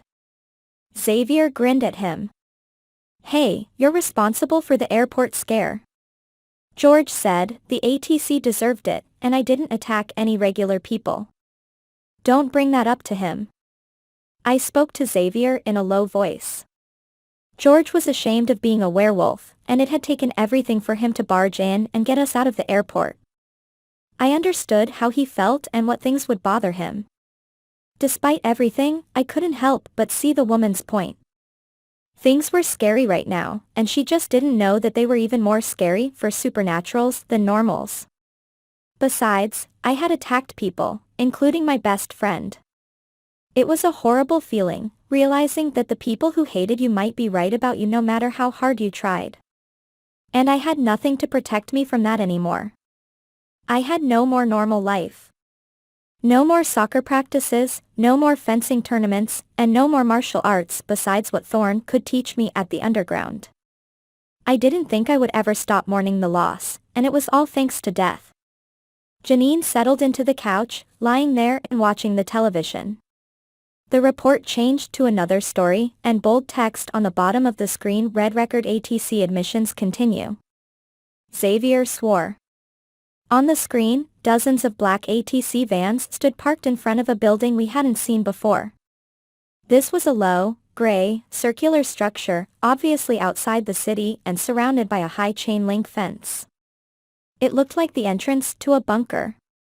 Black-clad ATC agents stood outside the door while another agent opened the back door to a van and waved out its prisoners. I tensed, because this was happening live. The word in the screen's corner told me that. Who do they have now? Liliana asked, walking back into the living room. I wished she hadn't, because the first of the prisoners jumped down from the van, hands behind their backs and bound with those horrible zip ties. The sight made me die inside. It was Trish and Elzina bound in those ties. Trish ducked her head, trying to keep her eyes from the sun, but even on television, I could read the searing pain on her face.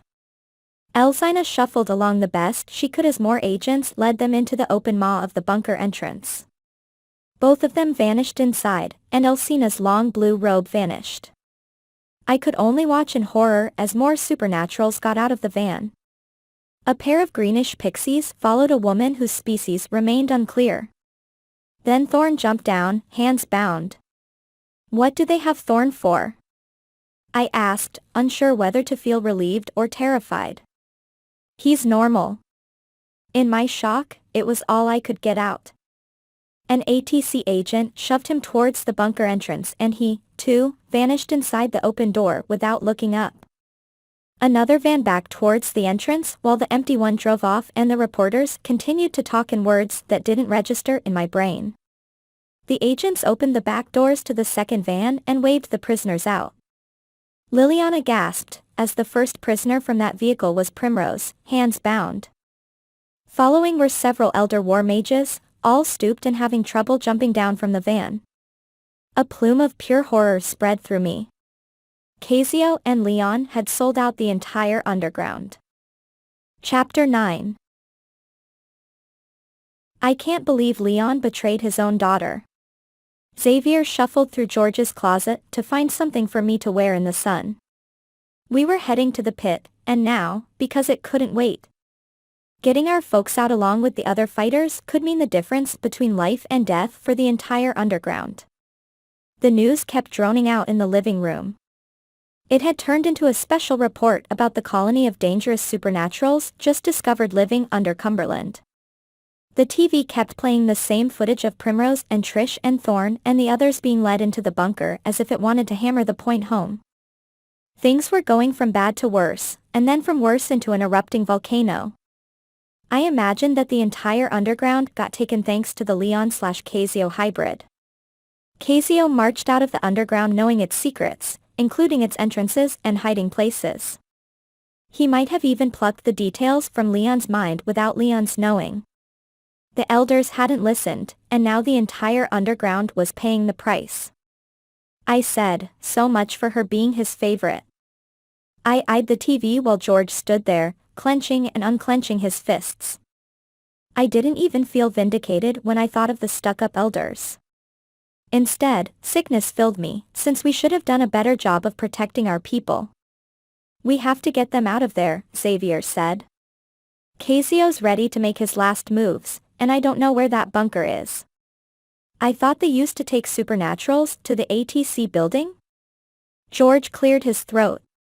"They have treatment centers all over.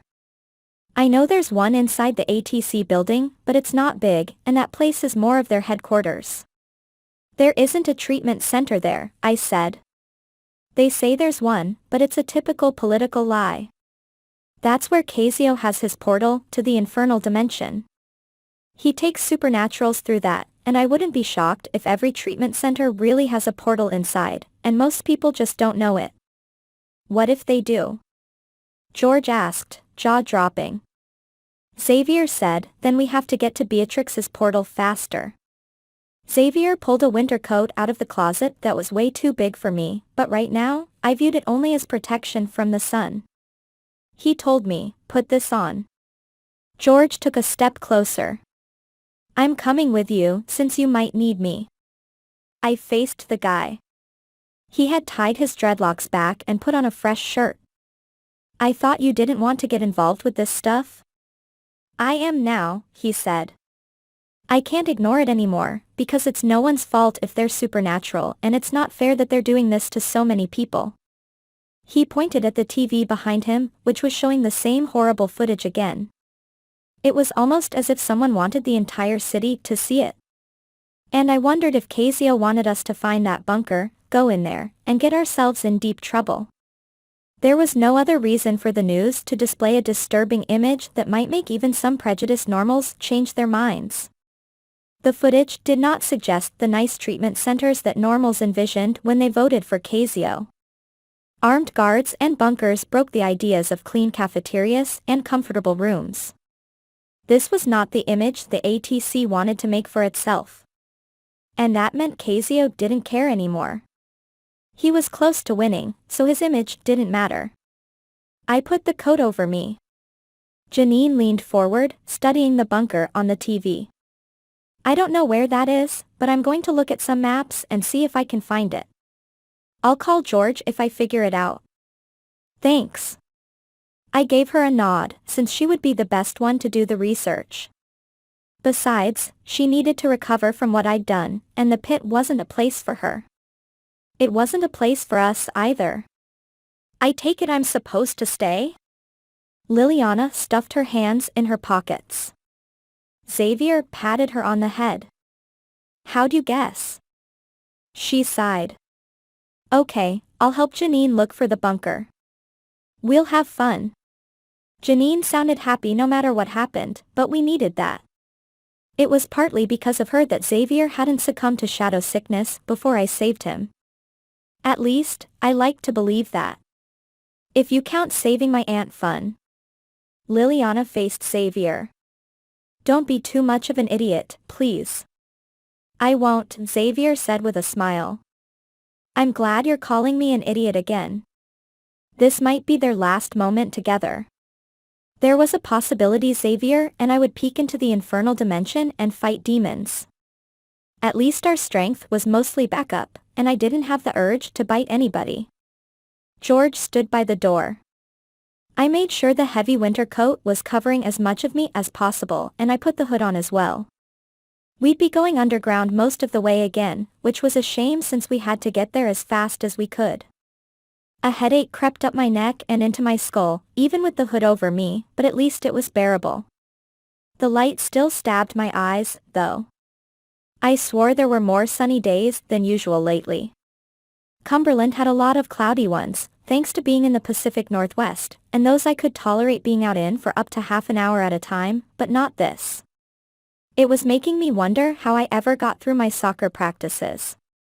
Or if actually biting people made me more sensitive to the sun.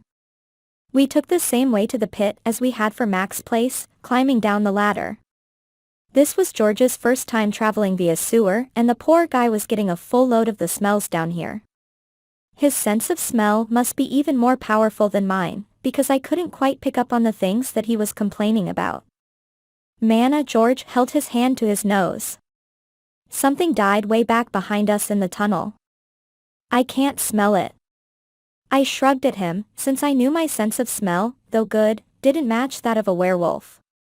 George said, I think it's a few miles away, and trust me, I hate my nose sometimes. You smell a lot of things you don't want to smell. I found a body once because of this. You what? I asked, whirling around on him as I continued to walk and splash through the shallow runoff water. George said, it was in the wilderness when I, had to go out there. An old hunter died up there, so I reported it. That's nice, Xavier said, picking up his pace. We continued our way under the sewers for some time. At last, we reached the access hold cover that would take us to Mac's junkyard. I shook my head as Xavier climbed the ladder, remembered that he couldn't see me in this gloom, and told him to stop.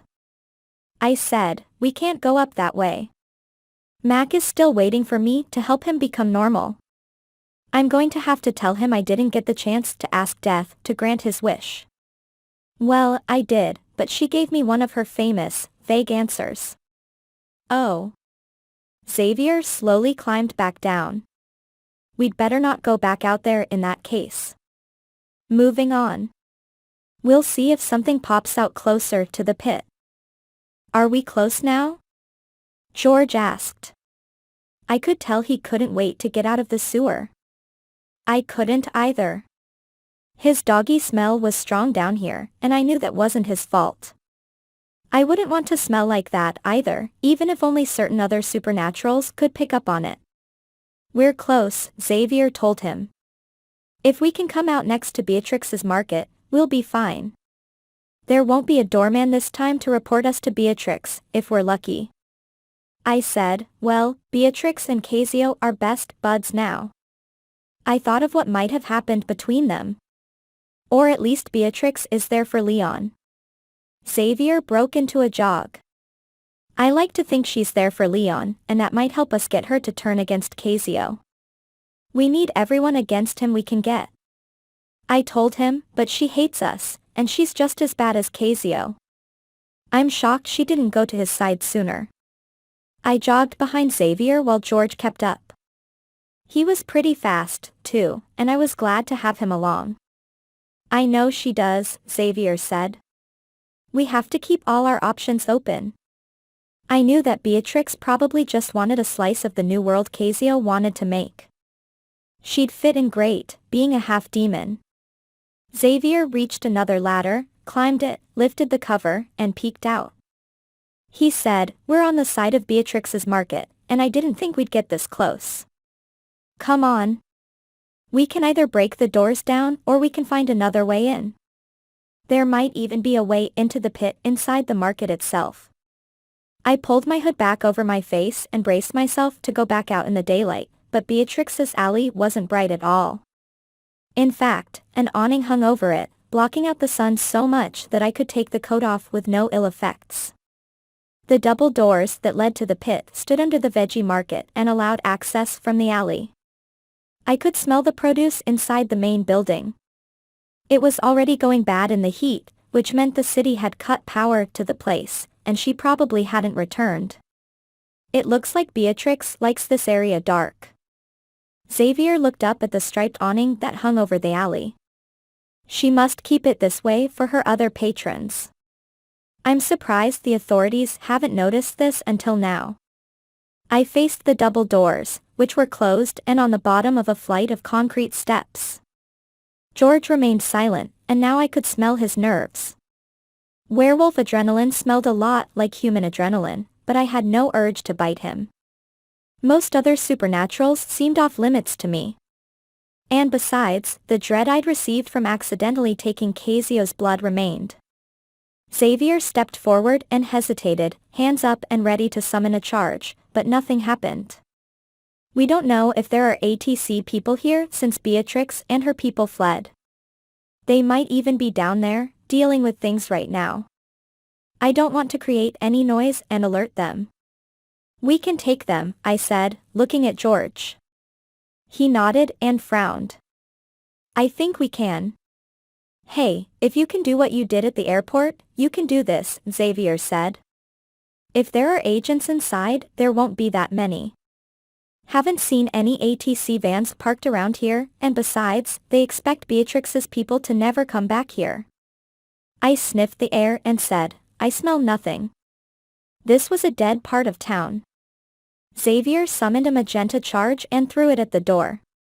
It struck and faded, leaving only a tiny dent in the steel doors. This is going to be hard, he said. I might drain myself before we get in this way. Maybe there's another way through the market. There could be, I said. That will be easy to break into. I don't think it has power, so no alarms, right? We walked around to the back door of the market. There was so much graffiti on the brick walls of these old stores. Plenty of shady normals hung around this area, too. Much further down this back alley, a car sat parked, and a guy leaned into it, talking to someone. I had a few ideas about what was happening down there and averted my gaze. A breeze blew from that direction, revealing something strange in the man's blood. The odd scent did nothing to make me hungry.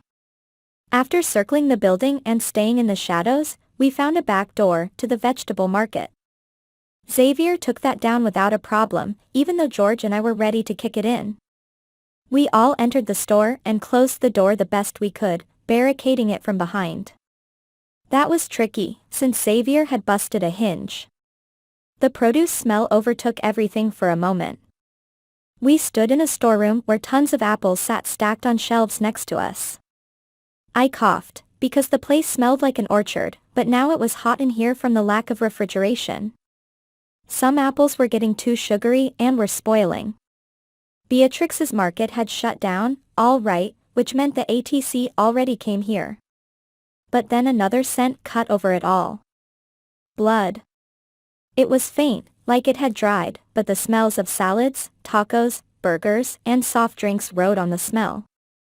George must have detected it, too, because he sniffed, and we exchanged looks while Xavier stayed oblivious. There are bodies here. George frowned at us, deadly serious, as he lifted his shoulders. I don't think they're on this level, but they're here. Xavier tensed, too. I can't smell anything. I drew my sword and held it in front of me, tensing. I said, something happened, and maybe Beatrix took out some of the ATC agents before she fled. Xavier shuddered as he forced a smile. That sounds like her, because my throat almost got ripped out here once. What kind of place is this? George asked. Don't let the pit form your opinion about the entire supernatural world. Xavier motioned downward to where the nightclub hid.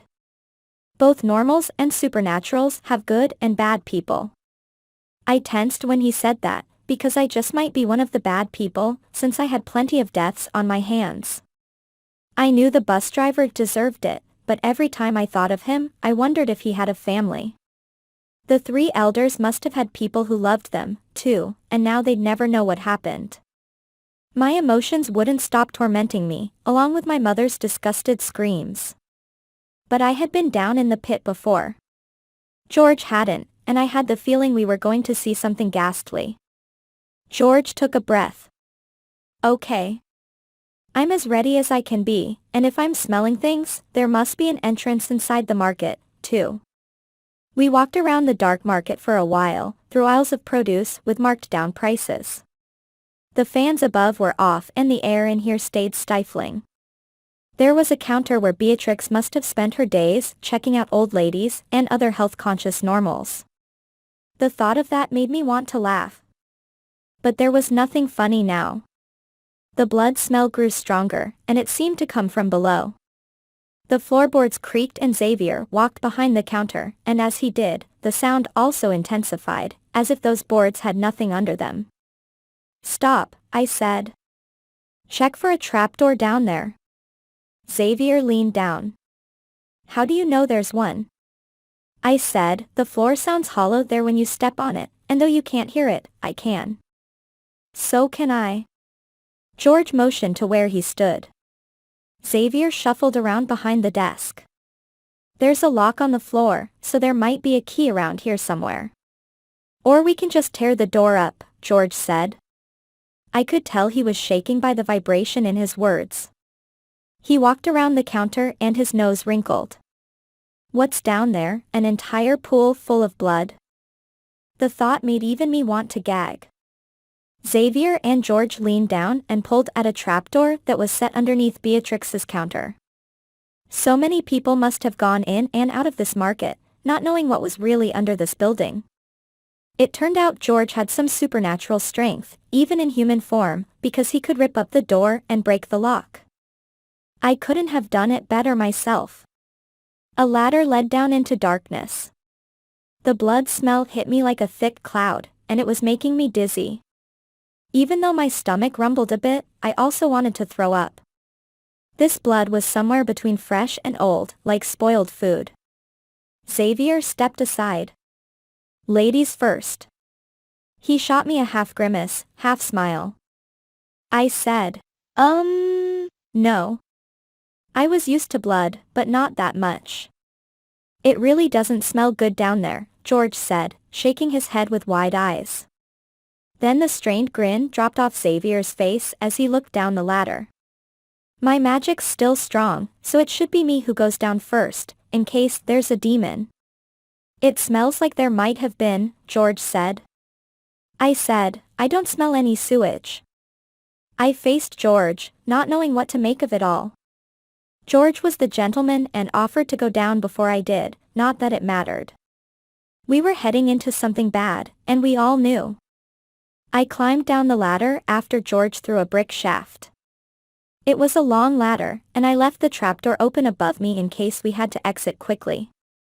I kept space between me and George to avoid hitting him with my sword. Xavier jumped to the bottom. He must have descended 100 feet into the earth, and it wasn't long before George and I stood on the floor as well. And did I mention that the blood smell was now 10 times worse? My gray vision hit me in the pure dark. The three of us stood in a storeroom full of spare light bulbs, CDs, wires, and bottles of booze. There were even bottles of what looked like blood and something faintly glowing that might be a special potion. I knew little about potions. Some mages could brew them, but the practice wasn't very common today as not too many of them still had cauldrons. I guessed that the potion on the shelf wasn't a friendly type. The door to the back room was closed. I heard no sounds coming out from the rest of the place, but I knew we were in the pit. It was out there beyond where we now stood. It felt empty for everything but death. "Where are we?" Xavier asked. I answered for him and George, just in case he lacked night vision. "Storeroom, and there's a door right ahead of us."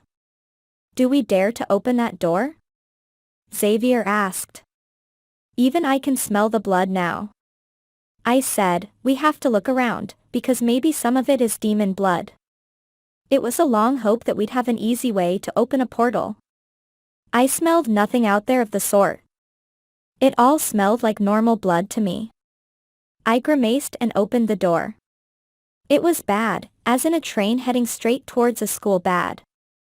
The dark nightclub spread before us, with its counters, dance floors, and side rooms. The ATC had been here, all right, and they were still here, lying all over the floor in dark puddles. All still wore in their thick protective vests that hadn't done a thing to save them from whatever had done this. There must be a dozen agents, and none moved. Some of the blood had already dried on the floor. I had seen nothing this ghastly before in my life. I wanted to throw up at the sight of all this violence. Xavier was lucky that the pit was dark and he couldn't see what I could. From the looks of it, George couldn't either, but he tucked his nose inside his shirt, trying to keep out the scent. "What did this?" I asked, backing away from the door. "Did what?"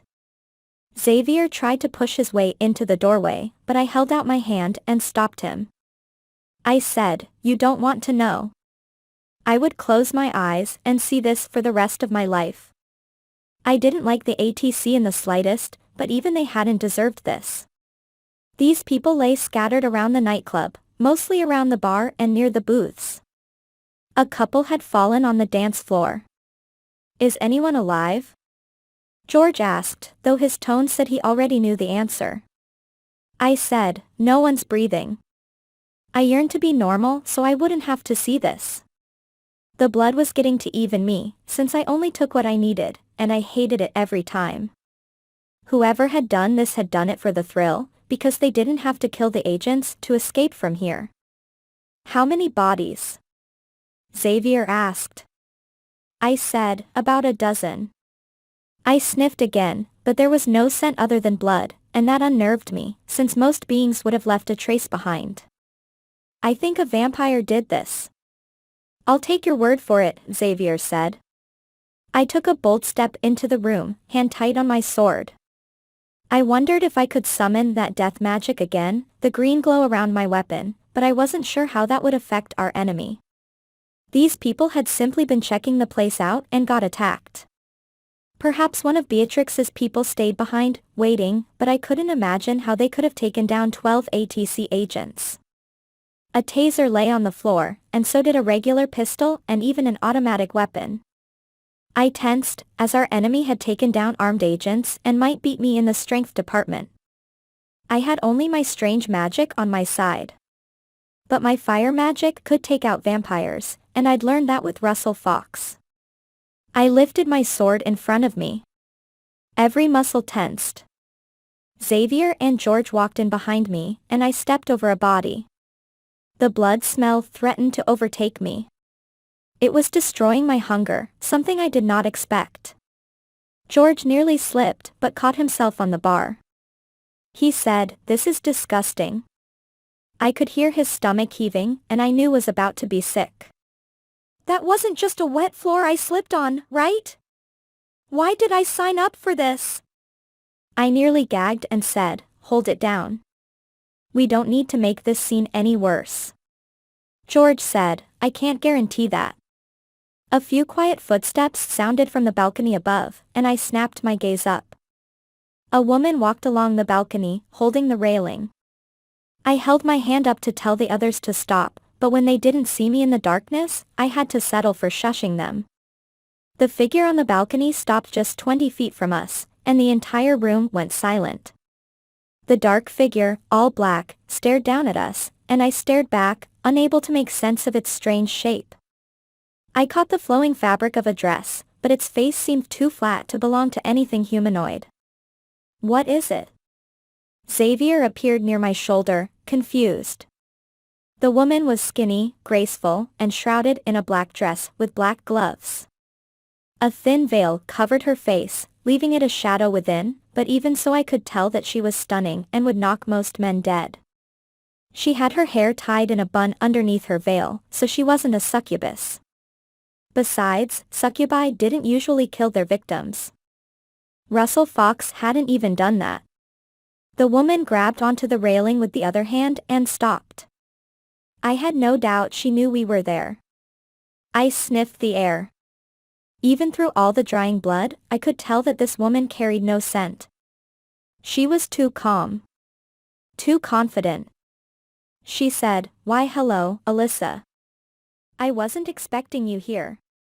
Her voice was ancient beyond belief and so loud that Xavier and George must have heard it.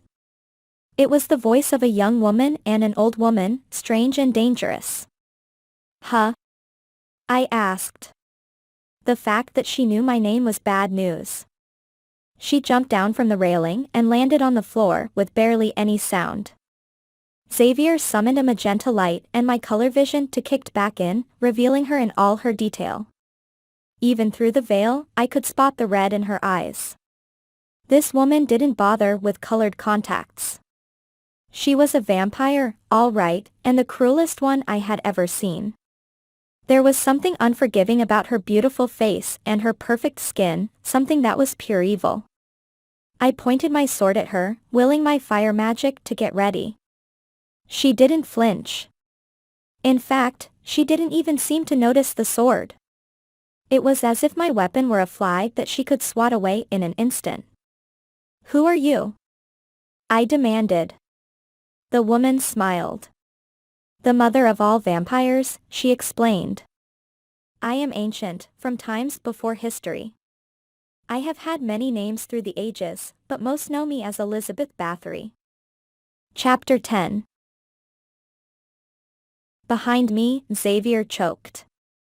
It took me a couple of seconds to recognize the name she was giving me. "Excuse me? Do you mean you're that crazy countess that used to bathe in the blood of young girls?" It just came out. I had heard the stories, but historians thought Bathory was just a crazy normal who wanted to be supernatural, like those people who let themselves get bitten by vampires for a chance of gaining immortality. Everyone knew what she did was disgusting, but wasn't she tried and killed for her crimes? This veiled, petite lady couldn't be her, smiling at us. I glanced at all the bodies and the blood again. Maybe the historians were wrong about Bathory just being a crazy normal and very right about her love of blood. "You are correct." She spoke with a strange accent that I couldn't place. "I am much older than what they believe. It is I who spread my gift around the world so long ago, allowing our species to spread. You have me to thank for your gift, Alyssa." One thing was certain, and that was that Bathory was now officially on the top 3 of my hate list. I kept my sword pointed at her heart as terror, then rage, crept into me. "Alyssa." Xavier spoke my name as a warning, as George took a step back into the bar. "Gee, thanks." I tried not to let my emotions get out of control, because this vampire woman was dangerous. Thorne's words came to me, and I knew she was no enemy to make the first move on. She was confident enough to stand in front of my sword. "You're welcome." Her tone told me she didn't care how I felt about her gift. Behind me, Xavier kept the magenta light going. It made the pit look even creepier. The glass around the bar shone and the dance floors were silent and barren in the flickering glow. I asked, "Let's clear something up. Are you a member of the Dark Council?" I could see it coming. Of course. I knew you'd make the connection. She sounded like a proper lady, which made the bodies even more horrifying. Maybe she'd talk, and that would give us time to come up with an attack plan. I said, "Stop complimenting me." There was no way I wanted to be associated with this monster in front of me. She could have taken the blood she needed and let the agents go. Now answer this next question so we can get it out of the way. Am I descended from you, too? I should have known that one of the Dark Council members was a powerful vampire. My condition was one of the 5 parts that Cazio wanted active for his right. I already knew about it. I had since I was 2, but I had never met the one responsible. No one knew how the turning gene got into the human population, or if it was a gene for certain. It was thousands of years ago I discovered I loved blood, the feel, the taste of it. With the help of a dark mage, I attracted the demon you now call Cazio, who helped me achieve the immortality I sought.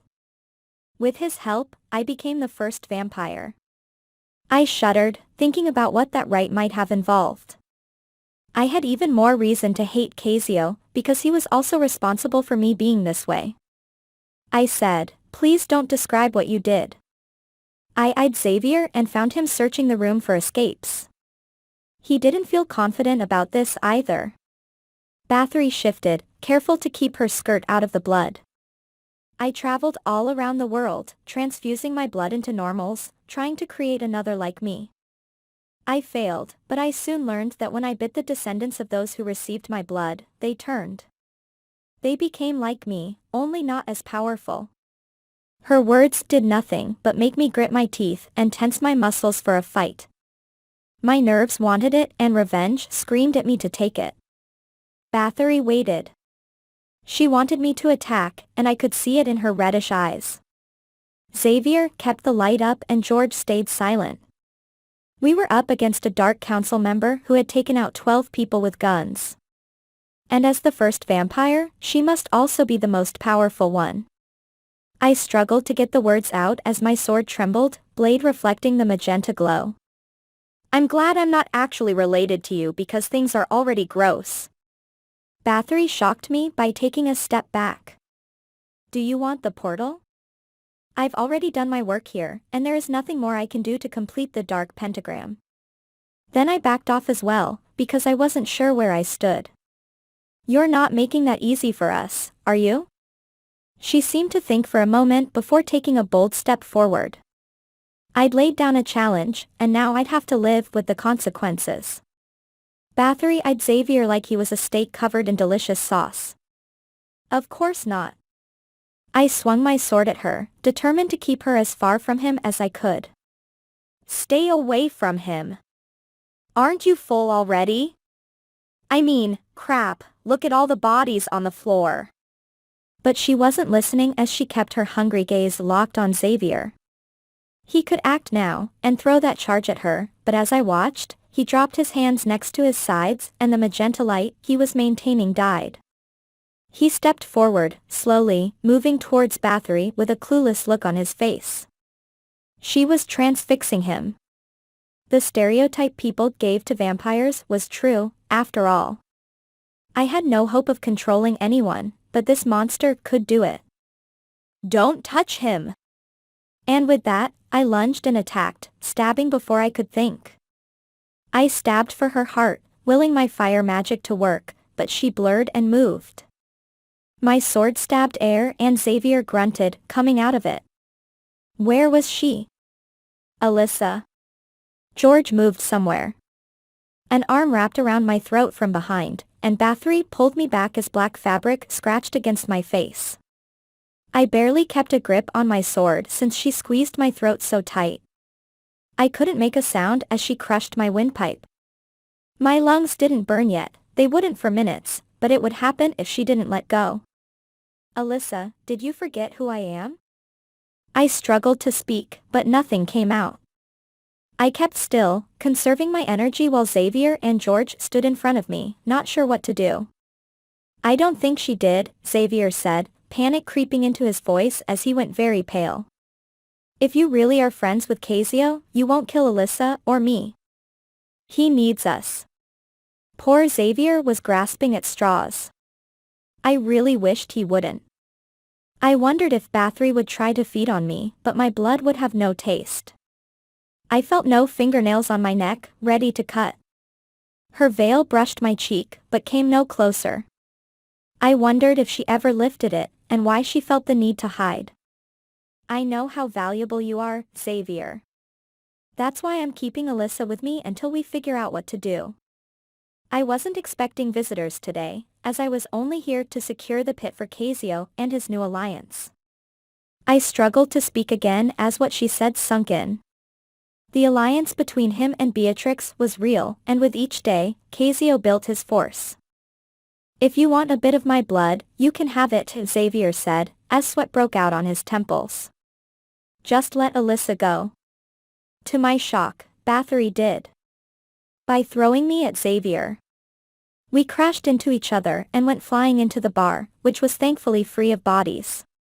Xavier let out a grunt of pain, and I heard a joint in his leg pop as something sprained. I caught myself and we stopped, facing each other, bodies touching. I'm afraid the three of you will not do much against me unless you can become more powerful. Perhaps there is a way or two I can help Cazio out here. Bathory's voice rose as she thought, and I didn't like it. I turned and stepped away from Xavier, who seethed in pain and grasped his knee. It was going to be a problem in the short term. He faced me and shook his head, as if we stood in front of a rigged carnival game. But we had killed Cazio once. Now we had to kill the monster the mayor helped create. This Stone Age beast couldn't be as strong as the demon mayor, right? The evil countess lunged at George with lightning speed, and even he wasn't fast enough to back away. She seized his arm and pulled him closer as a growl erupted from George's throat. He was close to transforming. His pupils turned to slits. Bathory didn't seem concerned and maintained a scary calm on her face. She must have faced every creature out there, and a werewolf was probably common to her. And George wasn't an expert one by any means. He tried to avoid the whole thing. She held George in front of her with little effort. George growled again and thrashed in her grasp but maintained his human form. Bathory might prevent his transformation by keeping him captive. Your friend is helpless in my grasp, she said, all ladylike. I will let him go if you bite your battle partner, Alyssa. She knew all about the plan, and George didn't. What's the importance of that? George asked, fully back to human form. I said, you don't want to know. I shook my head as terror squeezed my heart. Xavier moved away, driving a wedge in between us as he kept his voice at a whisper. Don't do it. Bathory lifted her fingernail to George's throat, and it was sharp. Everything about the Countess was sharp, perfect, and deadly. Even though my gray vision had returned in the pitch darkness, her eyes still looked red and full of blood. I'm afraid I will need to spill his life all over the floor and make you watch. She kept that proper tone as she moved her nail very close to George's throat. His skin pulsed with his quickened heartbeat. All blood is beautiful, no matter what the species. Surely you must agree, Alyssa? She smiled and I could see a hint of her fangs beyond her veil.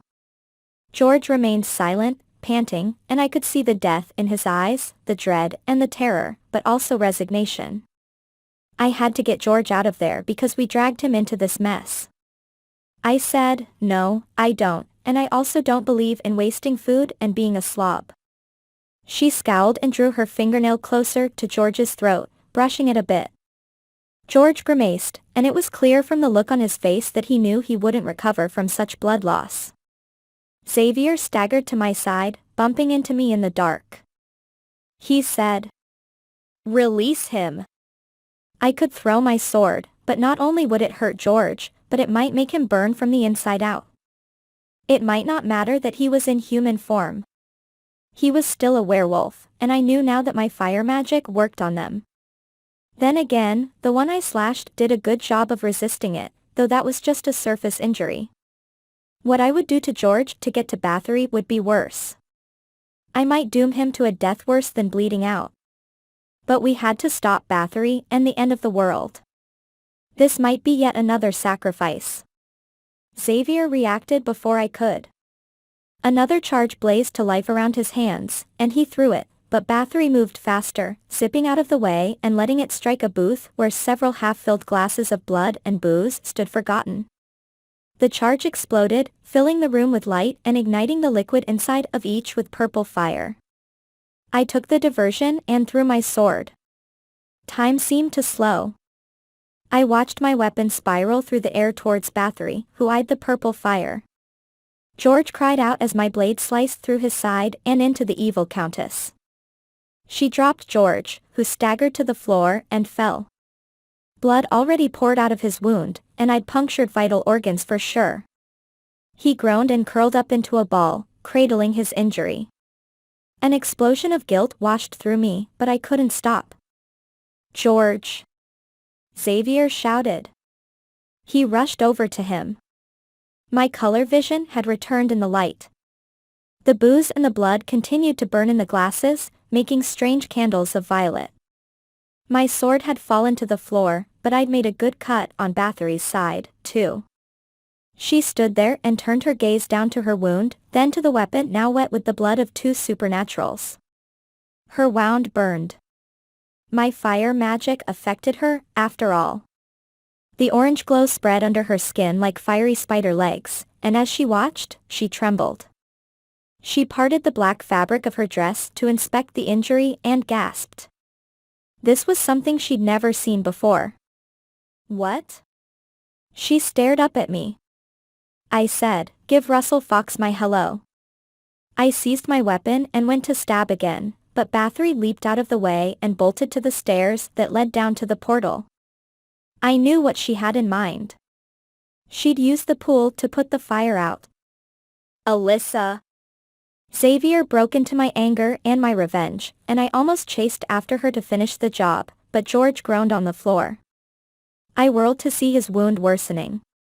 The fire had spread through the entire cut on his side, and he growled in pain in a voice caught somewhere between man and wolf. It was the most horrific sound of agony ever. I couldn't let him die, and I eyed the ceiling. "Xavier! We have to start the sprinkler system!" I tossed my sword back down as if that could undo anything. George might die because of me. Xavier dug into his pockets and produced a lighter. He flicked it and a flame came to life, adding more light to the dying magenta fires. He turned in a circle, looking for something to burn, as George groaned in anguish again. Fiery veins formed. We were running out of time. The flame wasn't spreading from his wound yet since it wasn't as deep as Bathory's, but it would. I said, "George, we're going to put it out. Just hang on for us." Xavier touched his lighter to the cloth backing of the booth, and smoke curled up towards the ceiling. The sprinkler system had to work, since it was a safety thing, right? Beatrix must have installed them with demons coming here all the time. Xavier lit another part of the booth, then another, adding more and more fires that made the pit flicker with orange light. Then he spotted a curtain hanging nearby and lit that, too. "It's burning." George grabbed his side and his features closed in pain. "It's burning." "What did you do?" I did the hardest thing I could have done and leaned down towards him. "Get your hand off your side. We're going to put it out, but you have to hurry." But George didn't listen and kept his eyes shut, hand on the wound. The orange glow slowly spread through his side, glowing under his shirt. I pulled his hand off his wound and he swatted at me, making me use my strength to avoid getting knocked back. Fire danced on the curtains, consuming them as it climbed to the ceiling. An alarm screeched, and a second later, glorious water rained down.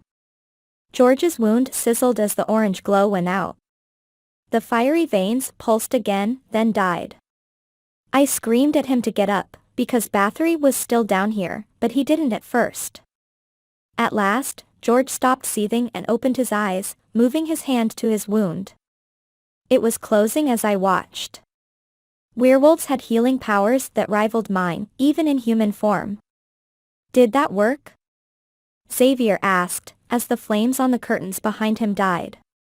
He stepped over a body and grimaced. Oh, it did. George stood and pulled his shirt down over his wound. I don't know what that was, but I never want to experience that again. We need to go, I said, facing the stairs that led down to the portal. I heard splashing. Bathory was inside, trying to put out her wounds in the not working portal. I thought again of going down and finishing the job, of putting my sword through her heart while she dealt with that, but it might be too much of a risk. Bathory was far stronger than me. She had thrown me around with no issue, almost as if I were a normal. And I realized what had created this scene. Cazio had allowed some of his own ATC people to come down here for Bathory's amusement. He was already betraying his own servants. I wondered if these people were the ones with the worst performance reviews. I felt sick. Bathory seethed again from below the spiral stairwell, and then I heard fabric straightening out and a series of what must be curses in Hungarian. I nodded to Xavier and George in the dimming light. Time to go. We need to check Beatrix's office, Xavier said, turning and running up the metal stairs to the next level. See if she has demon blood we can use later. I picked up my sword yet and then I had no choice but to follow. Bathory splashed again from down below. She was still licking her wounds and might take some time to heal. We had precious little time. George staggered up the steps behind us as the sprinklers continued to rain. Xavier yanked open Beatrix's office door and tried to flip on the light, but it was no use. He staggered around in the dark as my gray vision came back, showing me Beatrix's desk and her leather chair. The room smelled faintly of sewage. She'd been here so much that her stench would never leave. I pulled open drawers, more to satisfy Xavier than to look through things. We can't linger on this, because she's going to come back up here, and I don't know if I can handle her again. Several vials filled with black liquid rolled in the drawer. Demon blood. The vials were glass, with each one capped off with a cork. The blood inside was fresh and sealed tight, and the stuff looked like ink. I caught no scent. This blood was probably dead, but it was liquid. If it wasn't usable, Beatrix wouldn't have kept it stored. I snatched all 5 of the vials and stuffed them into my pocket, gross as the thought was. Xavier and George stood there, unable to see in the pure dark. Let's go. We made our way back to the storage room and closed the door behind us. By now, Bathory's footsteps were slowly coming up the stairs, barely audible to even me. We had to move. A foe like her wasn't a risk I was about to take, not after we barely saved George's life.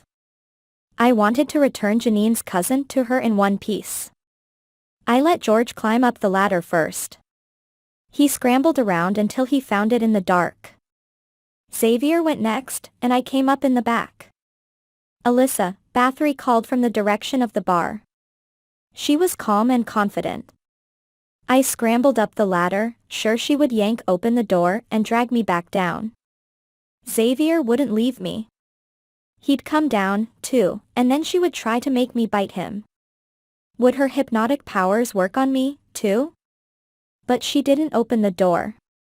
At last, George climbed into the dim produce market. Xavier and I followed, and the 3 of us shoved Beatrix's checkout counter over the trapdoor, which was no easy feat, as Beatrix had it bolted to the floor. At last, we got the door covered, but Xavier shifted leg to leg. Xavier said, she might come up the other way. Alyssa, grab your coat. I glanced outside, remembering that I'd left it near the apples. The sun was setting, and the sky was just turning purple. I said, I don't need to. Besides, it would take precious seconds to grab it. I pushed open the front door and bells rang as I did. The air was cooling, and the sun didn't bother me at this point in the day. Come on. Xavier and George and I didn't stop until we made it down the corner. Even here, I felt too close to the market where Bathory was hiding. The mother of vampires was loose in Cumberland, and the ATC had been right to go after her. Despite my hatred for them, I didn't wish death on any more agents. George leaned against a building and faced the sky, checking for what was no doubt the moon phase. The moon wasn't even visible yet, but George showed no signs of changing. I eyed the produce market for any signs of movement inside the building or down the alley. All remained silent. Bathory had let us get away with what we went in there for. What was that? George asked, lifting his shirt to look at his side. It had healed, with smooth brown skin over his ribs. If we hadn't had access to water, he wouldn't be. I said, I'm sorry, and I know I say that a lot, but Bathory was going to kill you if I hadn't thrown my sword. I make some supernaturals burn from the inside out, and I'm still working out who it affects. Thankfully, it doesn't work on normals or any type of human. But your death magic does, Xavier said. Soon, you might have a type of magic for every monster out there, normal or otherwise. Don't talk like that, I said. I don't want to get any more magic, and no offense to mages anywhere. A look of hurt came over Xavier's face, but I didn't have time to deal with that. He'd clarified that we had to keep this relationship professional, anyway. There would be no more kissing, no more hand-holding and skipping through the mall, and no more anything. It had to be that way so long as Cazio lived. Which made me want to kill the mayor more than ever.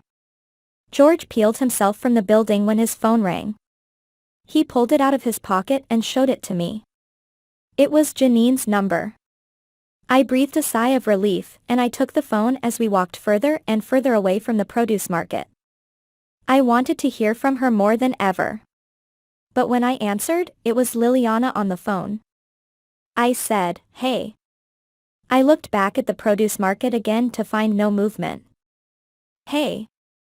I searched Liliana's voice for distress, but it wasn't there, and instead she spoke with care that I couldn't interpret. We just wanted to know where the three of you went. I asked, so, have you been looking for the ATC place where they took our people? Liliana told me, well, duh, and we've been looking for hours, but Janine's better at this computer stuff than I am. You all need to come back pretty soon, because she thinks she might have found something on the satellite maps. I asked, really? My hopes soared as I thought about where Cazio must have taken the prisoners, and that we might get them out. You need to see it since you might have a different idea than we do, Liliana said, keeping that same ultra-numb tone.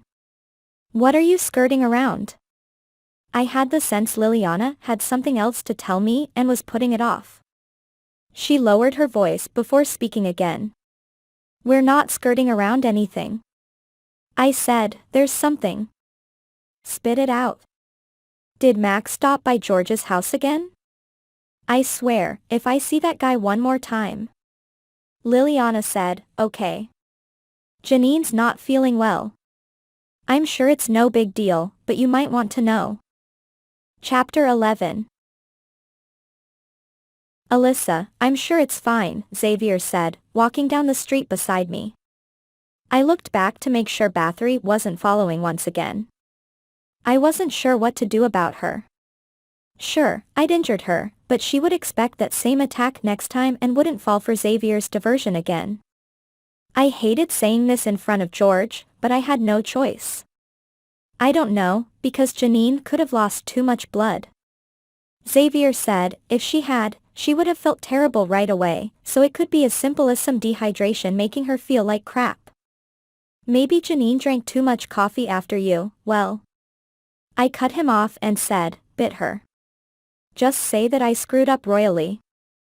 George walked beside us. He kept looking at me in a way most people looked at me with dread.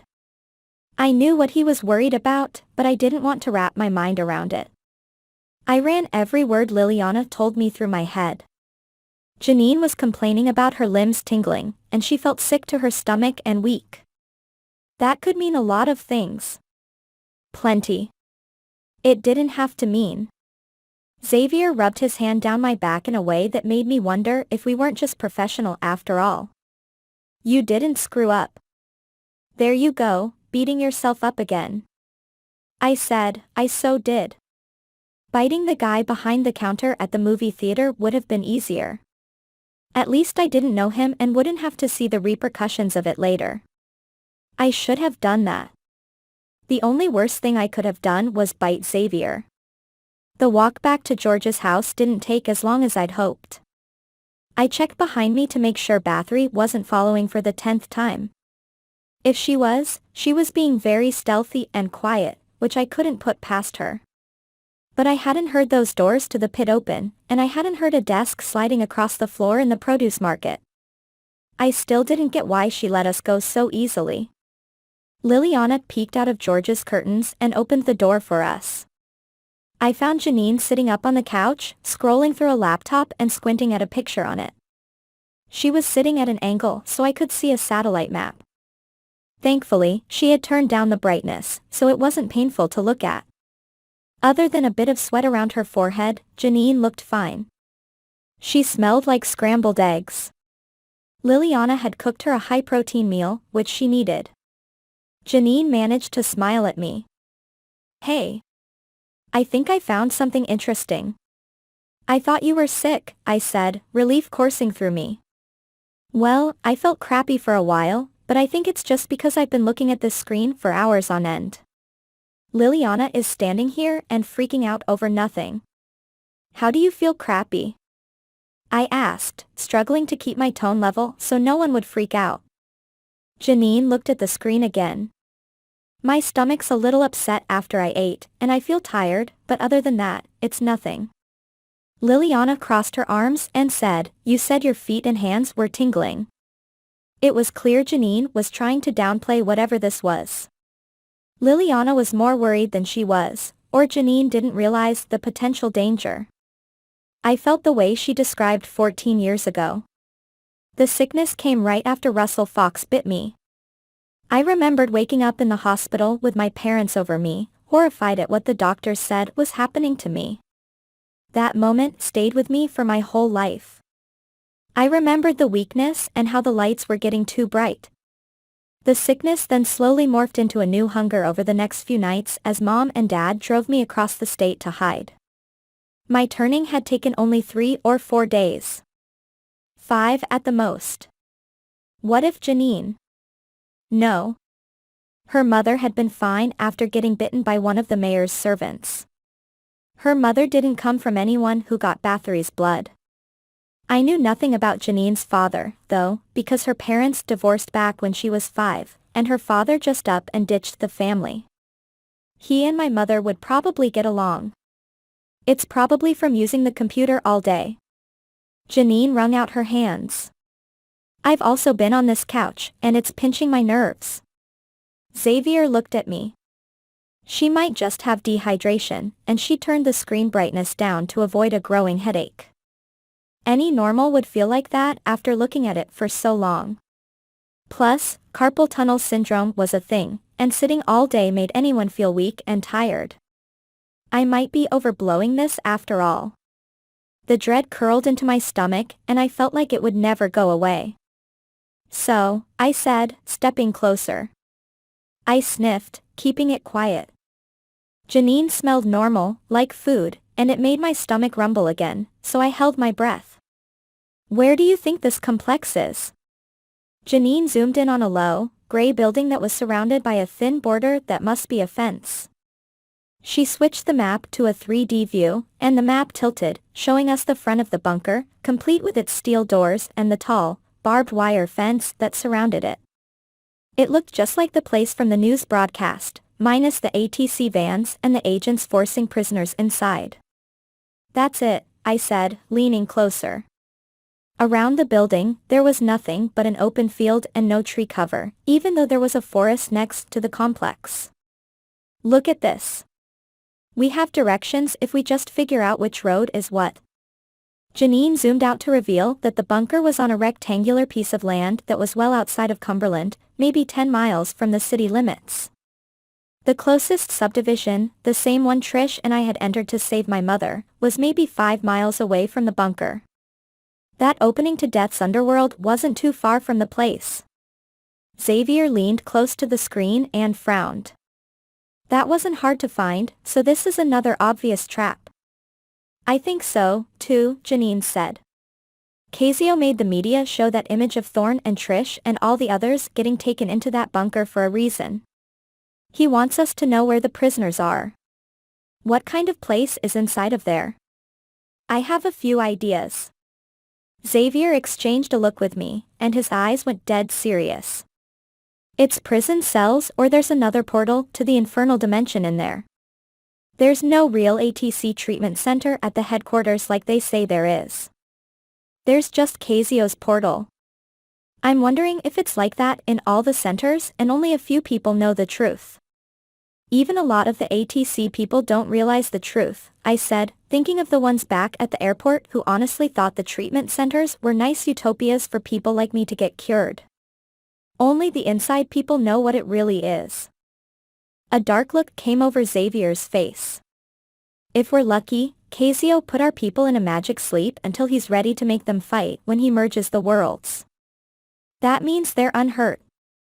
It was the best case scenario. Anything else would be too horrible to imagine. Elsina and Trish and Thorne might all be in the Infernal Dimension if the portal theory was right. That made it so much harder to rescue them. I pulled out a small vial of black blood from my pocket. We have something to open any portal we find. What's that?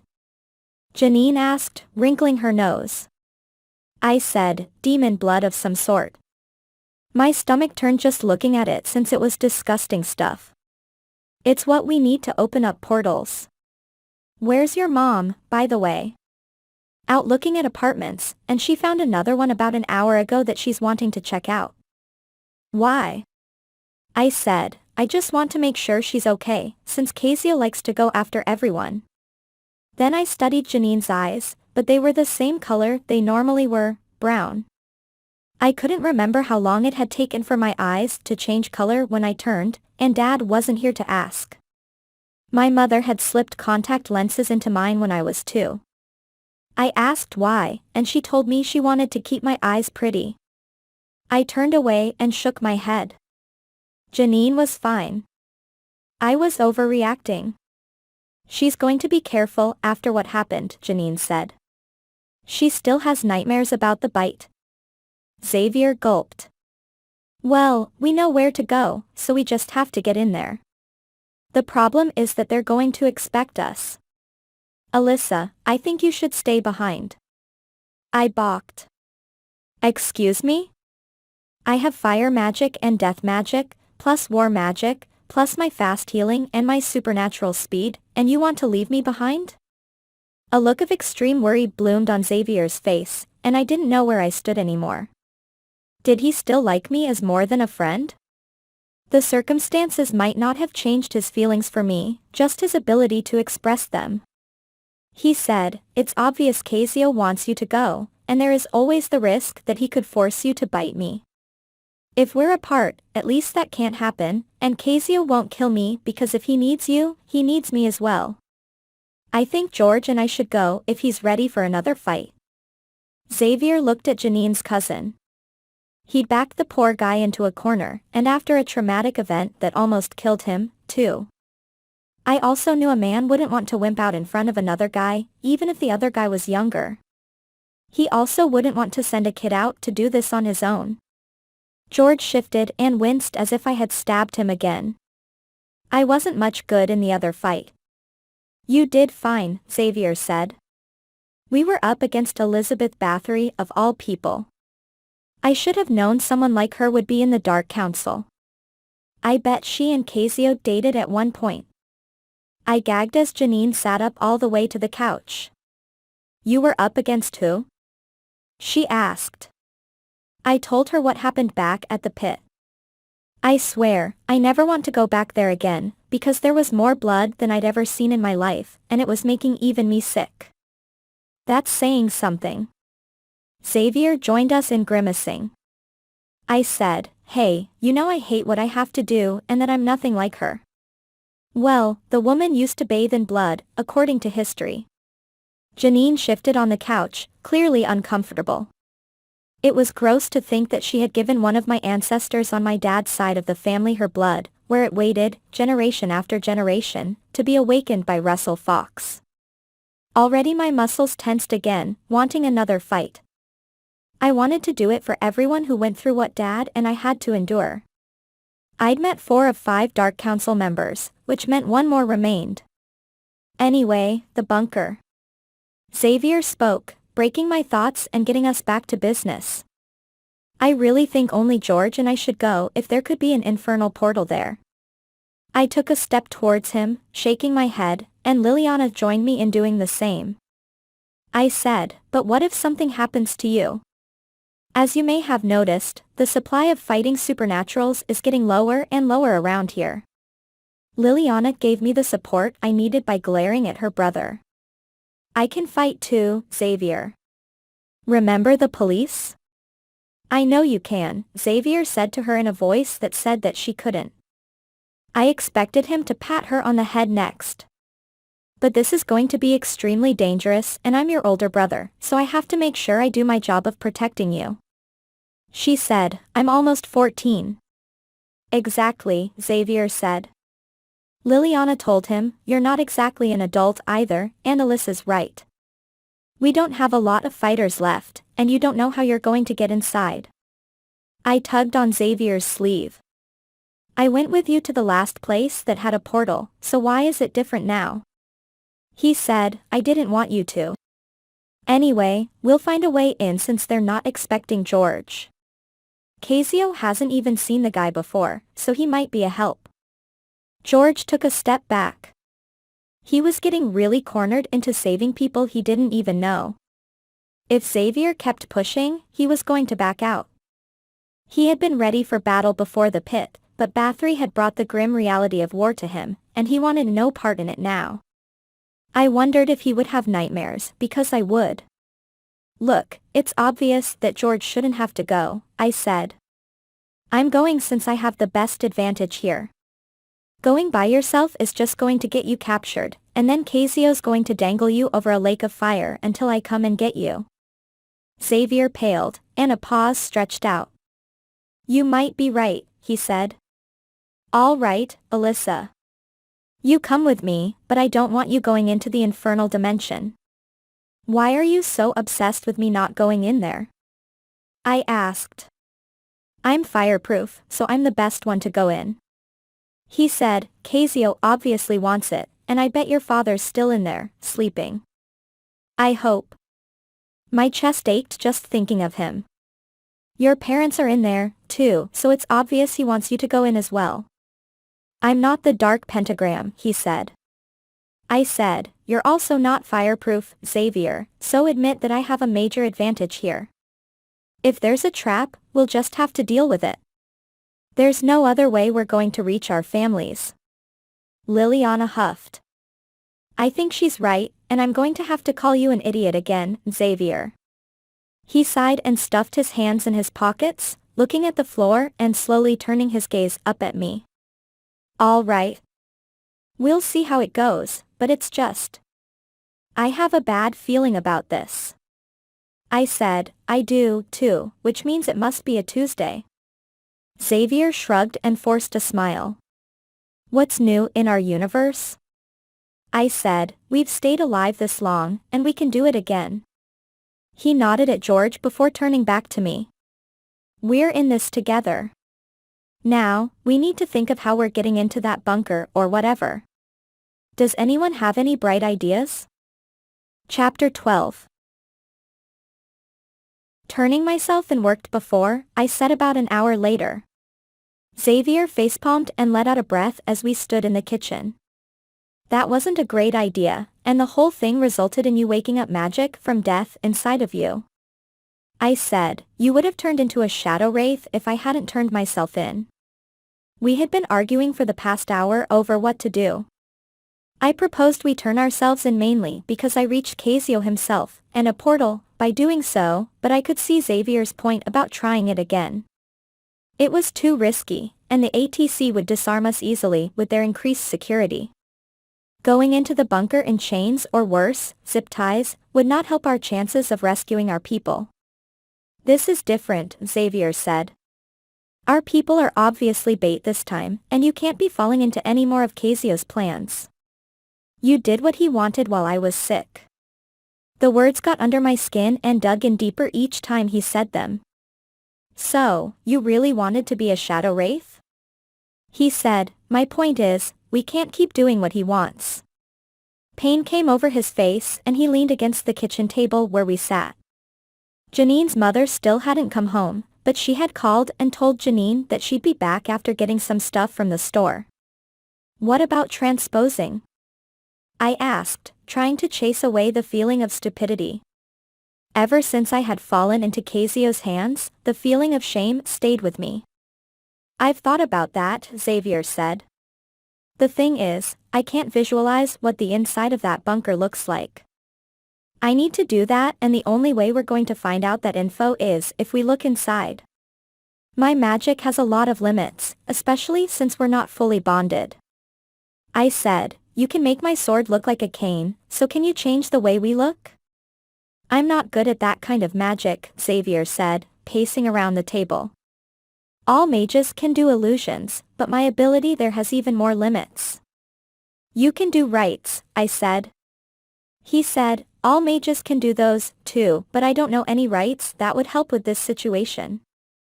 I know one to fortify weapons and one to put protection around a place, but I don't have an iron ingot or dragon blood on hand. I said, that's nice. I had the feeling Cazio wouldn't lend us any, even if he was in the area. I had the feeling he might be, since the entire Dark Council seemed to gather for the coming apocalypse. The date of their meeting was supposed to be getting closer, even if they would not hold their party in the ruins. Xavier and I had drained the magic there for the next century while bringing Leon back to life.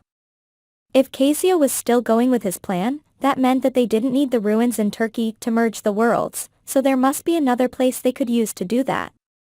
I thought. Liliana got a glass of milk, then joined Janine out in the living room. They were watching an animated movie and eating popcorn, and both of them gave off a scent that reminded me of the theater. My stomach growled, but I wasn't about to lose control yet. I was getting hungrier and hungrier. The more I fought and got involved in the supernatural world, the more my nature woke up. It scared me, thinking of how far it would go, especially when I thought of Bathory. Until a few weeks ago, I'd acted the part of a normal girl who went to high school and played soccer. Now I was this, and I didn't think I could ever go back. Would another mage be able to disguise us? I asked. Like Mac? Xavier said, you have an unfulfilled deal with him, and I don't think he's going to help us again. I told him, I know I do, and if we approach him and tell him we have to do this to reach death again, and it's possible we'll meet her in the bunker, he might help. He wants her to take his dark magic away so he can be normal. It's not that I can blame him. Death only surfaces once a century, and he's probably scared his chance is about to vanish. He told me, but Mac's magic is dark, and I don't know what disguise would get us inside. I said, if we look like ATC agents, we might get in. I know little about magic, but Mac works with samples from people. It's how he found Janine to ask her about me. It's called sympathetic magic, Xavier said. Grabbing some samples from ATC agents will have to be something we do. I'm sure he'll need those to make an illusion right work. We need to stake out the bunker first before going in, and if we're lucky, we'll also get what we need before we go inside. It was still dark, now going on 11 at night. We took the bus to the subdivision I'd visited with Trish to save my mother. It dropped us off at the last stop, an old booth with bits of garbage up against it and an overflowing trash can that looked ready to vomit its contents onto the sidewalk. The neighborhood looked run down, and graffiti decorated some of the boarded-up windows. We were in gang territory. As the bus pulled away, I eyed my fake cane and wondered if I should shake it out, showing its true sword form so no one would mess with us. But we were strong, and I had to remember that. Normals with knives wouldn't be a problem. Guns might be an issue, but Xavier had eaten a good meal. His charges would scare away most attackers. If anyone bothered us, I decided, I'd solve my hunger again without guilt. This is a pleasant area, Xavier said. I said, it's the stop closest to the bunker. I looked down the road, using the moonlight to tease out details.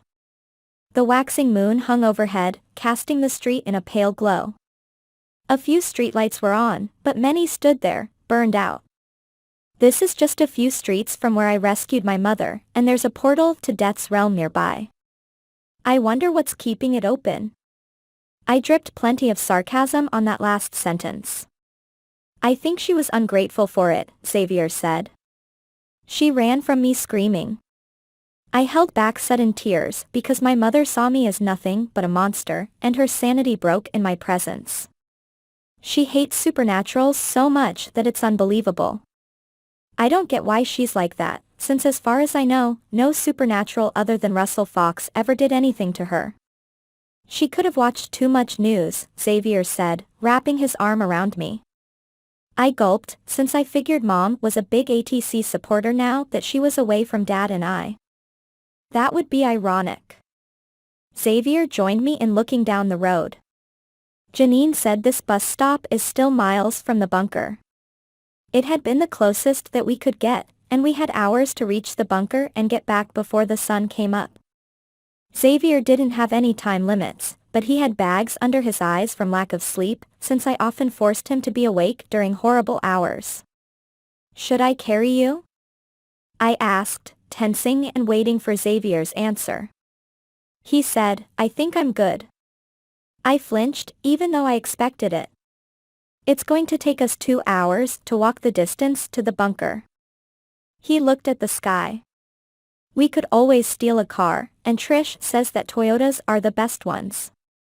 They last forever, so they're not likely to break down on you.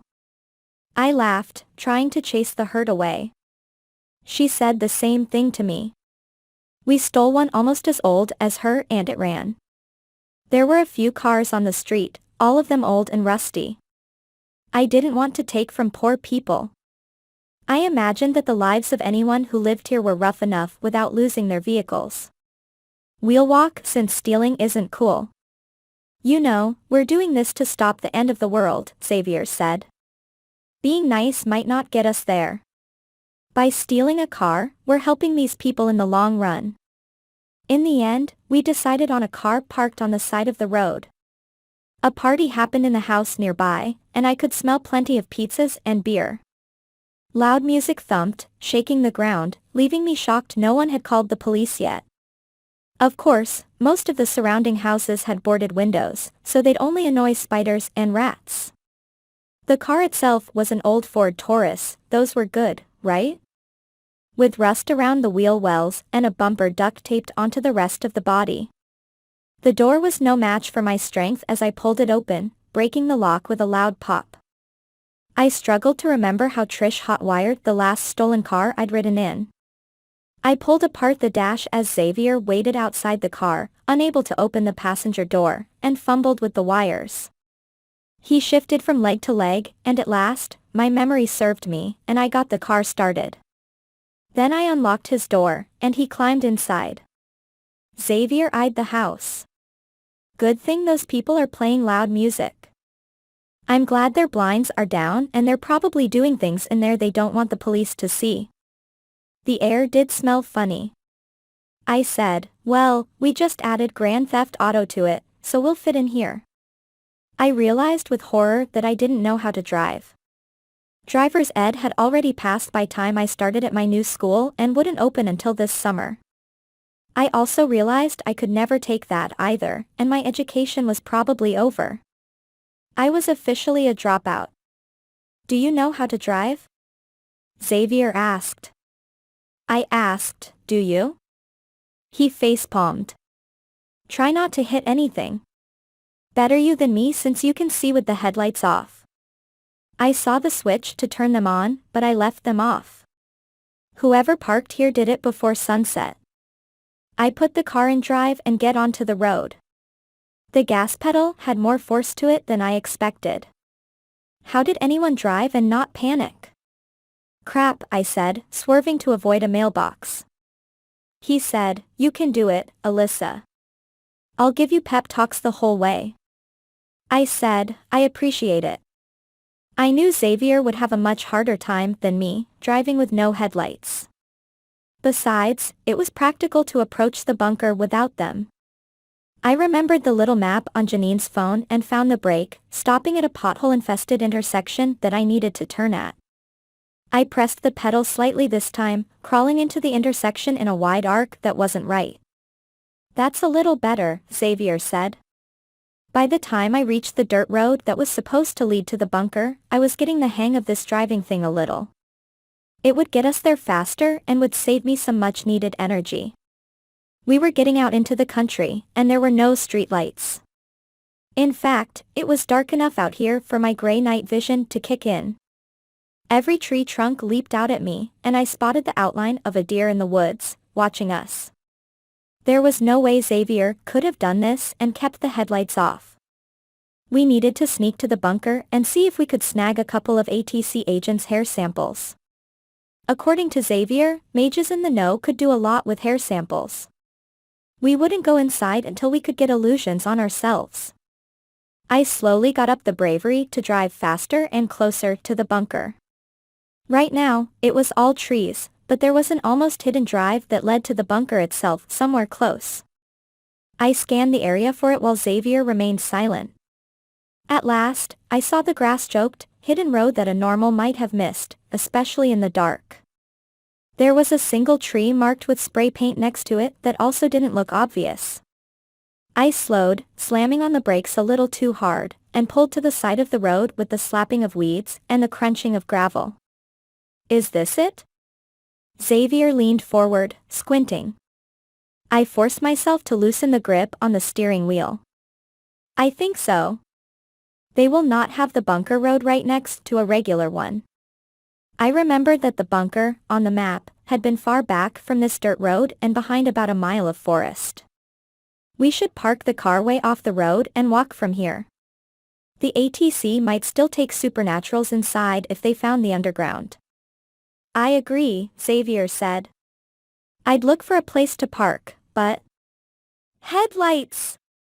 The panic in his voice rose as he looked in the rearview mirror. I did the same.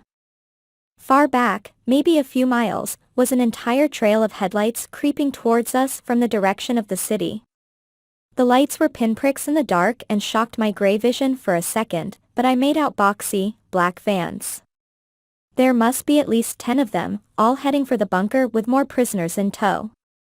I searched around, but there was only an overgrown field on the other side of the road, separated by a shallow ditch. "Hold on!" I pulled the car towards it and hit the gas. I thanked myself for keeping all the lights off. "Alyssa!" Xavier seized my arm. The car bounced as we rolled over the ditch, getting stuck for a couple of terrifying seconds. Then we climbed out and into the field, where more grass slapped against the hood of the car. I realized we were leaving a trail of destroyed underbrush, and I prayed the ATC people wouldn't notice. It was our only hope. I was no good against so many agents who were likely armed. The ground sloped downward, and I hit the brake as the car rolled down it, pulling to a stop. I could no longer see the road from here, and I was sure that the ATC wouldn't see the car. I looked back to find our new trail still there, twin tire tracks in the tall grass. If we were lucky, I could see it only because of my enhanced vision, but I had the feeling a normal might spot it as well. "Out. I think we're covered." I caught my breath. Xavier's eyes widened. "Didn't we leave marks?" I pushed the door open and got out of the car. Standing all the way up, I could almost see the road behind us. A faint breeze made some trees creak. I could hear several motors approaching, along with the sound of crunching dirt and gravel. I couldn't tell how many, exactly, but they were there. Xavier stood and waited. It was clear he couldn't hear them yet. "How many do you think there are?" he asked. I said, the ATC has been taking a lot of prisoners today since they found the underground. My stomach rumbled as I thought of the fight we'd have. I had a feeling the ATC people wouldn't let us take hair samples from them easily. If we were lucky, we could sneak up and pluck some off their heads, but my body was tense and yearning for battle. I also wanted food, as much as I didn't want to admit that to myself. Xavier and I crept closer to the road, crawling inside the grass. The first of the vans came into view, headlights fading in and out from behind tree trunks. It was a shiny black van, all right, complete with the white lettering on the side. The van turned down the drive and vanished, and then there was a second one, and a third. We waited 2 full minutes as 13 vans turned down the almost hidden drive and vanished into the night, leaving only the sound of crunching weeds behind them. "This is nice," Xavier said. "Looks like a big drop-off." I said, "Well, we know how many vans are going to come back out. We should attack the last one." Lucky 13. I imagined that most of Cumberland's ATC had been busy today, shuttling patients to the bunker. If this had been happening all day, and I had the feeling that it had been, then either this facility was huge, or the prisoners were getting fed right through an infernal portal. If the latter, Xavier was going to give me a hard time about going into the other dimension. He was probably right, too. I might be fireproof, but there was close to 100% chance Cazio had set up some kind of trap there. We waited for what stretched out into an hour. I listened, but there was nothing in the air that told me how many prisoners the ATC was unloading. My hearing was good, but from over a mile away, there was no hope of using my ears to get any more information. "How long is this going to take?" Xavier asked. We were lying down on top of the hill just in case there were cameras around the place, but if there were, they would have detected us and attacked already. I said, "Maybe they're not coming back out tonight." Just then, I heard motors, and tension exploded. "They're coming." I crawled forward through the grass. "Remember the last van. You stun the driver and I go in through a window. Don't blow out any tires since we might need the van." "There will probably be 2 guys in each van," Xavier said. I'd seen plenty of ATC vans. There were usually 2 drivers and the prison area in the back. Of course, there was the chance that our victims would radio for backup. We had to take the risk, knock out the drivers, and then hide them somewhere where they couldn't tell their comrades what we were up to. There was also the chance that the other vans would notice their last one missing in no time. We had to hustle. The first van emerged from the drive and slowly headed back the way it had come, speed limited by the dirt road, and about 30 seconds later, the second emerged. Then the third came out, almost exactly 30 seconds after that. I watched their red taillights, bright in my otherwise gray vision, fade down the dirt road. They were off to bring more prisoners back. If things went right, only 12 vans would make it, and Xavier and I would keep lucky 13. We crawled forward like soldiers. The air around Xavier heated with the coming war magic. I kept a tight grip on my sword, though I didn't want to have to kill or use my new death magic. I counted each van that came out of the drive. 5, 6. Magenta light formed around Xavier's hands as he rose to a crouch. I said, "Not yet. They might see that." The light died, but the air remained hot. He was struggling to hold his magic back until the right moment. 10, 11, the 12th van turned out of the drive and drove away. Now. Xavier let his magic come to life. Purple light exploded around his hands as the 13th and final van pulled out of the drive and went to turn. The van stopped as the driver must have spotted the magic. Xavier threw the charge with good accuracy. It sailed, fizzling and spitting, towards the van's driver's side window, where it broke glass and no doubt stunned the person inside. I saw a guy slump against the steering wheel, knocked out. But the other figure inside was reaching for a radio on the dash. We had no time to waste, or we were going to have company. I bolted towards the van as fast as I could, reaching it in under 2 seconds. I circled around it and raised my sword, bashing the passenger window in. It shattered, and a woman screamed and dropped her radio. I jumped and grabbed onto the edge of the window, cutting my palm on the glass, but I ignored the pain and reached inside, seizing a clump of her hair. Behind her, the driver lifted his head, stunned. My agent stopped screaming and instead reached down for something on her belt. I smelled a taser, and I would not let that happen again. My stomach roared because she smelled like a steak dinner. I won't kill you. I had to say it, though rage pumped through me. These people had taken some of my friends to a horrible fate. The male driver groaned as I pulled the woman closer. I dropped my sword on the road. Xavier was running up behind me, ready to strike again. All this happened within 2 seconds. Xavier ran around the van and pulled at the driver's side door. I couldn't mess around anymore. I had to do what I had to do before I became a danger to Xavier again. If this agent had a trace of Bathory's blood, so be it. I bit. She screamed, this time in pain, and I couldn't apologize. Bathory would have probably torn her head off after she was done. I knew dimly that Xavier was throwing another charge at the driver's side door as I fed and clung to the side of the van, filling myself with renewed energy and strength. I let the woman go, who groaned and reached for her neck. She was still bleeding a bit, but she'd survive. I figured she'd have a headache later and might have to sleep this off. The driver's side door opened. The worst was happening.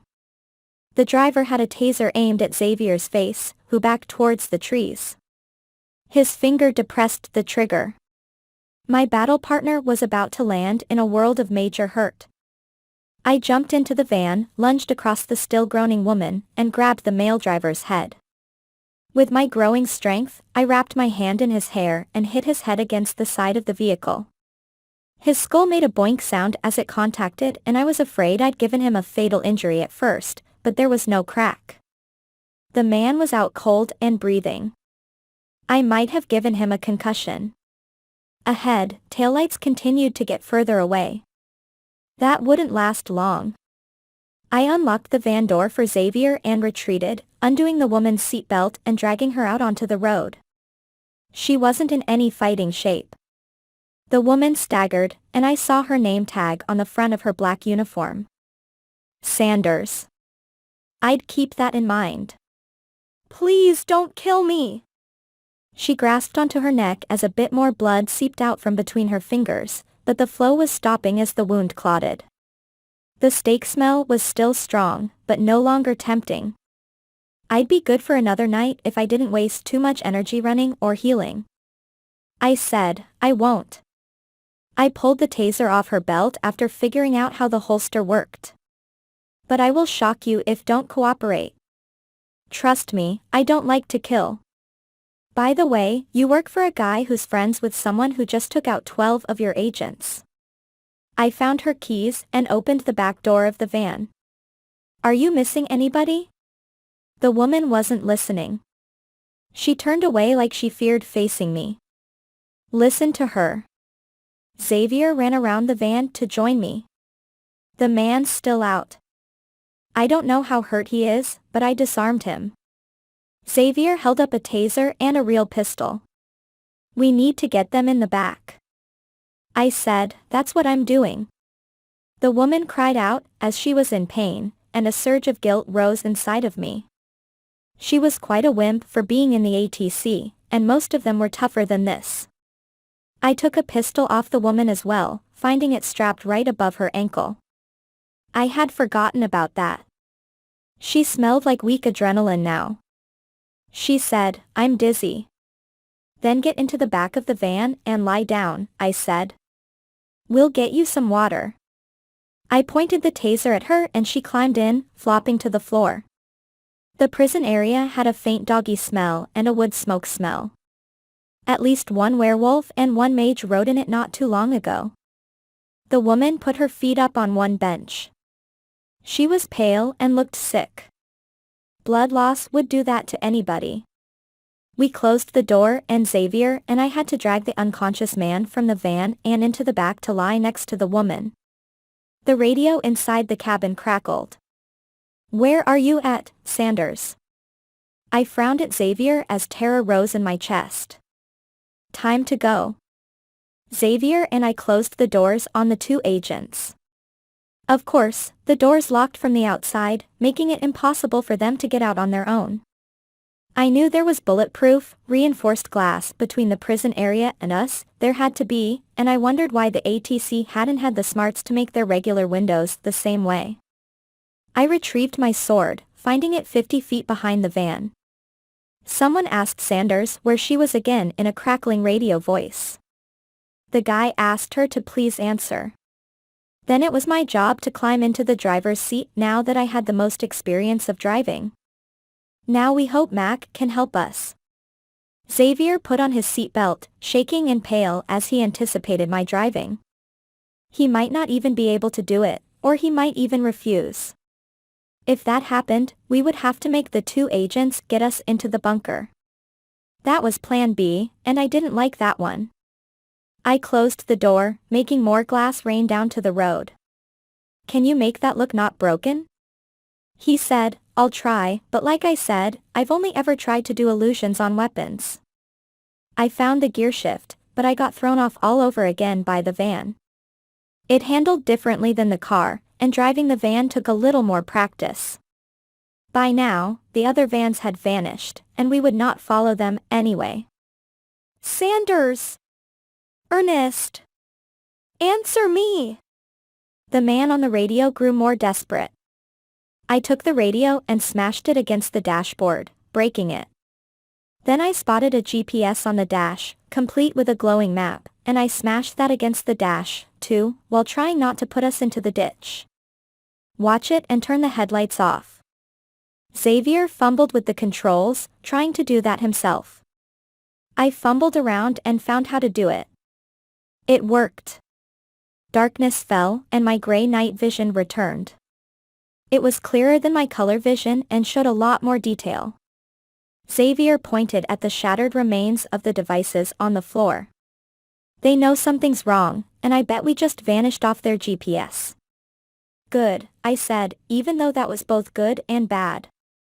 We had to hurry. I thought of turning around and driving further into the country, but the ATC would expect that. The dirt road didn't go anywhere, only into open farms, and eventually a dead end. We had no choice but to drive back towards the city, where Mac waited. So far, no one was coming back for us. Xavier had his eyes closed, trying to focus as he muttered some magical words that only the mages knew, but the windows stayed broken. He said, "I don't think this is going to work." I spoke.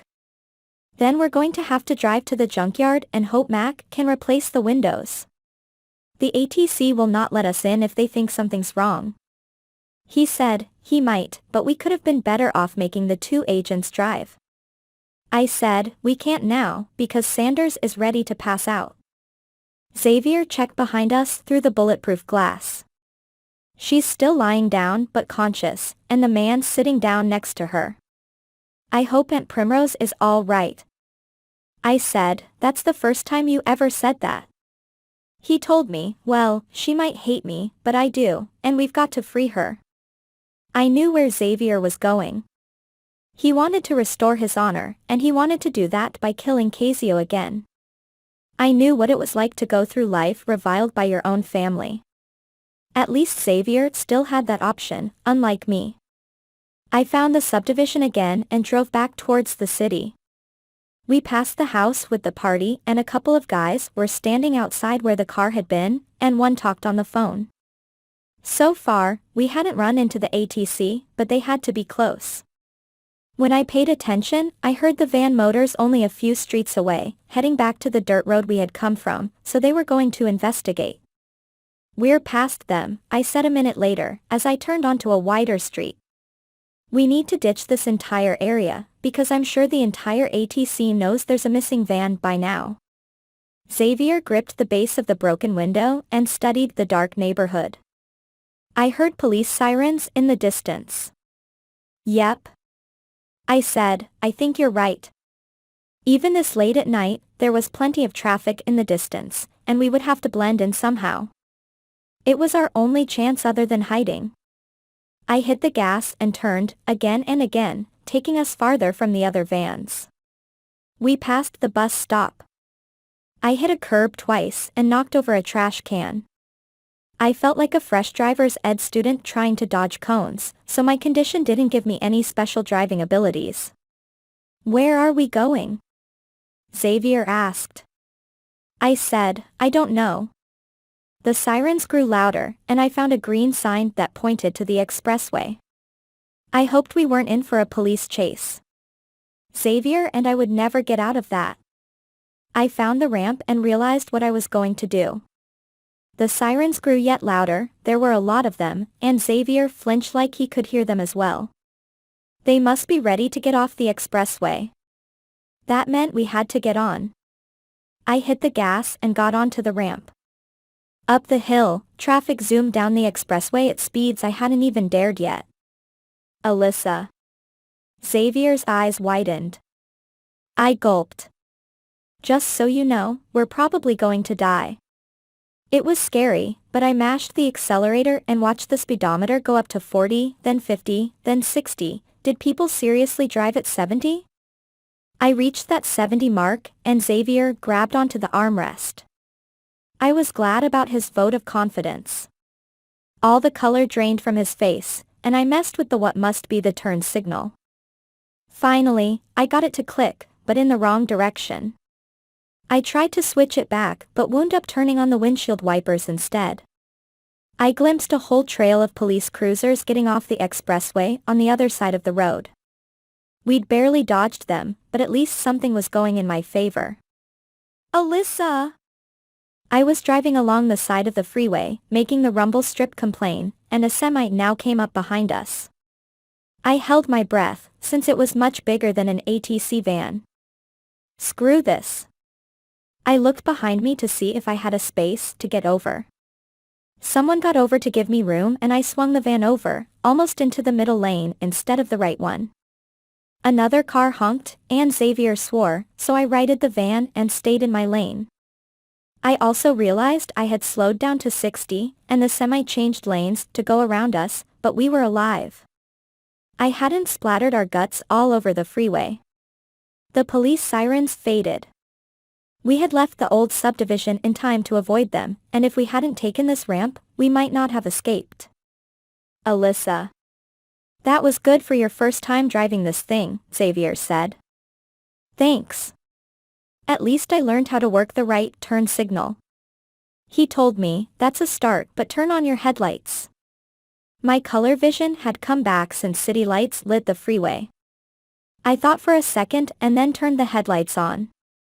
I realized what a dangerous thing I'd done. Normals probably couldn't spot other vehicles too well in the dark without them on, and I had to remember that. You can speed up, Xavier said. I asked, are you sure? He said, the speed limit says it's 70. I said, so, you're going to be my backseat driver. He told me, you told me to give you pep talks, right? A man passed us in a sports car with the top down. He stared at my busted window and lingered in the next lane for a bit. I tried not to stare back, but I let my gaze go to the guy for a second. He was an older man who was clearly having a midlife crisis, and the look on his face was suspicious. We can't stay on the freeway long, I said as the guy sped ahead and got in front of us. He might call the authorities on us. A teen girl driving an ATC van with broken windows wasn't a normal sight. Xavier said, I agree. I think we have 6 miles before the exit that will take us to Max. Stay here in the right lane and I'll tell you when to get off. I hadn't lived in Metro Cumberland for long, so Xavier had to be my guide, and I trusted his judgment. I kept driving, doing 60 and letting people pass us because I was too scared to go any faster. And I barely tapped the gas pedal, afraid it would send me into the back of the semi that was now in front of us. Downtown Cumberland got larger, complete with the side of the ATC headquarters. The truck posed another problem, because its enormous body blocked out the view of the helicopter at first. I heard the blades a second before it came into view, swinging a searchlight. I swore. The helicopter was maybe a couple of miles to our right, flying over the dark neighborhoods where they thought we must be, and the searchlight swung back and forth in search of a van with busted windows. One call from someone on the expressway would get that helicopter over here in a hurry. We could never outrun it. That's not good, Xavier said. The helicopter was an ATC-1, and I could see the letters on the side. Watch it for me. I turned my attention to the traffic. We were getting closer to downtown, and even at almost midnight, there was a bit of gridlock. It wasn't what we needed. I hit the brake too hard and came to a stop well behind the semi before I got going again. There was another on-ramp and people were slowing to let some other cars join the traffic. Once all this calmed down, I swore we would have to move out of the city. Come on! Xavier swung his fist at nothing. I wanted to pass the semi. This driving thing was getting a little better, and I had more control, but there were too many cars in the other lane zooming past and no one would let us over. People were rude on the freeway.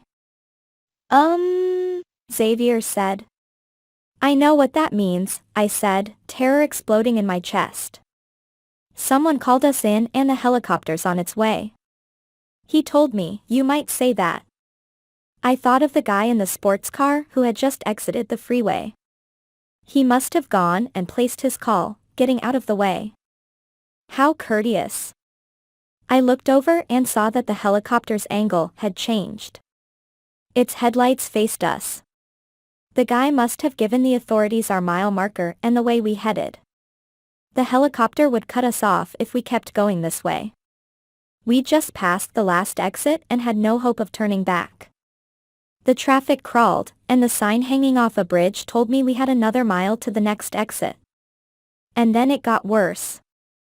Traffic slowed down ahead, big time, for the longest construction zone I'd ever seen. A blinking arrow and orange barrels blocked the left lane.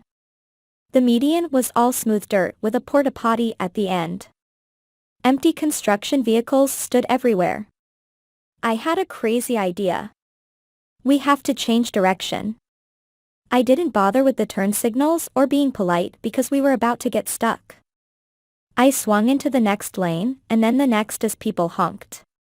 An orange barrel toppled and rolled into the median, but that served it right. I can't believe this. Xavier slapped both hands to his face. The helicopter grew louder, and its searchlight swung like some alien beam. It would reach the freeway ahead in seconds. Once it found us, we were done. We would never outrun it.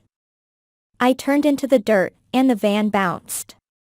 Even through the bulletproof glass, I heard the woman screaming. I hit the gas and we drove through and out of the median, making a U-turn and heading back the way we'd come. If we lucked out, people would think we were answering a call. A lot of ATC vans were out lately. They were emergency vehicles and allowed to do that, right? I hit the gas and merged on off the shoulder. The horrible road noise under us grated on my nerves. Xavier gripped his armrest again. Someone else honked, but I mashed the accelerator faster, faster. I couldn't give anyone time to see our busted windows and place another call. The searchlight of the helicopter touched the freeway about a half-mile behind us, expecting to find us there. Then drifted away, going along the construction zone. Xavier forced a weak smile at me, and he also crossed his legs. Nice move, and are you sure you're bad at driving? I said, I'm sure that was illegal. I wanted to melt from the near miss, so I was glad this side of the freeway, heading out of the city, didn't have nearly as much traffic. It was another saving grace. I continued to drive, and we passed the exit that the police took. I thought of Mac and how much we needed him. I had no choice but to drive away from him now. Chapter 13. The van had plenty of gas. That was another saving grace because stopping at a gas station would have been too risky. We drove through medium-sized towns, then small towns, then finally countryside. Cumberland turned into a gathering of lights in the dark behind us. We'd driven for over 30 minutes. "I think we're safe," Xavier said at that point. "Alyssa. I have to pee." I owed him a bathroom break, so I pulled off at an exit that promised a 24-hour McDonald's. We had to stop and contact Mac, anyway. If we couldn't get to him, he'd have to come out to us. To get to Mac, I'd have to call Janine and ask her and George to go to the junkyard. The clock on the van said that it was 12:30. There was no risk of the sun for a while yet. I didn't know the name of the town I pulled off at, since I had never been in this area before. I stopped at the McDonald's and parked back near the dumpster to hide the broken windows. Xavier ran inside and I wondered if the two agents in the back had to go, but we couldn't risk that. I'd asked Xavier to grab them some food when he was done, but he took a while inside and then came out with a couple of large bags. One had to be for him and the other for the agents in the back. He got in and the food smells overtook me. "Thanks for stopping. I should eat as much as I can so I can keep my strength up. We need to keep the agents well fed in case you need them again." "Well, the man, because the woman's still weak." He looked in the back. "We should drive away from here before we feed them." So, the food was for both of us. He was trying to do a better job of providing for me. "Thanks." I hated the thought of having to bite the man as well. I wasn't hungry now, but I might be again tomorrow night with the way I was fighting and running from the authorities. I drove us out of the town and down a dirt road that was a lot like the one we escaped. Weeds slapped at the van as we drew closer to a lake that sparkled in the starlight. I stopped on a small sandy beach and the fresh air here was amazing. Behind me, the woman groaned, and she needed to eat. I said, "Xavier, maybe you should feed the two of them, and I'll wait by the doors while they eat." He was already wolfing down a Big Mac.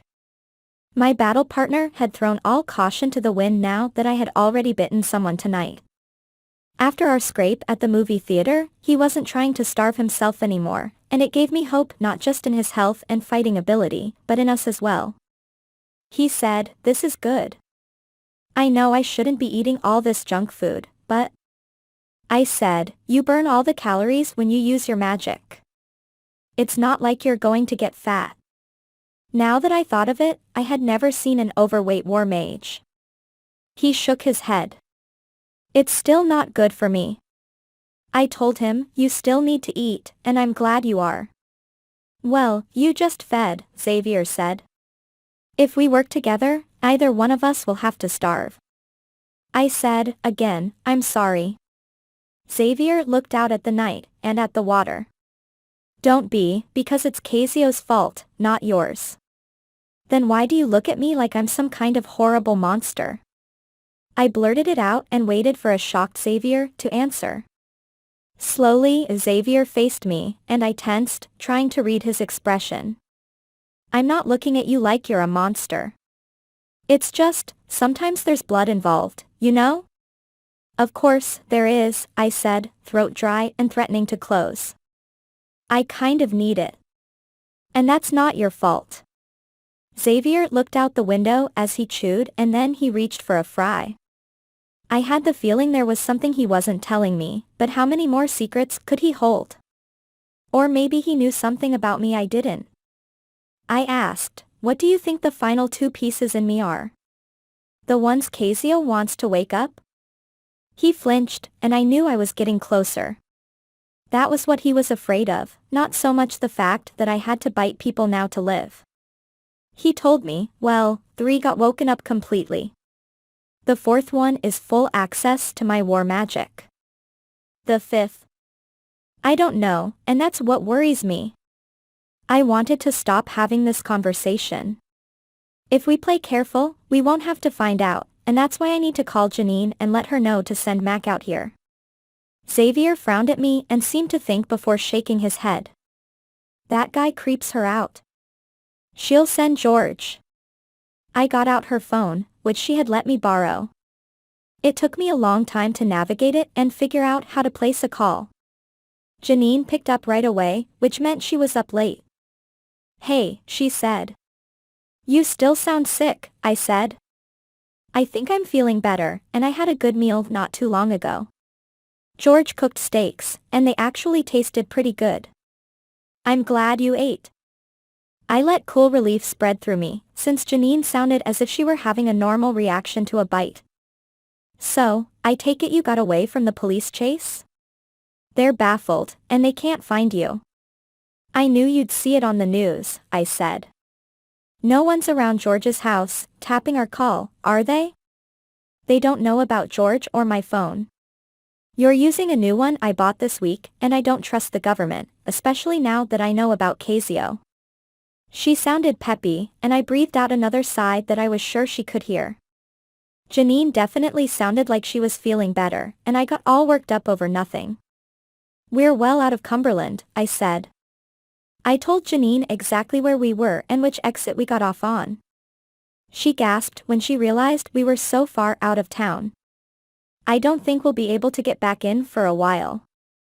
We need Mac to come out to us. If he refuses, tell him that this is necessary for me to get to death and try his request again." I wasn't sure if this would lead me back to her, but I had to try this. Cazio might wait inside that bunker, or he had placed some other Dark Council members there. Death might even join, even though she was the least likely one with her supposed neutral attitude. Mac had helped us. It was only right to grant his request to not be a dark mage anymore, and I sympathized with that. She said, "I'll head out there with George, since that guy's creepy." I told her, "I know he is. But we can't go back to Cumberland unless we're in disguise," I said. That also meant repairing the windows, but we couldn't just take this van to a shop. I wondered if dark magic could repair things. So far, I had seen no magic that could. War magic could only hurt and kill. Xavier had even told me some considered it dark for that reason. Janine got off the phone with me and all we could do was wait. The night grew older, and the waxing moon sank toward the horizon. I hoped Mac got us disguised well before the sun came up. While we were waiting, Xavier and I got out and walked around on the beach a bit, which was closed. The two agents still sat inside the van, and after about 15 minutes of stretching our legs, we went back and threw them in some food. The woman accepted the burger we gave her, and the man was reluctant to eat at first. He glared at me like I was trying to fatten him up. Depending on how long this took, he could be my victim later.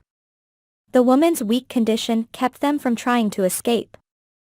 The man wouldn't leave without the woman, and it was obvious they might be a couple. We had that to our advantage. Xavier asked them if they had to go to the bathroom, but the woman was thirsty, and the man shook his head. She slurped down her entire large drink with no other cares. I had to reassure them, despite what they'd done. "Try to sleep, and I promise we will not kill either of you." "How are we supposed to believe that?" the man asked.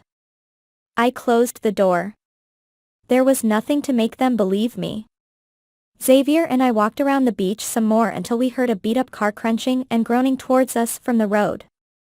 I tensed and removed my sword from my belt, but then I smelled something like a cold cave. It was the scent of a dark mage. Mac parked next to us in an old, beat-up Honda that must have come from the junkyard he managed. Mac was wearing a tank top and regular jeans today. Besides the black flecks in his brown eyes, he looked like a normal.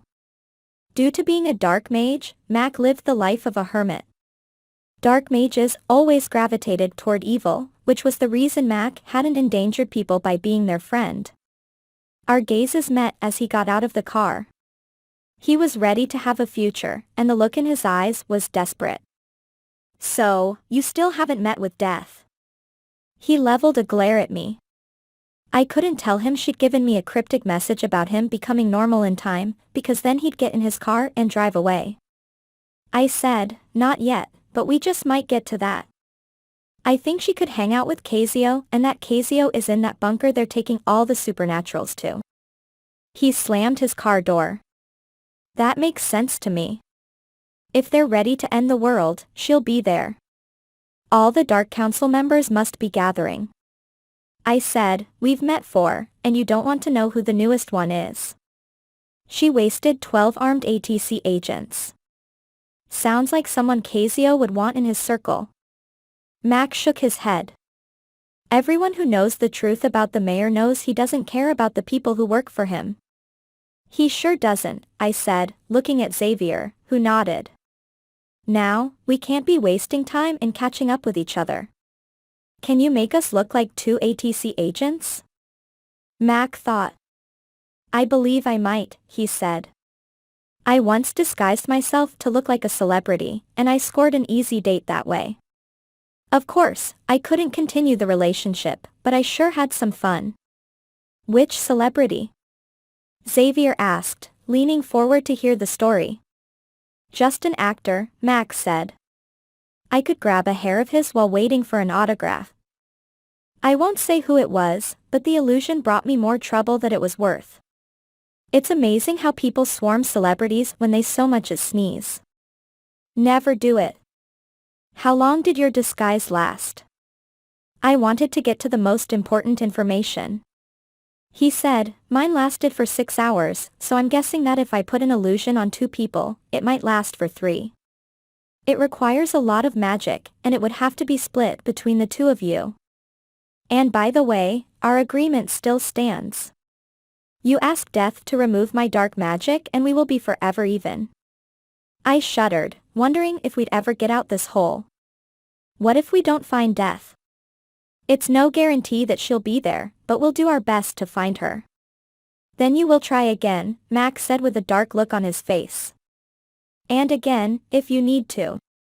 Xavier balled his fists and nodded. We will. Max circled around the van and stood at the back door. Did you pluck some hairs from the agents? I did when I was feeding them, Xavier said, pulling a hair from each pocket. The short one belongs to the man, and don't mix them up, because I don't know how to act like a lady. I laughed, even though this wasn't the time to do it. Mac took the 2 hairs, one in each hand, and walked away from the van to the open beach. He said, we'll be lucky if we don't get caught down here, since the ride is going to take some time. The prep alone is time-consuming, and I'm sorry about that. I said, it's fine. I was glad Mac was in a good mood. Mac got out a plastic baggie and dropped the 2 hairs inside. He stuffed it into his pocket and asked that we didn't look as he bathed in the lake. He said that this part was to purify himself before a rite. Xavier and I went around and stood on the other side of the van while Mac went to do what he had to do. Xavier explained that this was a normal part of prepping for any magical rite and increased the chances for success. It was why Mac showered before opening that portal to the Infernal Dimension for us. Why didn't you bathe before bringing Leon back? I asked. He flushed, and if I could, I would have, too. There was so much magic to work with in those ruins that I didn't have to, and those weren't normal circumstances. These are normal circumstances.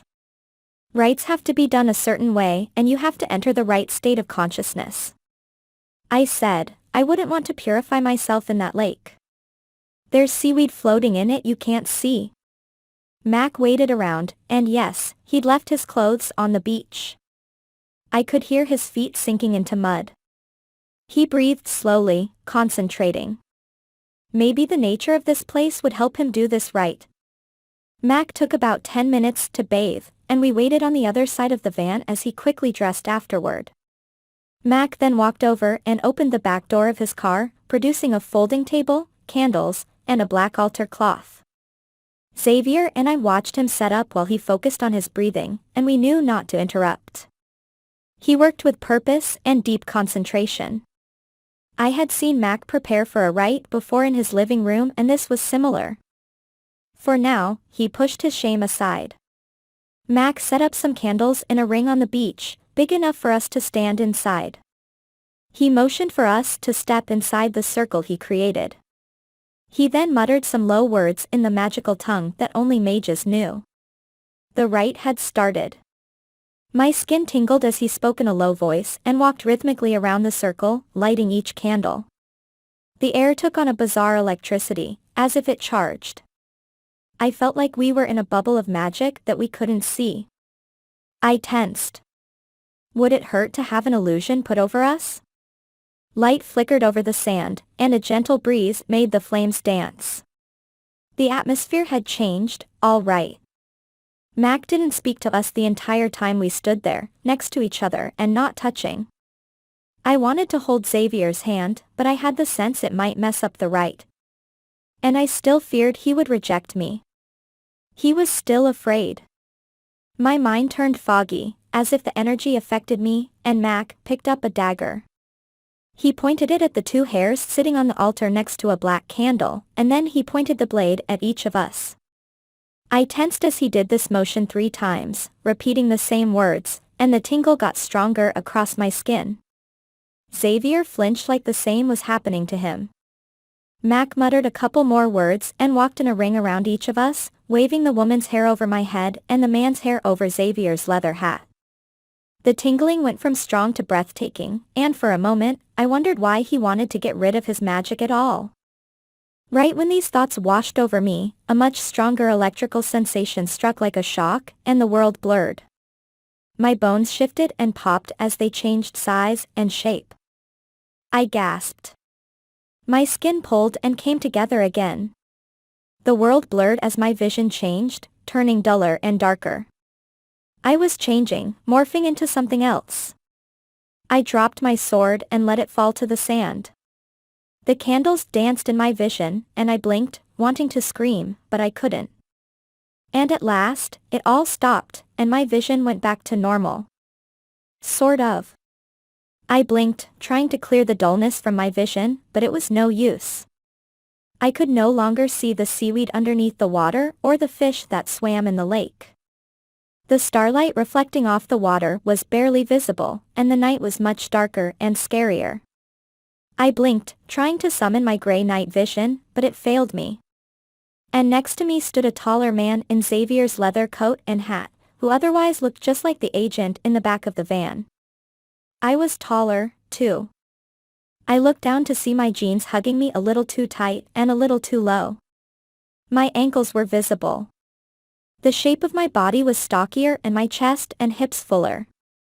The illusion. We were now disguised as 2 of the ATC agents. Mac leaned against the table and motioned for the 2 of us to remain still. Do not move. I must close the rite properly and dismiss the spirits I've summoned, or else they will take away your illusion when you leave the circle. Xavier and I obeyed. I couldn't get over how strange my body felt. I knew it wasn't real, but it felt real. My vision had even changed to that of a normal. Was this how humans saw everything? They were missing out on so much. The last time I'd had eyesight like this, I was 2 years old, and it brought back a flood of memories, including trick-or-treating in my mother's arms with a pumpkin pail in one hand. I hadn't even remembered that until now. Mac walked around the circle again, muttering more words as he pinched each candle, snuffing it out. And then total darkness fell, making me nearly blind. Mac let out a breath. I wasn't sure that would work on 2 people, but it looks like we chose the perfect setting out here. Now, I've put a very strong illusion on the 2 of you. Any supernatural detecting wards around the bunker will not go off when the 2 of you enter the building. For the next few hours, it is as if you were both normals. Really? I asked, shocked to hear Sanders' voice coming out of my mouth. I moved my arms, which were dark shadows. I hadn't realized how much I relied on my vision until now. Mac was a dark blob near a square shadow. The unfortunate trade-off of this rite means that neither of you has access to your powers. That includes fast healing and magic. You can consider yourselves normals until the illusion wears off. A strange feeling swept over me. Even though I was in the body of a grown woman, a sense of joy swept over me, and tears almost spilled out of my eyes. This was what I had dreamed of ever since I was very young. A normal life. Normal needs, and the freedom to move around as I wanted. Does that mean the sunrise won't bother me? I asked, only realizing that the horizon was turning pink. We had taken some time getting ready and waiting for Mac to get here. I'm assuming that it won't, Mac said. I think you only have 3 or 4 hours, so you need to go. Take the uniforms from the ATC agents in the back and change. I'll help you keep them cooperative. That was the part one wasn't looking forward to, but it had to be done. Xavier and I opened the back door, and I realized we were almost helpless without our powers. So, this was how a normal felt all the time. It was no wonder the ATC carried their guns and their tasers and upped security around the headquarters. Normals had to feel helpless and scared knowing there were supernaturals around. It was a strange feeling. Mac uttered a quick spell, using dark magic to hold the 2 agents up against the wall of their prison, while Xavier and I stole their uniforms. They were both wearing underwear underneath their vests and black slacks, but that didn't make it less awkward. Or less intimidating, because Mac's dark magic swirled around the 2 of them like a series of narrow black snakes. The woman's chin wobbled as the bands tightened around her wrists and held her there.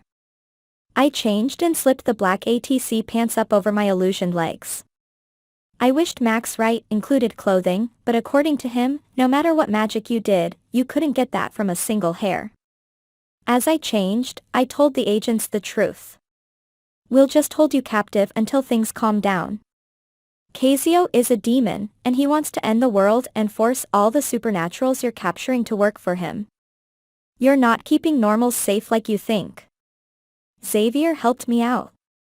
The world needs supernaturals. We can all work together. I wasn't sure about that.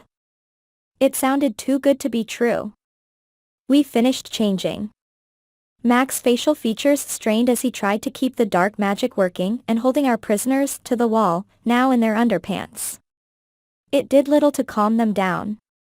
Both Xavier and I jumped down from the back of the van and Mac closed the doors, letting his magic wear off. The 2 agents fell to the floor inside, panting. Looking down and seeing an ATC uniform on me was disturbing. I hated every aspect of the uniforms. I sniffed and realized I could no longer smell anything either. My senses were all dull. But at least I had the taser and a real gun, and they didn't look hard to use. Xavier frowned at me. The sky had turned orange by now and dawn was close. I hoped that this illusion allowed me to tolerate it, or we wouldn't get very far. The busted windows, Xavier said in the agent's voice. His name tag read Ernest, which I guessed was the last name of the agent. We have to do something about them. Mac held up his hands. I can't help you there. Dark magic isn't the best for, well, fixing things, and you had better hurry. Your time is ticking. You'll burn half an hour just getting to the bunker. I faced him and Xavier. They'll know this is the stolen van, so we need a cover story. Tell them you killed those supernaturals who took your van. Mac shrugged like it wasn't a big deal. Is that ATC protocol? Xavier asked. Just say that you shot them and left them in a field, then came back to get help, Mac said. You have guns, so fire 1 bullet out of each one and they'll believe that you discharged some shots. We did, after tensing and figuring out how they worked. The guns were heavy and mine threw my hands back when I fired into the lake. I waited for reactions, but I couldn't hear what the 2 agents were saying in the back of the van. We need to get them out. I paused to catch my breath. The agents, I mean. The people at the bunker will figure out that we're duplicates if we don't. We had to put both agents in Mac's trunk, which thankfully was rusty and had an air hole near the lock. I apologized again, and the woman went into hysterics when we closed the lid. I wanted to get away from here and away from the sound, since I felt no better as a fake normal than I did as my usual self. The world came first. Since I had driven and gotten some experience, I hopped into the van and started it up. It still had a half tank of gas. I blinked in the coming sunlight and prayed that Max Wright had eliminated everything about me being supernatural for the next 3 hours. It was our only hope of even making it to the bunker. Then we needed a cover story. We'd think of that on the way. Xavier got inside and I figured out how to back the van up after a couple of tries. And then we were off. Chapter 14. The sun peeked over the horizon. For the first time since I was 2 years old, no headache exploded in between my temples, even though it glared at the side of my face as I drove back to Cumberland. The sun was warm, red, and bright, but not unbearably so. Xavier watched me as I drove, and I had to remind myself that it was him there and not a real ATC agent. I rolled my window down, letting the rest of the broken glass rain onto the expressway. It looked like we were just trying to enjoy the breeze now. A few people stared at us as they passed us on the left, but they weren't the suspicious stares that we had gotten before. To them, we fit in, and our fellow drivers might wonder what prisoners we had in tow. Cumberland loomed larger. We had already been on the road for about 30 minutes and the traffic was slowing, with commuters trying to get to their jobs on time. I gripped the steering wheel as we did the same. "How are you feeling?" Xavier asked in that agent's voice. It was so weird, and I had to remind myself that it was him with the neat haircut and the mustache. "I'm okay," I said as a tear slipped down my face. I was in the sun and not in agony. Full daylight was beautiful. Sure, I had been out in the daytime before, but under blankets, and even then, headaches happened. I shuffled around, not looking at anything to avoid hurting my eyes. Now I could see everything that the sun illuminated. The skyscrapers of Cumberland glittered with fiery light. Clouds turned pink and orange, and if I squinted, another tower of pink rose from the sun, barely visible on the clouds. I hadn't realized there were so many effects the sun could cast on the sky. And for a while, I was free to enjoy all of them. "You're in tears," Xavier said. Even though his voice was different, the concern was still there. I said, "That's because I've never had the chance to do this before." He asked, "Watch a sunrise?" Then I said, "I've sort of seen them, but I've never really seen one, you know?" We drove in silence as traffic picked up, then slowed again. I wasn't enjoying the traffic jam part of the morning, but at least we were getting fewer stares the closer we got to the city. ATC vans were more common here. We had just a couple of miles before we reached the exit that would take us to the old neighborhood and the bunker. I wiped away my tears, feeling stupid about my reaction to something Xavier must have seen 1,000 times. I sat up all the way in my seat as we waited for the traffic to move forward. Tension set in. We must have a little over 2 hours left to infiltrate the bunker and get our people out of there, and that was only if they weren't inside a portal. I still carried the vial of demon blood. If we got questioned, I had an excuse. We found it on the girl we shot, and she ran off into the countryside, carrying the boy. We felt unsafe out there in the dark, so we came back to the base. Our captors destroyed our radio and took our phones, leaving us unable to call for help. I really hoped that Death was nearby, and I could ask her this one favor, or we'd be doing more missions like this. The exit came up, and I turned off. The air smelled of dew, but nothing else. I could no longer smell Xavier's fear, even though he seized armrest. I drove through the old subdivision. My stomach heaved with nerves as we neared the bunker area. It took me a while to find the road that turned off with this duller normal vision, so I drove at a crawl and turned down the narrow drive. We drove for what felt like forever through the trees. At last, the forest cleared, and I noticed the low form of a gray building ahead. I was still seeing with full normal vision. That was a good sign, but I couldn't stop the waves of nervousness going through me. So, this was how normals felt tension, and I'd remember this for the rest of my life. There were no vans in front of the bunker. I drove up to the chain link gate and stopped, since there was a guard shack right there and an ATC agent sitting inside. He didn't give us a second glance at first, but then the guy snapped his gaze to me and Xavier and his mouth fell open. Agent Sanders and Agent Ernest. Are you all right? We all thought the worst. Yes, sir, I said in Sanders' voice. We have a story for you. My heart raced, and I swallowed, hoping we didn't have to talk to him for long. The guy asked, "Do you have any patients?" His name tag read Peters, which was easy to remember.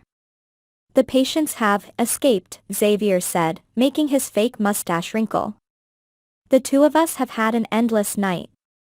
I can imagine, Peters said, suspicion in his voice. May I inspect the patient carriage? I forced a smile and motioned him back there. Of course, since we wouldn't want to have any supernaturals sneaking in here, would we? Peters got out of his guard shack, radio at the ready. He evidently didn't have a sense of humor. Something beeped, and he unlocked the back door. He climbed in, said something into his radio, and climbed back out. I wished I could hear what it was. Despite the beautiful sunrise, I already missed my supernatural hearing. The doors closed, and Peters appeared at my window. Did you get any bites or have any exposure to magic? I got the story ready. I did not, sir, but Peters got knocked out for a few seconds during the initial attack.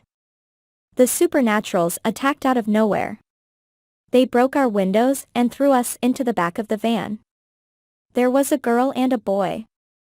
Then they drove us out of the city. We heard the police sirens, and the van turned several times. They must have driven for 30 or 40 minutes with us. When they opened the doors and ordered us out, we were in a field, close to a farm. I still had my gun, and I got a shot off on the girl. She grabbed the boy, and they ran into the wilderness. Ernest and I attempted to follow, but the girl moved at an inhuman pace. What did she look like? Peters asked, now very close to me. So close, in fact, that he'd noticed the moment this illusion slipped away. I said, she had black hair, sir, and she must have stood a little over 5 feet tall, and she carried a sword. Peters let his eyes widen. Then you are lucky to be alive.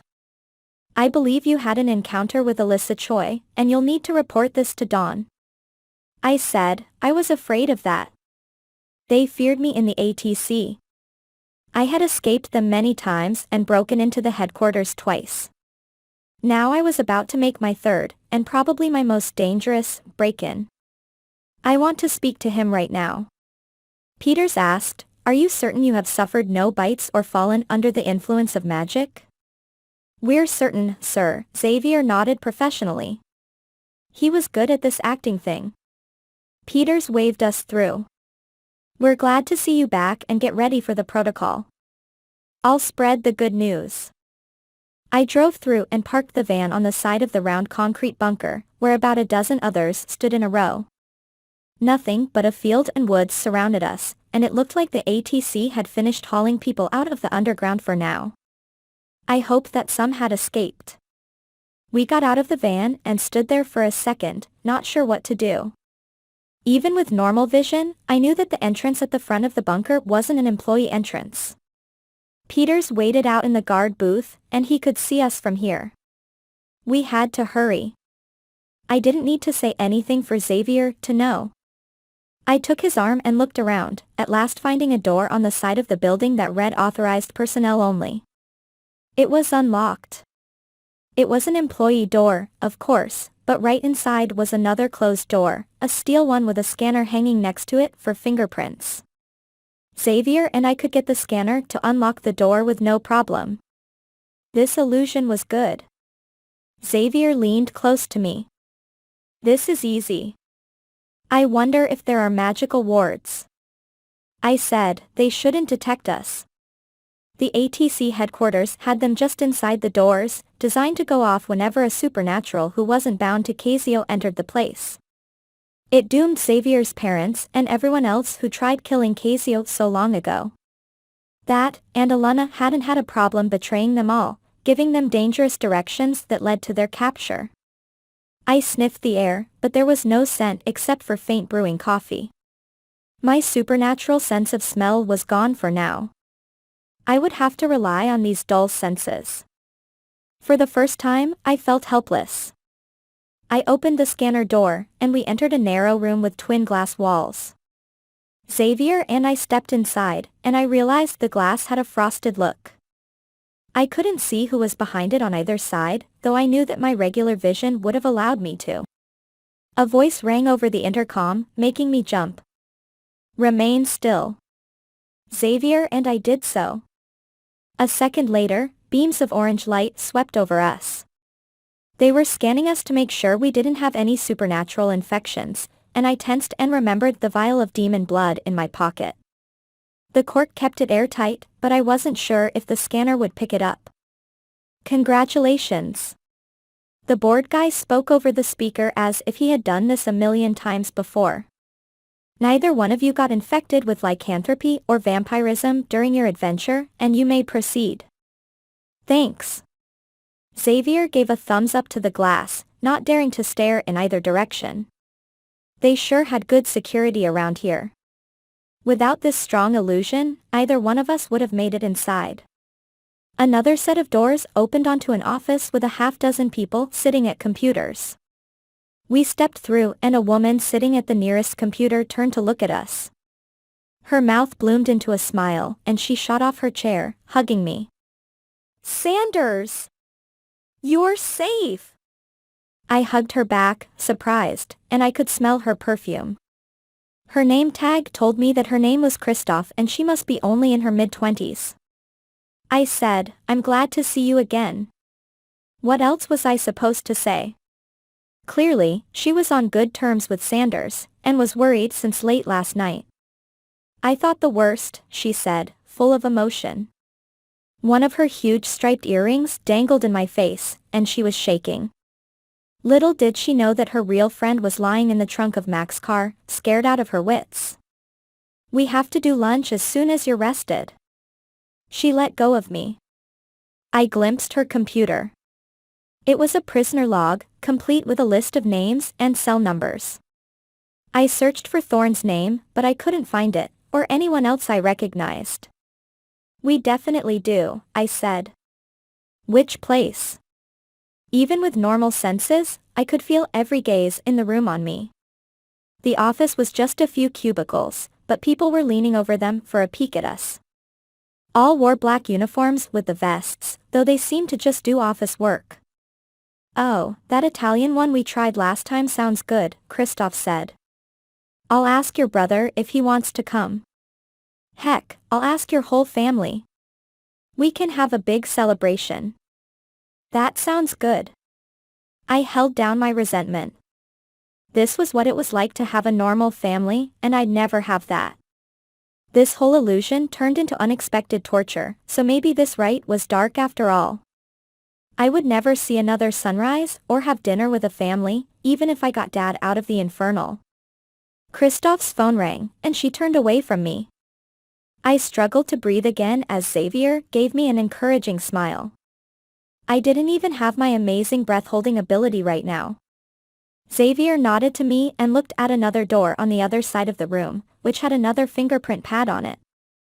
A sign next to the door said it led to the prison cells and was restricted access. Also, that door led to the supervisor's office. Dawn. We had to head that way and go talk to the guy according to protocol. I had the feeling I'd have to use the taser to talk to the guy if we were to get to the prisoners. I'd never forget the agony of having 10,000 volts rip through my body while the public looked on. "Sure thing." Christoph finished her phone conversation and hung up. She stood and clapped. "Everyone, Mayor Cazio will arrive to meet with our heroes in a few minutes, so look busy." Xavier and I eyed each other again. I let my jaw drop as the normal nerves hit me again, making my stomach tighten into a knot. Xavier paled. Mayor Cazio? I don't know if we're heroes." "Come on," Christoph said. "You are heroes, provided you're not giving us some crazy fish story. Peters just called and told us what happened." "Ernest and I need to do protocol," I told Christoph, flashing her a smile and pretending that the thought of Cazio coming here didn't unnerve me to the extreme. "I'll catch up with you later, and by the way, I'm looking forward to the party." Kristoff grabbed an empty office chair and pulled it over for me to sit. She said, "Wait for Cazio to finish his visit to go file your report." "I agree," Xavier said, swallowing so loud I could hear it. "It's not that I love paperwork." "Good luck with reaching Dawn," Kristoff said. "I can't believe how much the mayor has been here in the past couple of days, going back and forth from the prison area. I swear, this is his second home." I said, "Maybe he's hoping to catch Alyssa Choi." I eyed the door behind me and wondered if Cazio would have to go through the same scan. How did he pass it every time if he was a demon? Maybe he had a great illusion of his own. "That's my theory," Kristoff said. "He wants to be the mayor who captured all the scariest supernaturals out there. All politicians are about image, and he thinks it will help him run for president." Judging from her tone, she wasn't a big fan of the guy. It was awful, waiting for the mayor. About 6 or 7 minutes passed, according to the clock on the wall. People kept typing and Xavier and I wandered over to the coffee machine because there wasn't anything else to do but wait unless we wanted to blow our cover. We were stuck. We were wasting so much time, but we couldn't risk rushing into Dawn's office with Cazio ready to pop in at any second. So, I sipped some hot coffee, wondering if it would affect me after the illusion wore off. To my shock, I didn't gag on it, even if the taste was bitter. Xavier did a lot better, being an experienced coffee drinker. He had finished half of his cup when the door to the scanning area opened and Cazio appeared, smiling and wearing a perfect, tailored black suit. Of course, his sunglasses hid his eyes. Everyone in the cubicles turned to face him. Kristoff waved to him with caution, as if she knew something was wrong with the guy. "Hello," once again, Cazio said to everyone. He didn't give the two of us a second glance. "I've heard the good news that our 2 agents have returned safely to us." He smiled again and turned to Xavier and me. "I've ordered the entire office food to celebrate and we'll have breakfast catered shortly." A few people clapped, but I couldn't help but tense as I forced myself to smile and say, "That's so sweet of you." Having food catered was something Cazio did not do for people, and it turned on my alarms. I thought of his own employees working ungodly hours and the fact that he hadn't cared about his assistant getting slashed with my sword. He was close to merging the worlds and would need the ATC less and less. Why treat his employees with kindness? Cazio strode over to me and reached out, and I realized he wanted to shake my hand. I did the hardest thing and took it. He kept my now normal hand in a tight grip and shook it vigorously, letting me know he had control. In this body, Cazio seemed so much stronger, like he could toss me across the room if he wanted. He shook Xavier's hand, too, giving no sign he recognized us. "Come with me. I want to hear the story of how the two of you escaped from what may have been our most dangerous fugitive in Cumberland. I want to learn of her whereabouts." Cazio turned away, and I knew we were supposed to follow. This was not what I wanted. The scanner door behind us opened again, this time for a guy who had a stack of metal trays in his arms. Breakfast. My stomach growled with actual hunger and not bloodlust. Xavier and I had no choice but to trail behind the mayor. He walked to the restricted area door and placed his finger on the pad. The door unlocked and swung open. Xavier and I left the smell of sausage and pancakes behind as we entered. I took one last glance at the office, at the people rising to take advantage of the free meal. I couldn't shake the feeling that something was off. Kristoff waved to me, and I waved back. I kind of liked the woman even if she was with the ATC. The steel door slid closed behind us and Xavier and I followed Cazio down a carpeted hallway that sloped downward. We now headed underground. I tensed, as there were no doors, and only signs with exclamation points that warned people that there were dangerous supernaturals below. The mayor said nothing, and my hand went towards my taser. That might be more effective than a gun. I wanted to pump Cazio full of 10,000 volts and watch as he writhed in agony on the floor. But did demons care about electricity? It was close to fire, after all. But I was fireproof, and electricity sure bothered me. Xavier shook his head at me, and I took my hand away from the taser. We might set off alarms. This place had the most outstanding security I had ever seen. Cazio continued to walk downwards, and the hallway split into two ahead. A sign above the right hallway told us that the supervisor's office and the guard lounge were that way, while the hall on the left had a metal gate over it that looked electrified. A low buzzing sound filled the air, and a sign with purple letters warned of the danger. Dangerous abnormals. I had the feeling most of the people in this bunker couldn't even go past that point. Cazio stopped in the middle of the hall and faced us. Please, tell me your story. Peters phoned me and told me what you relayed to him, but I want to hear it from the two of you. You understand how words can get jumbled and turn into wild rumors when they go from person to person. Xavier nodded and said, that's right. It's like that game we used to play in school, where we'd tell a story in a circle, and it would be something completely different when it came around again. Precisely. The mayor nodded. That's why I want to hear it from you. I want to know where this Alyssa Choi may be. It's very important that she and the boy she is with get brought in before they harm any more of Cumberland's residents. I said, I agree. I could throw him off our trail and send him on some crazy chase right now. I gave the mayor the same tale I had spun for the guy in the guard shack. It was best to stay consistent, because Cazio was trying to match my words with those of Peters. I finished with, I hope you catch them. I thought they were going to kill us. And that was nice of you to have breakfast catered. I waited for a bit of Leon to come through, but he was being suppressed or he was hiding. How did he feel about his own daughter being captured? He should fight to gain control more. Now, Cazio said, turning away from us and putting his hand in his pocket, for your amazing work, I'd like to thank you by offering a rare tour of the prison area. Few in your position get this opportunity. Alarms rang in my head. The metal cage that blocked off the prison tunnel looked a lot more sinister. I asked, are you sure that's a good idea? There are dangerous abnormals in there. The mayor said, they're contained, and I can assure you of that. The two of you are perfectly safe. In fact, I have a proposal for the two of you once we finish the tour. Xavier and I glanced at each other as the mayor unlocked the gate with a keycard. Beyond it, a dark corridor stretched even farther downward. I tried to think of some way to worm out of this. There was nothing I could say that wouldn't blow our cover somehow. I said, thank you.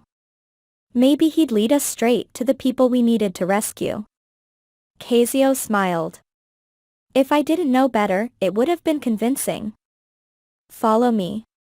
I have an office beyond that gate where we'll discuss your new employment conditions and your new pay.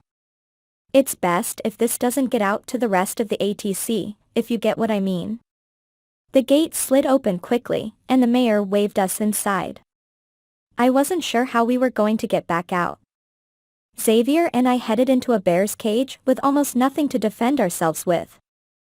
Xavier and I followed through the gate. This was the most danger the two of us, and the world, had ever been in. We were risking the entire world for our families. What would my father think? I thought of him lying in his enchanted sleep, not knowing where he was, on a cot next to Xavier's parents. This hallway was far longer than the others, and there were no cells lining it.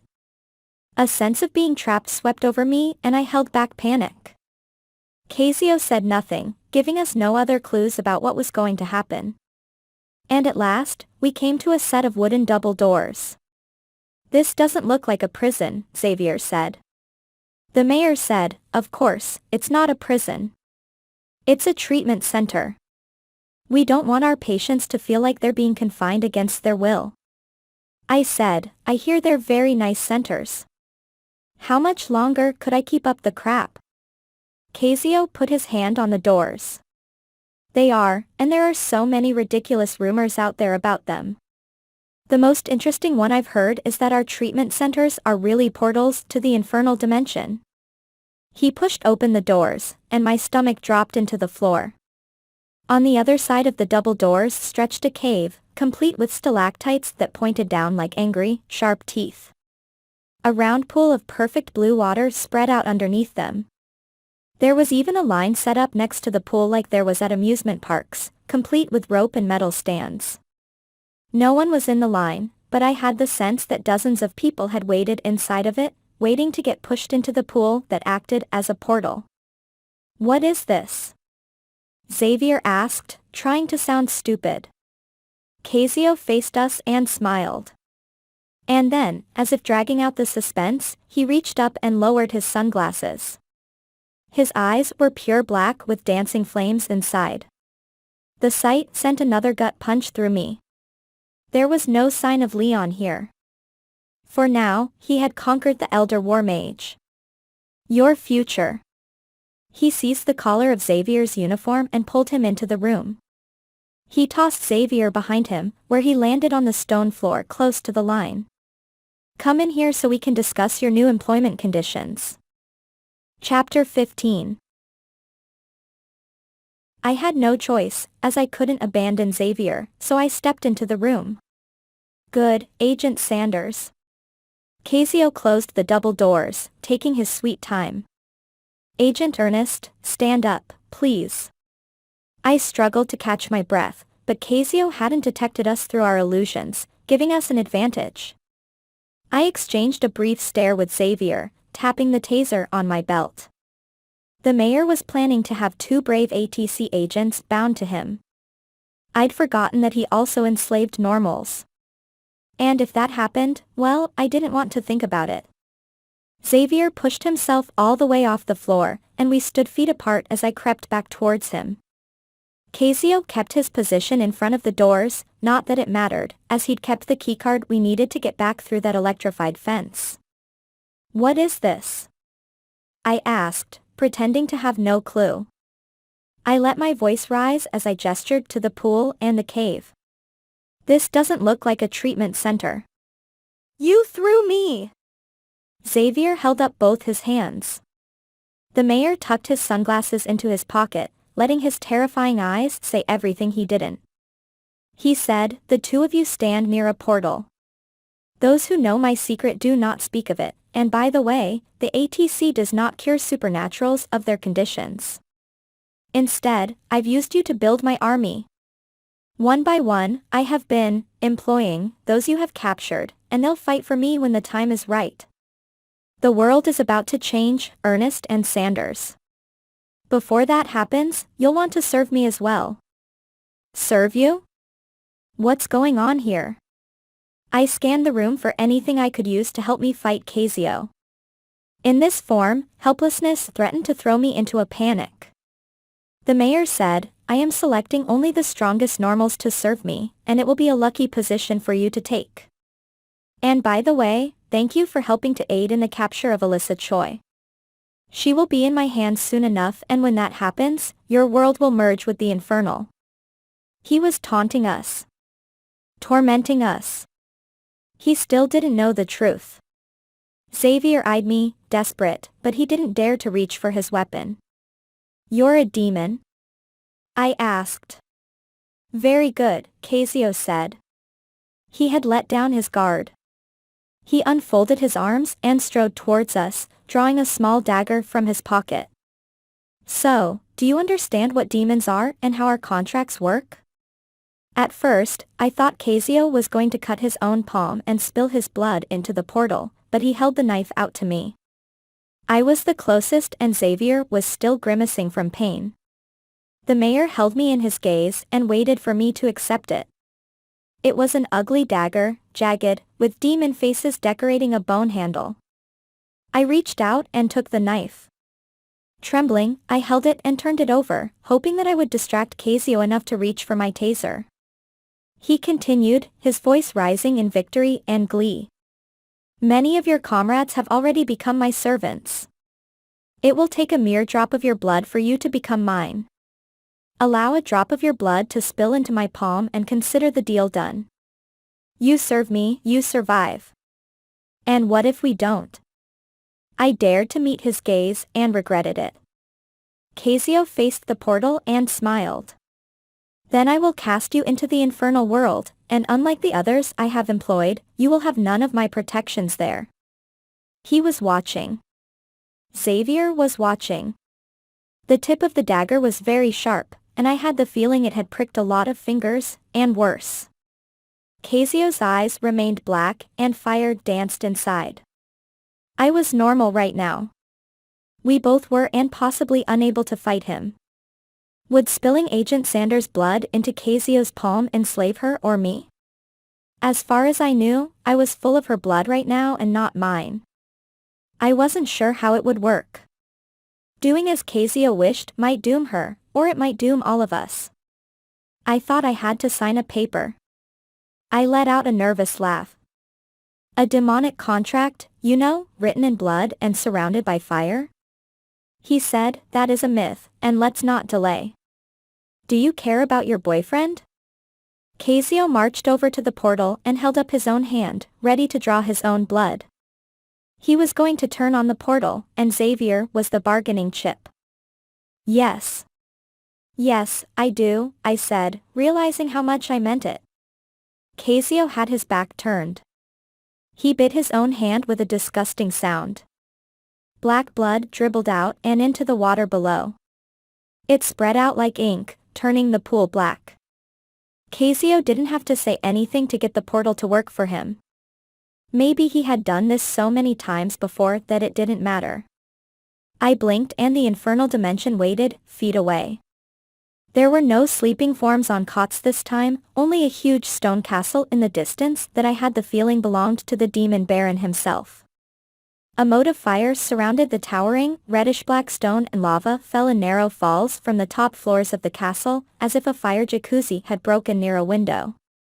The sky was a dark red, deeper than brick, with black clouds hanging far overhead. Behind the castle, a reddish landscape spread away in all directions, dotted with fire lakes. Tons of barracks surrounded the castle, and my heart wrenched at the sight. Hundreds of them stood in rows inside the fire moat, all made of the same reddish-black stone, and I had the feeling they held hundreds of sleeping soldiers, both normal and supernatural. No. Thousands. How many had Cazio taken and enslaved over the last few years? The ATC didn't just exist in Cumberland, and he seemed to have done his work around the world. It was where my father was, and where Xavier's parents were. Thorn and Trish and Elzina were there, too. Cazio must have bound them already, one by one, as they filed through this line. So, you see? Cazio turned to face me, since he needed no more words. But it wasn't before I shot the taser. The spring shot at Cazio and he went to move out of the way, but his eyes flashed to an angry blue and violet as a bit of Leon came through. He remained still as if Leon were holding him there, but then Cazio returned full force as the business end of the taser contacted the front of his chest. The demon baron trembled from the electricity pumping through him and he stumbled back, legs useless, shaking as if he had gripped an electric fence. Xavier joined in, firing his own taser, which contacted the mayor's arm. 20,000 volts of electricity ripped through the demon. He growled. His skin reddened. His fingernails extended into claws. Cazio struggled to say something. He hadn't expected two normals to fight back. I kept on the trigger on the taser, hoping that it had enough juice to make Cazio's heart stop. At last, the mayor fell and tensed, trying to take the abuse. He breathed and shook as I continued to pump electricity into him. Stop! Xavier shouted. I did. The buzzing sound stopped. I expected to smell smoke, but there was none. Cazio remained on the ground, panting. I didn't know how long he'd stay useless. I said, his keys. The taser wouldn't retract on its own, so I dropped it and ran to the fallen mayor, who kept his face contorted in agony. I dug through Cazio's pockets as he continued to breathe on the floor, stunned, halfway between his human and demon forms. He didn't speak. I fished his keys and his ID card out of his pocket.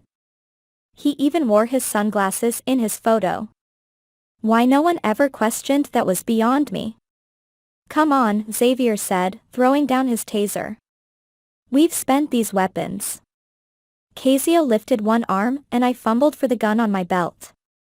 We have to kill him. Xavier pulled out his own gun. We're about to do this as normals, so I wonder if I'll get my... Shh, I said, fearing it might already be too late. I pointed the gun at Cazio and fired as Xavier jumped back. Sound exploded. I pulled the trigger over and over, sometimes hitting the cave floor, sometimes hitting the mayor. Xavier joined in, and we riddled Cazio with bullets as black blood burst through bullet wounds. My ears rang and the sewage smell finally reached me. I fired until the gun clicked over, and Xavier did the same. The smell was unbearable and Cazio now lay there, covered in spreading black flowers. Nausea hit me and I wanted to throw up, but I held it back. He was still breathing, and I knew he'd heal. Next to him, the portal was still alive, as if the Infernal Dimension were just an arm's reach away. Xavier faced me, wide-eyed, and crouched near the wounded mayor. Throw him in! It'll buy us some time. It took both of us to roll Cazio into the portal, but he slipped inside, growling, vanishing from view as if the image before us were just a curtain. I waited to see him appear on the other side, but nothing happened. Pure emotion gripped me, and with Cazio in that state, we could. I seized Xavier's arm. We have to go in there and get our people out. But Xavier took my other arm and squeezed, and in this form, he was stronger than me. The feeling was so new that I couldn't get over it. He said, we need to go. But we're here and our parents are in those barracks. Where else does Cazio keep his army? Xavier took my arms and stared at me. Let me go in, because someone needs to be here for the underground if I don't make it back. I couldn't believe that this mustached man was him, but the caring was there in his eyes. I said, but you don't have your war magic right now. Xavier said, I will soon, and I'll have it by the time I get to the barracks. You need to get out of here, and once I wake the fighters. I cut him off. Don't go alone. Tell me, right now, why you're so scared of me going in there, and maybe I'll do what you want and get out of here. You'll need me to help kill Cazio. I'll be fireproof again soon, and we won't free anyone who's bound until we kill the mayor. I had a point, and I knew. The image in the portal was fading already, vanishing before I even had the chance to go in. Xavier looked at it and back at me. The air in the room felt less alive than before. His eyes were already changing. The brown was slowly morphing into a blue with a hint of purple. Alyssa. That's all he had to say for me to realize the truth. Our illusions were wearing off. I said, not already. I sniffed the air. The sewage smell strengthened by the second, and I could smell the water, too, which meant my abilities were slowly returning. Now what? We leave, Xavier said, eyeing the fading image of the Infernal Dimension. There are other portals we can use, and Cazio is right on the other side of this one. There's no doubt being in his home world will help him recover, and then he'll come back here. I said. We're already here, and I don't know when we'll find a portal again. We go. Xavier raised his voice and pushed me towards the exit. I was hoping our people wouldn't be behind one of these. I was hoping for cells, but there aren't any here. We have Cazio's ID card, so I'll come back here later. I asked. What is your problem? A growing part of me warned me to drop this, get out of here, and go on with another way to rescue our people. Go. A hint of Xavier's voice returned. We won't get out of here if we wait any longer. The magic in this place must sap our disguises away like the temple took our strength. The portal had completely faded now and was going from black to blue. They didn't stay open long after someone went through, but I still had the vial of demon blood.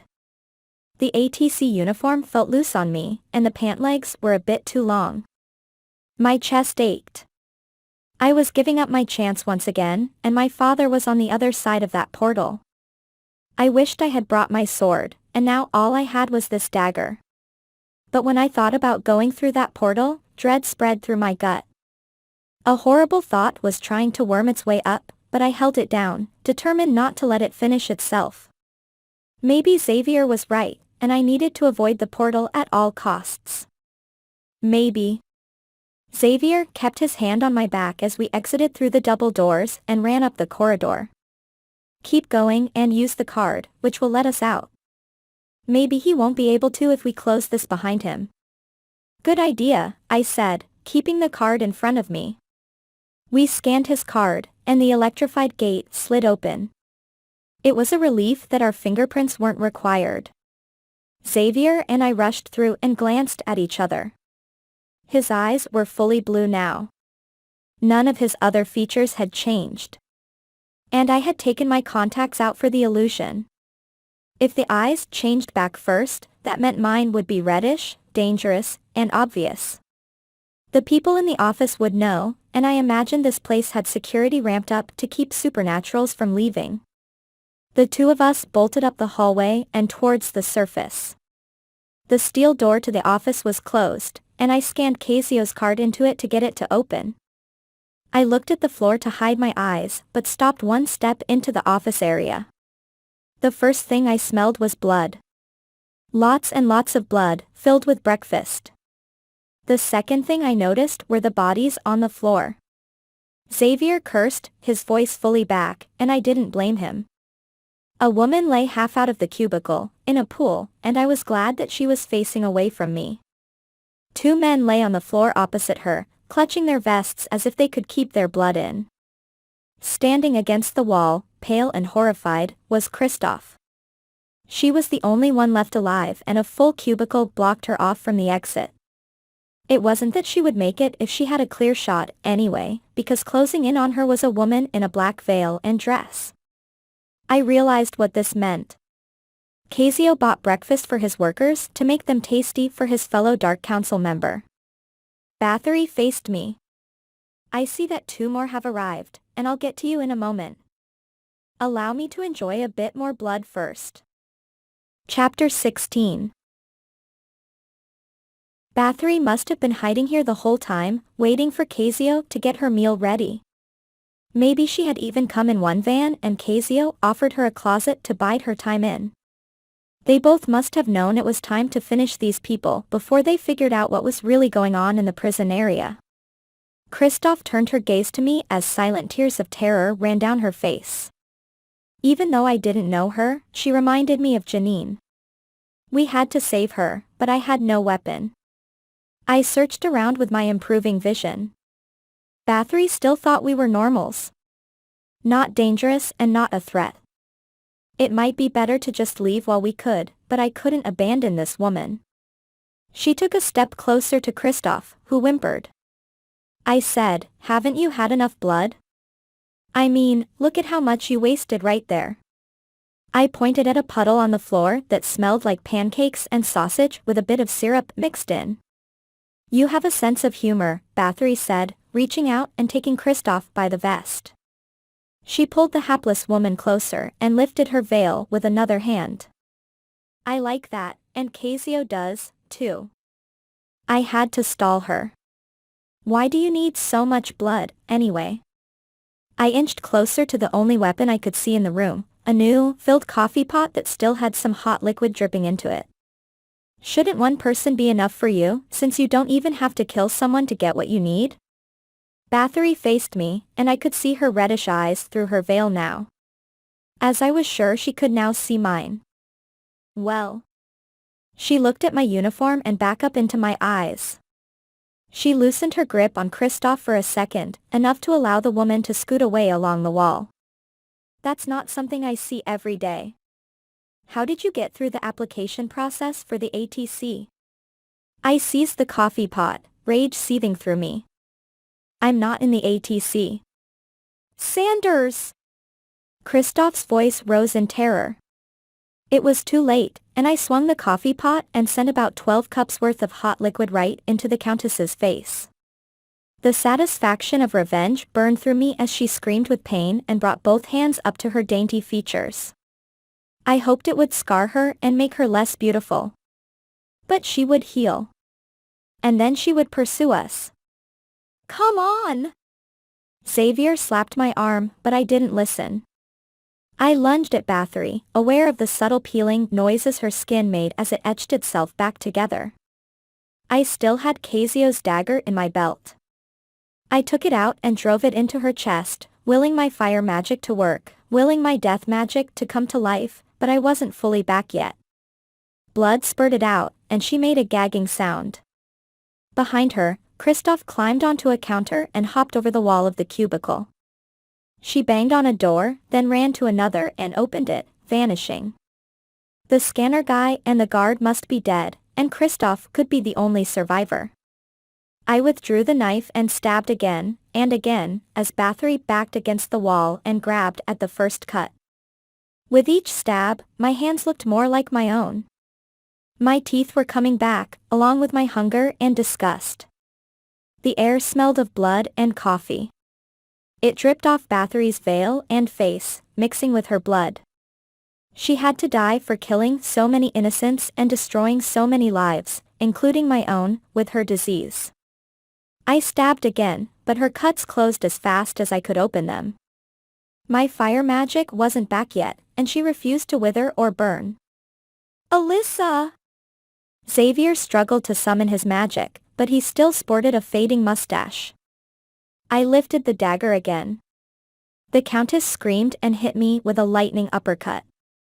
I flew back and crashed into the opposite cubicle. The computer shattered with the force of the blow and another styrofoam cup rolled onto the floor, mixing more coffee with the blood below. Pain surged through my back, but already my bones tingled, trying to fix the bruises. The uniform hung off me, ill-fitting. I was fully back in my regular form. That was clever of you too, Bathory said, walking closer to me. I couldn't have found someone to do a better deception myself. You could have done one that lasted longer, however, so you lose a bit of respect for that. I lifted my head off a plastic paper file as Xavier's grunt of pain cut through my own. She was holding Xavier's arm. He was fully back, too, dressed in a too big ATC uniform. All the color had drained from his face and now he smelled strongly of adrenaline. He wouldn't take his gaze off of me. Xavier was terrified for me.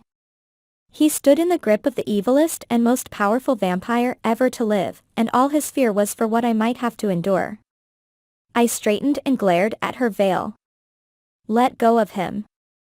Of course, she didn't. I sat up and slipped on some of the blood on the floor, barely catching myself before I fell into it. How could there be so much? I had the feeling Bathory just enjoyed seeing it. A faint smile turned upward on the other side of her veil. It's time to head back down to the portal, don't you think? You wouldn't want Xavier's arm to come off in an unfortunate accident, would you? She moved her free hand to Xavier's shoulder and dug in her fingernails. He grimaced, not daring to speak as she tightened her grasp. I slid my hand along the desk, searching for a weapon, but I doubted a pen would do much, and I dropped the dagger somewhere. Good, she said. Her voice was sickening and sweet. What's going to happen at the portal? I asked. Bathory twisted her hand into Xavier's shoulder and he bit back a cry of pain. He doesn't need his arm to serve his purpose. Slowly, I held my hands up, but Xavier grimaced at me, his face contorted in not physical, but emotional agony. Get out of here, Alyssa, right now! His arm will bleed so much, you know, and no doctor will stitch it back on. Bathory kept her voice prim and proper, and I hated it with every ounce of my being. I said, I can't. Get out of here and leave me! Xavier thrashed against her, eyes wide and terrified. The air smelled of sewage and the metal door came open with a click. Cazio stood in the doorway, back in human form except for his eyes, which he left uncovered. Cazio, look who has arrived for a friendly visit. Bathory turned away from me, swinging Xavier in front of her. Shock came over his face, carrying with it no sign of Leon. He'd healed, suit included, and appeared more vibrant than ever. His time in the Infernal Dimension seemed to have lent him more life. Run! Xavier shouted at me right before Bathory tightened her grip on his arm again. Cazio smiled, as he must have put the pieces together. He said, I wasn't expecting this, as I came in with the thought of bringing 2 brave ATC agents into my service today. I underestimated your intelligence. Well, your intelligence, Alyssa. I'm sure this was your idea and not this boy's, as he rarely has any good ones. Elizabeth, let's get these 2 down in the portal room. The Dark Council may not be officially together yet, but I'm sure those of us who are here would like to witness the next step. I had no choice but to follow them into the portal room, because I was not leaving Xavier. On the way there, Bathory clamped her hand over Xavier's mouth as dread pooled in my gut. Cazio unlocked the electrified gate, and every cell in my body begged me to run. But Bathory twisted his shoulder, and I stepped through after her, hating that I was even more helpless now than I'd been as Sanders. The portal room looked untouched when we got back to it, as if no fight had happened. The tasers had vanished, and only a few bullets rested on the floor. Cazio tucked the scary dagger into his pocket and walked out of the room, returning with zip ties a few minutes later. Bathory kept us in the portal room while we waited, where I had to stand, unarmed, while she kept her death grip on Xavier's arm. She didn't have to say a thing. Hands behind your back, Alyssa. Cazio brandished the zip ties as he entered the cave room, expressionless. It wasn't like I had a choice, because Bathory twisted Xavier's arm again as he gave the command. Say one thing, young man, and your shoulder comes off slowly and painfully. Does the bunker supervisor know what goes on in here? I asked as Cazio put the plastic tie around my wrists, keeping them stuck behind me. I knew from experience that breaking it with my hands behind my back was impossible. Cazio didn't answer, and he bound Xavier as well and made him back towards the wall. We stood next to each other now, just 10 feet from the pool. Hopelessness settled down on us, and Xavier swallowed, breaking into a sweat as he sneaked a glance at me. He seemed to have no ideas. We had supervision from 2 people who were nearly impossible to kill, at least permanently. And for the first time, virtually helpless. Xavier sidestepped close to me so that our shoulders touched. He whispered. I'm sorry I kept my distance. Why was he trying to fix our relationship now? But I was glad he was there because his touch was the only thing comforting me. Cazio and Bathory walked a few feet away and conversed in a language with simple words and sentence structure. It was something ancient and forgotten by time.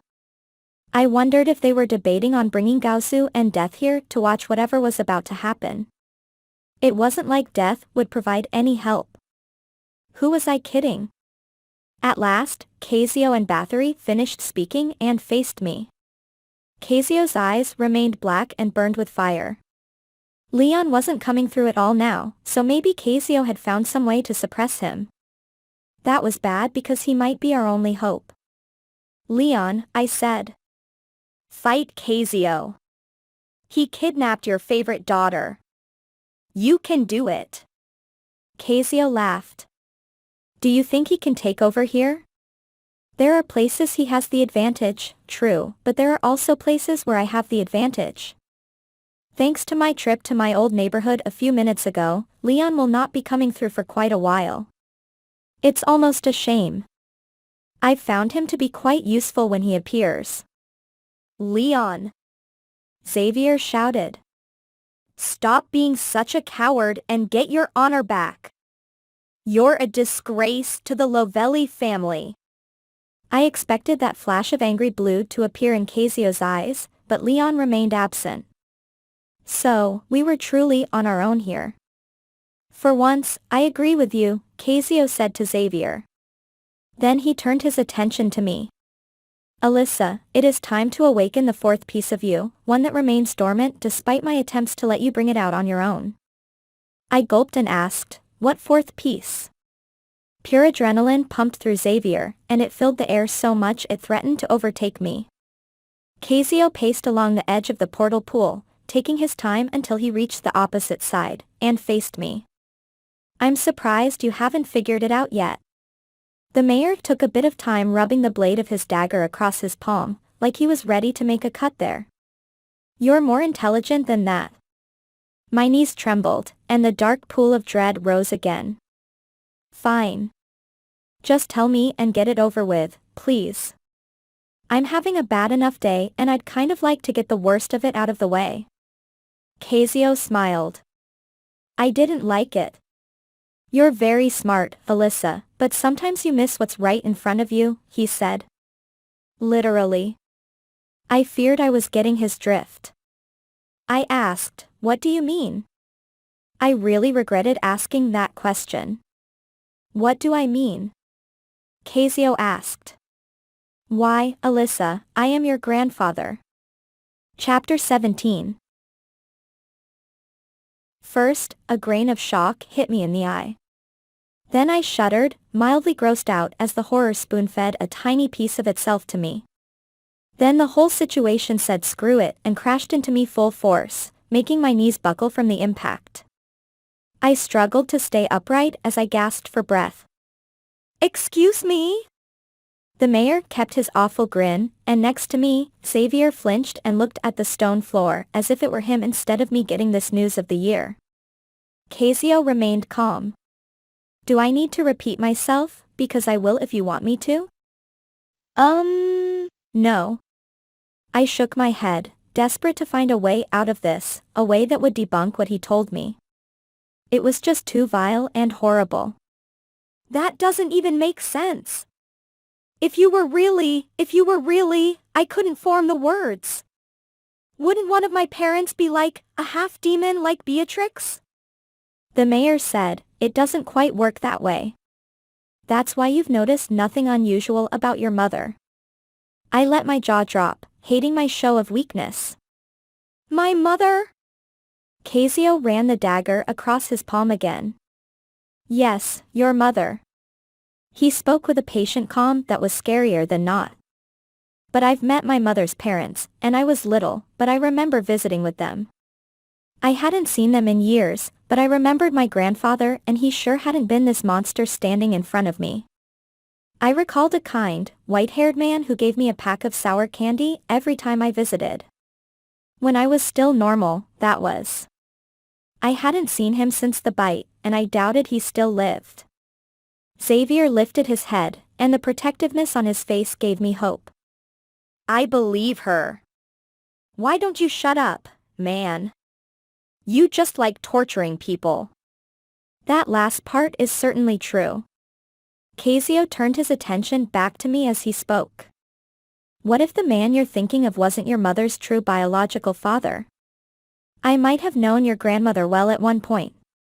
She was a sad, bored woman who buried herself in romance novels day and night, trying to escape her reality. Her husband often traveled overseas, and he would disappear for weeks at a time. He was very neglectful, and your grandmother carried that rare piece of death inside of her. I saw my opportunity, and I made her dreams come true long enough to produce a child. I balled my fists, despite the zip ties cutting into my flesh. I don't believe you, because I don't stink. But Cazio just kept going, smug and full of glee. He was enjoying this, enjoying the horror it was causing me, and he wanted his words to cut and hurt. Did you ever stop and wonder why the right to bring Leon back also brought me back? My fresh blood needed to be in the circle for the right to work on me. There was no fresh blood left in my body, but you brought it, just as Xavier brought the blood of Leon. I wanted to say something sarcastic, but my sense of humor shriveled like a month-old balloon. There was no trace of a lie on his face. But this makes zero sense. My voice came out high and hysterical, and I hated that, too. My mother is the poster child of normal. You couldn't be her father. It's just not possible. Would you just shut up? I introduced myself to your mother once, when she was a teenager, he said. She didn't take it well. That didn't matter, because I only needed her to produce a child with the right man, your father. Dating websites are a wonderful tool, especially when operated behind the scenes. You tried to kick her into the underworld. The mayor said, like I said, your mother is of no more use to me now, because she clings to normal life as if it could erase me. I asked, you're telling me she knows? I thought of Mom running from the house and screaming after Trish and I saved her from Cazio, and of her mental breakdown in that abandoned house. Now I quaked with rage, because the mayor had ruined my life before it started, and I could only imagine the mental torture inflicted on my mother. She might fear me, but after this, how could I blame her? I then asked, she's not normal? All this time, I thought I'd caused her mental breakdown in that basement. Now I understood why my turning had set her over the edge. Mom had been running from this. She found that normal life and then it got shattered. Your mother is normal, the mayor said. Normal and demon unions produce normal children if the child is born in this world. The demon part only wakes if the person comes into contact with something special. He backed away from the pool and looked at it for a second. He asked, can you guess what that is? Alyssa. Though Xavier kept his voice low, nothing but high-pitched terror filled it. Now I knew Xavier suspected it the whole time, and he just didn't know how to tell me. The Infernal Dimension? I asked. Very good, Cazio said. You will take the trip that you've always wanted, Alyssa. Then we will see exactly what you've inherited from yours truly. He slashed the dagger across his palm, making black blood bubble from the wound. Then he said, why do you think I've kept your father there and made it easy for you to reach my portal? No! My knees trembled and threatened to go out, and I feared I'd collapse from the horror. Cazio was already holding his hand over the portal, and black demon blood dripped down like evil ink. It spread through the water, turning it into a black mirror. Cazio muttered some words in a guttural voice and the infernal dimension appeared again, complete with the castle, the lakes of fire, and the barracks. I'm not letting you push her in there. Xavier's voice came out weak and scared because we had no advantage here, and he knew. I pulled at the zip tie, holding back icy terror. I'd become something disgusting, like Beatrix, only worse, because I'd bring about the end of the world, and Xavier would never look at me again. Cazio said, Elizabeth, bring her forward. Bathory approached, expressionless under her black veil. Xavier shot me a desperate look as war magic flared around his hands and died. He wasn't strong enough to fight in this state. Neither was I, and transposing wouldn't help. We couldn't even hold on to each other, leaving us trapped. Unless it was our only hope. It might doom us, but it beat the alternative. I lunged at Xavier, and his eyes widened as he realized what I was about to do. But instead of moving away, he leaned into me. Do it. He closed his eyes and let his body rest against me. Bathory stopped and Cazio remained still. Xavier sucked in a breath and braced himself. Right there, in front of them both, I bit him. Chapter 18. The power surging through Xavier's blood filled me, incredible and breathtaking. A flash of magenta light filled me, and it grew and grew as I fed. Xavier's terror blended with mine, and his thoughts melded with my own. I could sense the war magic growing between the two of us, fully freed, reaching a new level I hadn't thought possible. We were unstoppable. I pulled away and blinked now that the world glowed with angry violet. Blood seeped from 2 bite marks on Xavier's neck, but he didn't seem to notice. The glow now came from his hands, and the surrounding magenta was brighter than I had ever seen. Xavier gritted his teeth and pulled his wrists apart, breaking the zip tie. The same energy surged down my arms, giving me more strength, begging me to break free of my binds. And I did, wringing my hands free, shocked to find them also glowing. I never summoned magic without my sword before, but now I felt no limit. So, this was what it was like to have full access to Xavier's magic. My hands were glowing with purple magic, fizzling and crackling with heat that could destroy even demons. Cazio and Bathory both stood before us, shocked at the fresh development. They hadn't been expecting this. Cazio then grinned like he was trying to show confidence, but I threw my first charge and the grin vanished off his face. He tried to dodge, but it wasn't fast enough. My charge, struck Cazio and sent him across the pool to land on the other side of the cave. Bathory raced for me, hands out, sharp fingernails ready to slice. But she stumbled as the room shook and the rocky floor swayed. Something was happening. Bathory stumbled, but Xavier caught her with his own charge, sending her right into the pool, where she vanished into the Infernal Dimension. Alyssa! Xavier reached out for me, the magic in his hands gone. Hold on to me, because we need to end this now. Cazio stood, reverting to full demon form as black wings ripped out of the back of his $1,000 suit. They spread out and his skin reddened. He roared and clawed at the air, and a full earthquake rumbled through the chamber. I stumbled, reached out, and grabbed Xavier's open hand. We held on to each other, keeping our balance. I won't let you go. Now, we go Leon on him. I knew what he meant, the deadly purple fire. Xavier's magic surged through me again. It felt limitless. I'd never seen Xavier use the fire. Maybe, before now, he couldn't. Xavier raised his free hand, and the energy intensified. The air heated. I wanted to destroy Cazio the way he had destroyed my life before I was even born and see him suffer for making me some breeding experiment.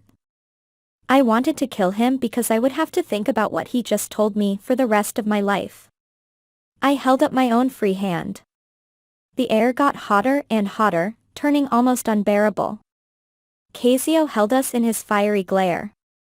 The ground below collapsed into the portal, foot by foot, and the destruction crumbled its way toward us. I slid forward, closer to the Infernal Dimension. Stone crumbled and vanished into fire and darkness, glowing orange as it passed through the portal. Despite my power, terror gripped me. I was feet from completing the dark pentagram. I didn't dare let go of Xavier's hand. He tightened his grasp, and I wasn't sure how we did it, but purple fire spread across the ceiling of the chamber, reflecting off the portal. Cazio roared again, the most inhuman sound I had ever heard, and ducked, folding his wings over himself. The ground quaked more and fractured. I stumbled forward as our fire surged forth, reaching for anything living. The mayor roared in pain as I eyed the fire, urging it to eat the mayor alive. Alyssa! Xavier pulled me backwards. Stone slid forward right underneath me. The Infernal Dimension spread out below. I was falling, the heat was horrible, the lakes of fire beckoned me to go down to them. Xavier pulled me away, and I caught my footing.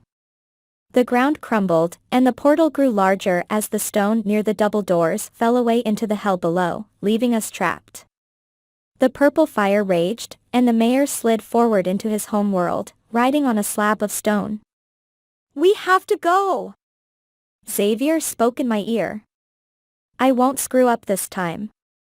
More magenta exploded around us, and we were falling. I screamed and buried my face in Xavier's powerful chest, listening to his heartbeat, expecting to land in the infernal at any moment. We fell for what felt like a long time. We were transposing. We had barely escaped, and then we fell into a pit that had no end, and at last, we landed, feet driving into sandy ground. I blinked and the beach and water lake spread out, sparkling in the agonizing sun. I screamed again and closed my eyes, ducking as pain exploded between my temples. Then I dared to open them again for a second, glimpsing Mac's car. The sun reflecting off it. Mac getting out in shock. The magenta column of fire closing. Get under this tree. Xavier slapped his hand on my back. Keep your eyes closed. Mac, get your altar cloth. I let him lead me towards the tree. Cazio's roar reverberated in my mind, and I felt like I would never get rid of it. He couldn't be. He wasn't. I wasn't. I managed a string of creative swears, collapsing under the tree. The sun wasn't as bad here, but compared to the storm inside of me, it didn't compare. I'm here, Alyssa. Xavier draped a thick black cloth over me, which blocked out the painful light as I trembled. I will not let go of you. Why didn't you tell me? I asked. I didn't know how. You knew. He said. How was I supposed to say it? I didn't want to be the bearer of any more bad news. When you told me Cazio wanted you to go into the Infernal, I knew it had to be the truth. I could have gone into the Infernal Dimension, not knowing. There's no way I would have let you. He pulled me closer, strong as ever, though Xavier had just transposed us dozens of miles. It was a feat that would have disabled him with energy loss before, but now that I had bitten him, we were both more powerful and the transposing no longer drained him as badly. He said, I'm sorry, Alyssa.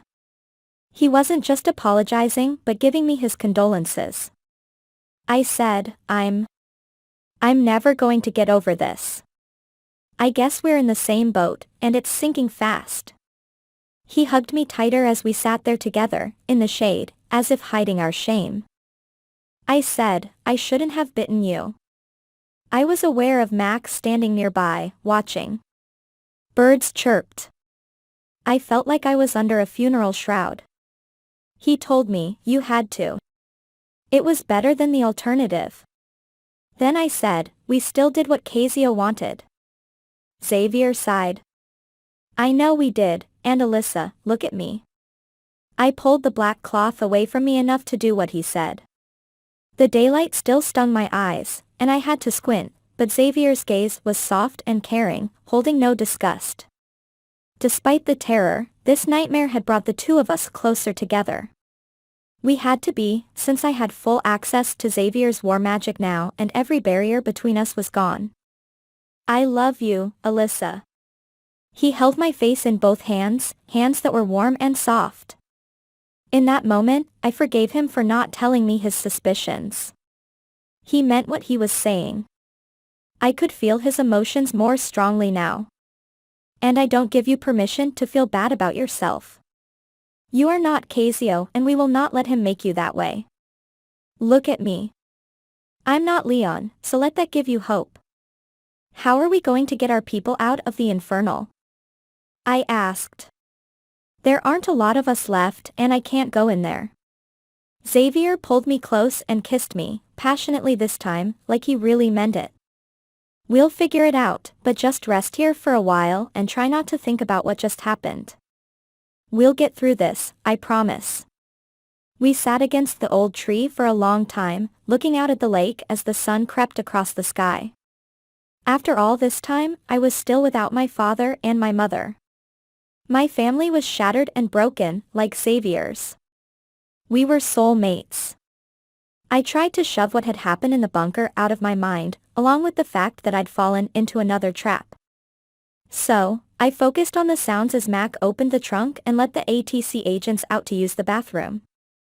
Xavier shouted they were lucky they didn't clock in today, but neither one of them spoke to us. Ungrateful, Xavier said. Thanks to them, we have no fighters left. I thought of all those people Bathory had killed. She was still on the loose. Her time in the Infernal Dimension wouldn't last long if Cazio had survived, as he'd rescue his friend in no time. It was up to only me and Xavier to stop all 5 members of the Dark Council. We were 2 because most supernaturals had vanished from Cumberland. It seemed impossible. All Xavier and I could do was sit under this tree and wait for the sun to set before we moved. Meanwhile, Cazio was in the final stages of his world takeover. He was so close that he didn't even care about keeping a friendly face anymore. Everyone, normal and supernatural alike, was in danger. I watched through a tiny hole in the blanket as the two ATC agents crawled back into the trunk of the car, Mac keeping a close eye. He closed the lid and sealed them back inside. "Xavier," I said. "What?" I said, "I have an idea. It might be crazy, but we might have fighters after all." End of Book 4.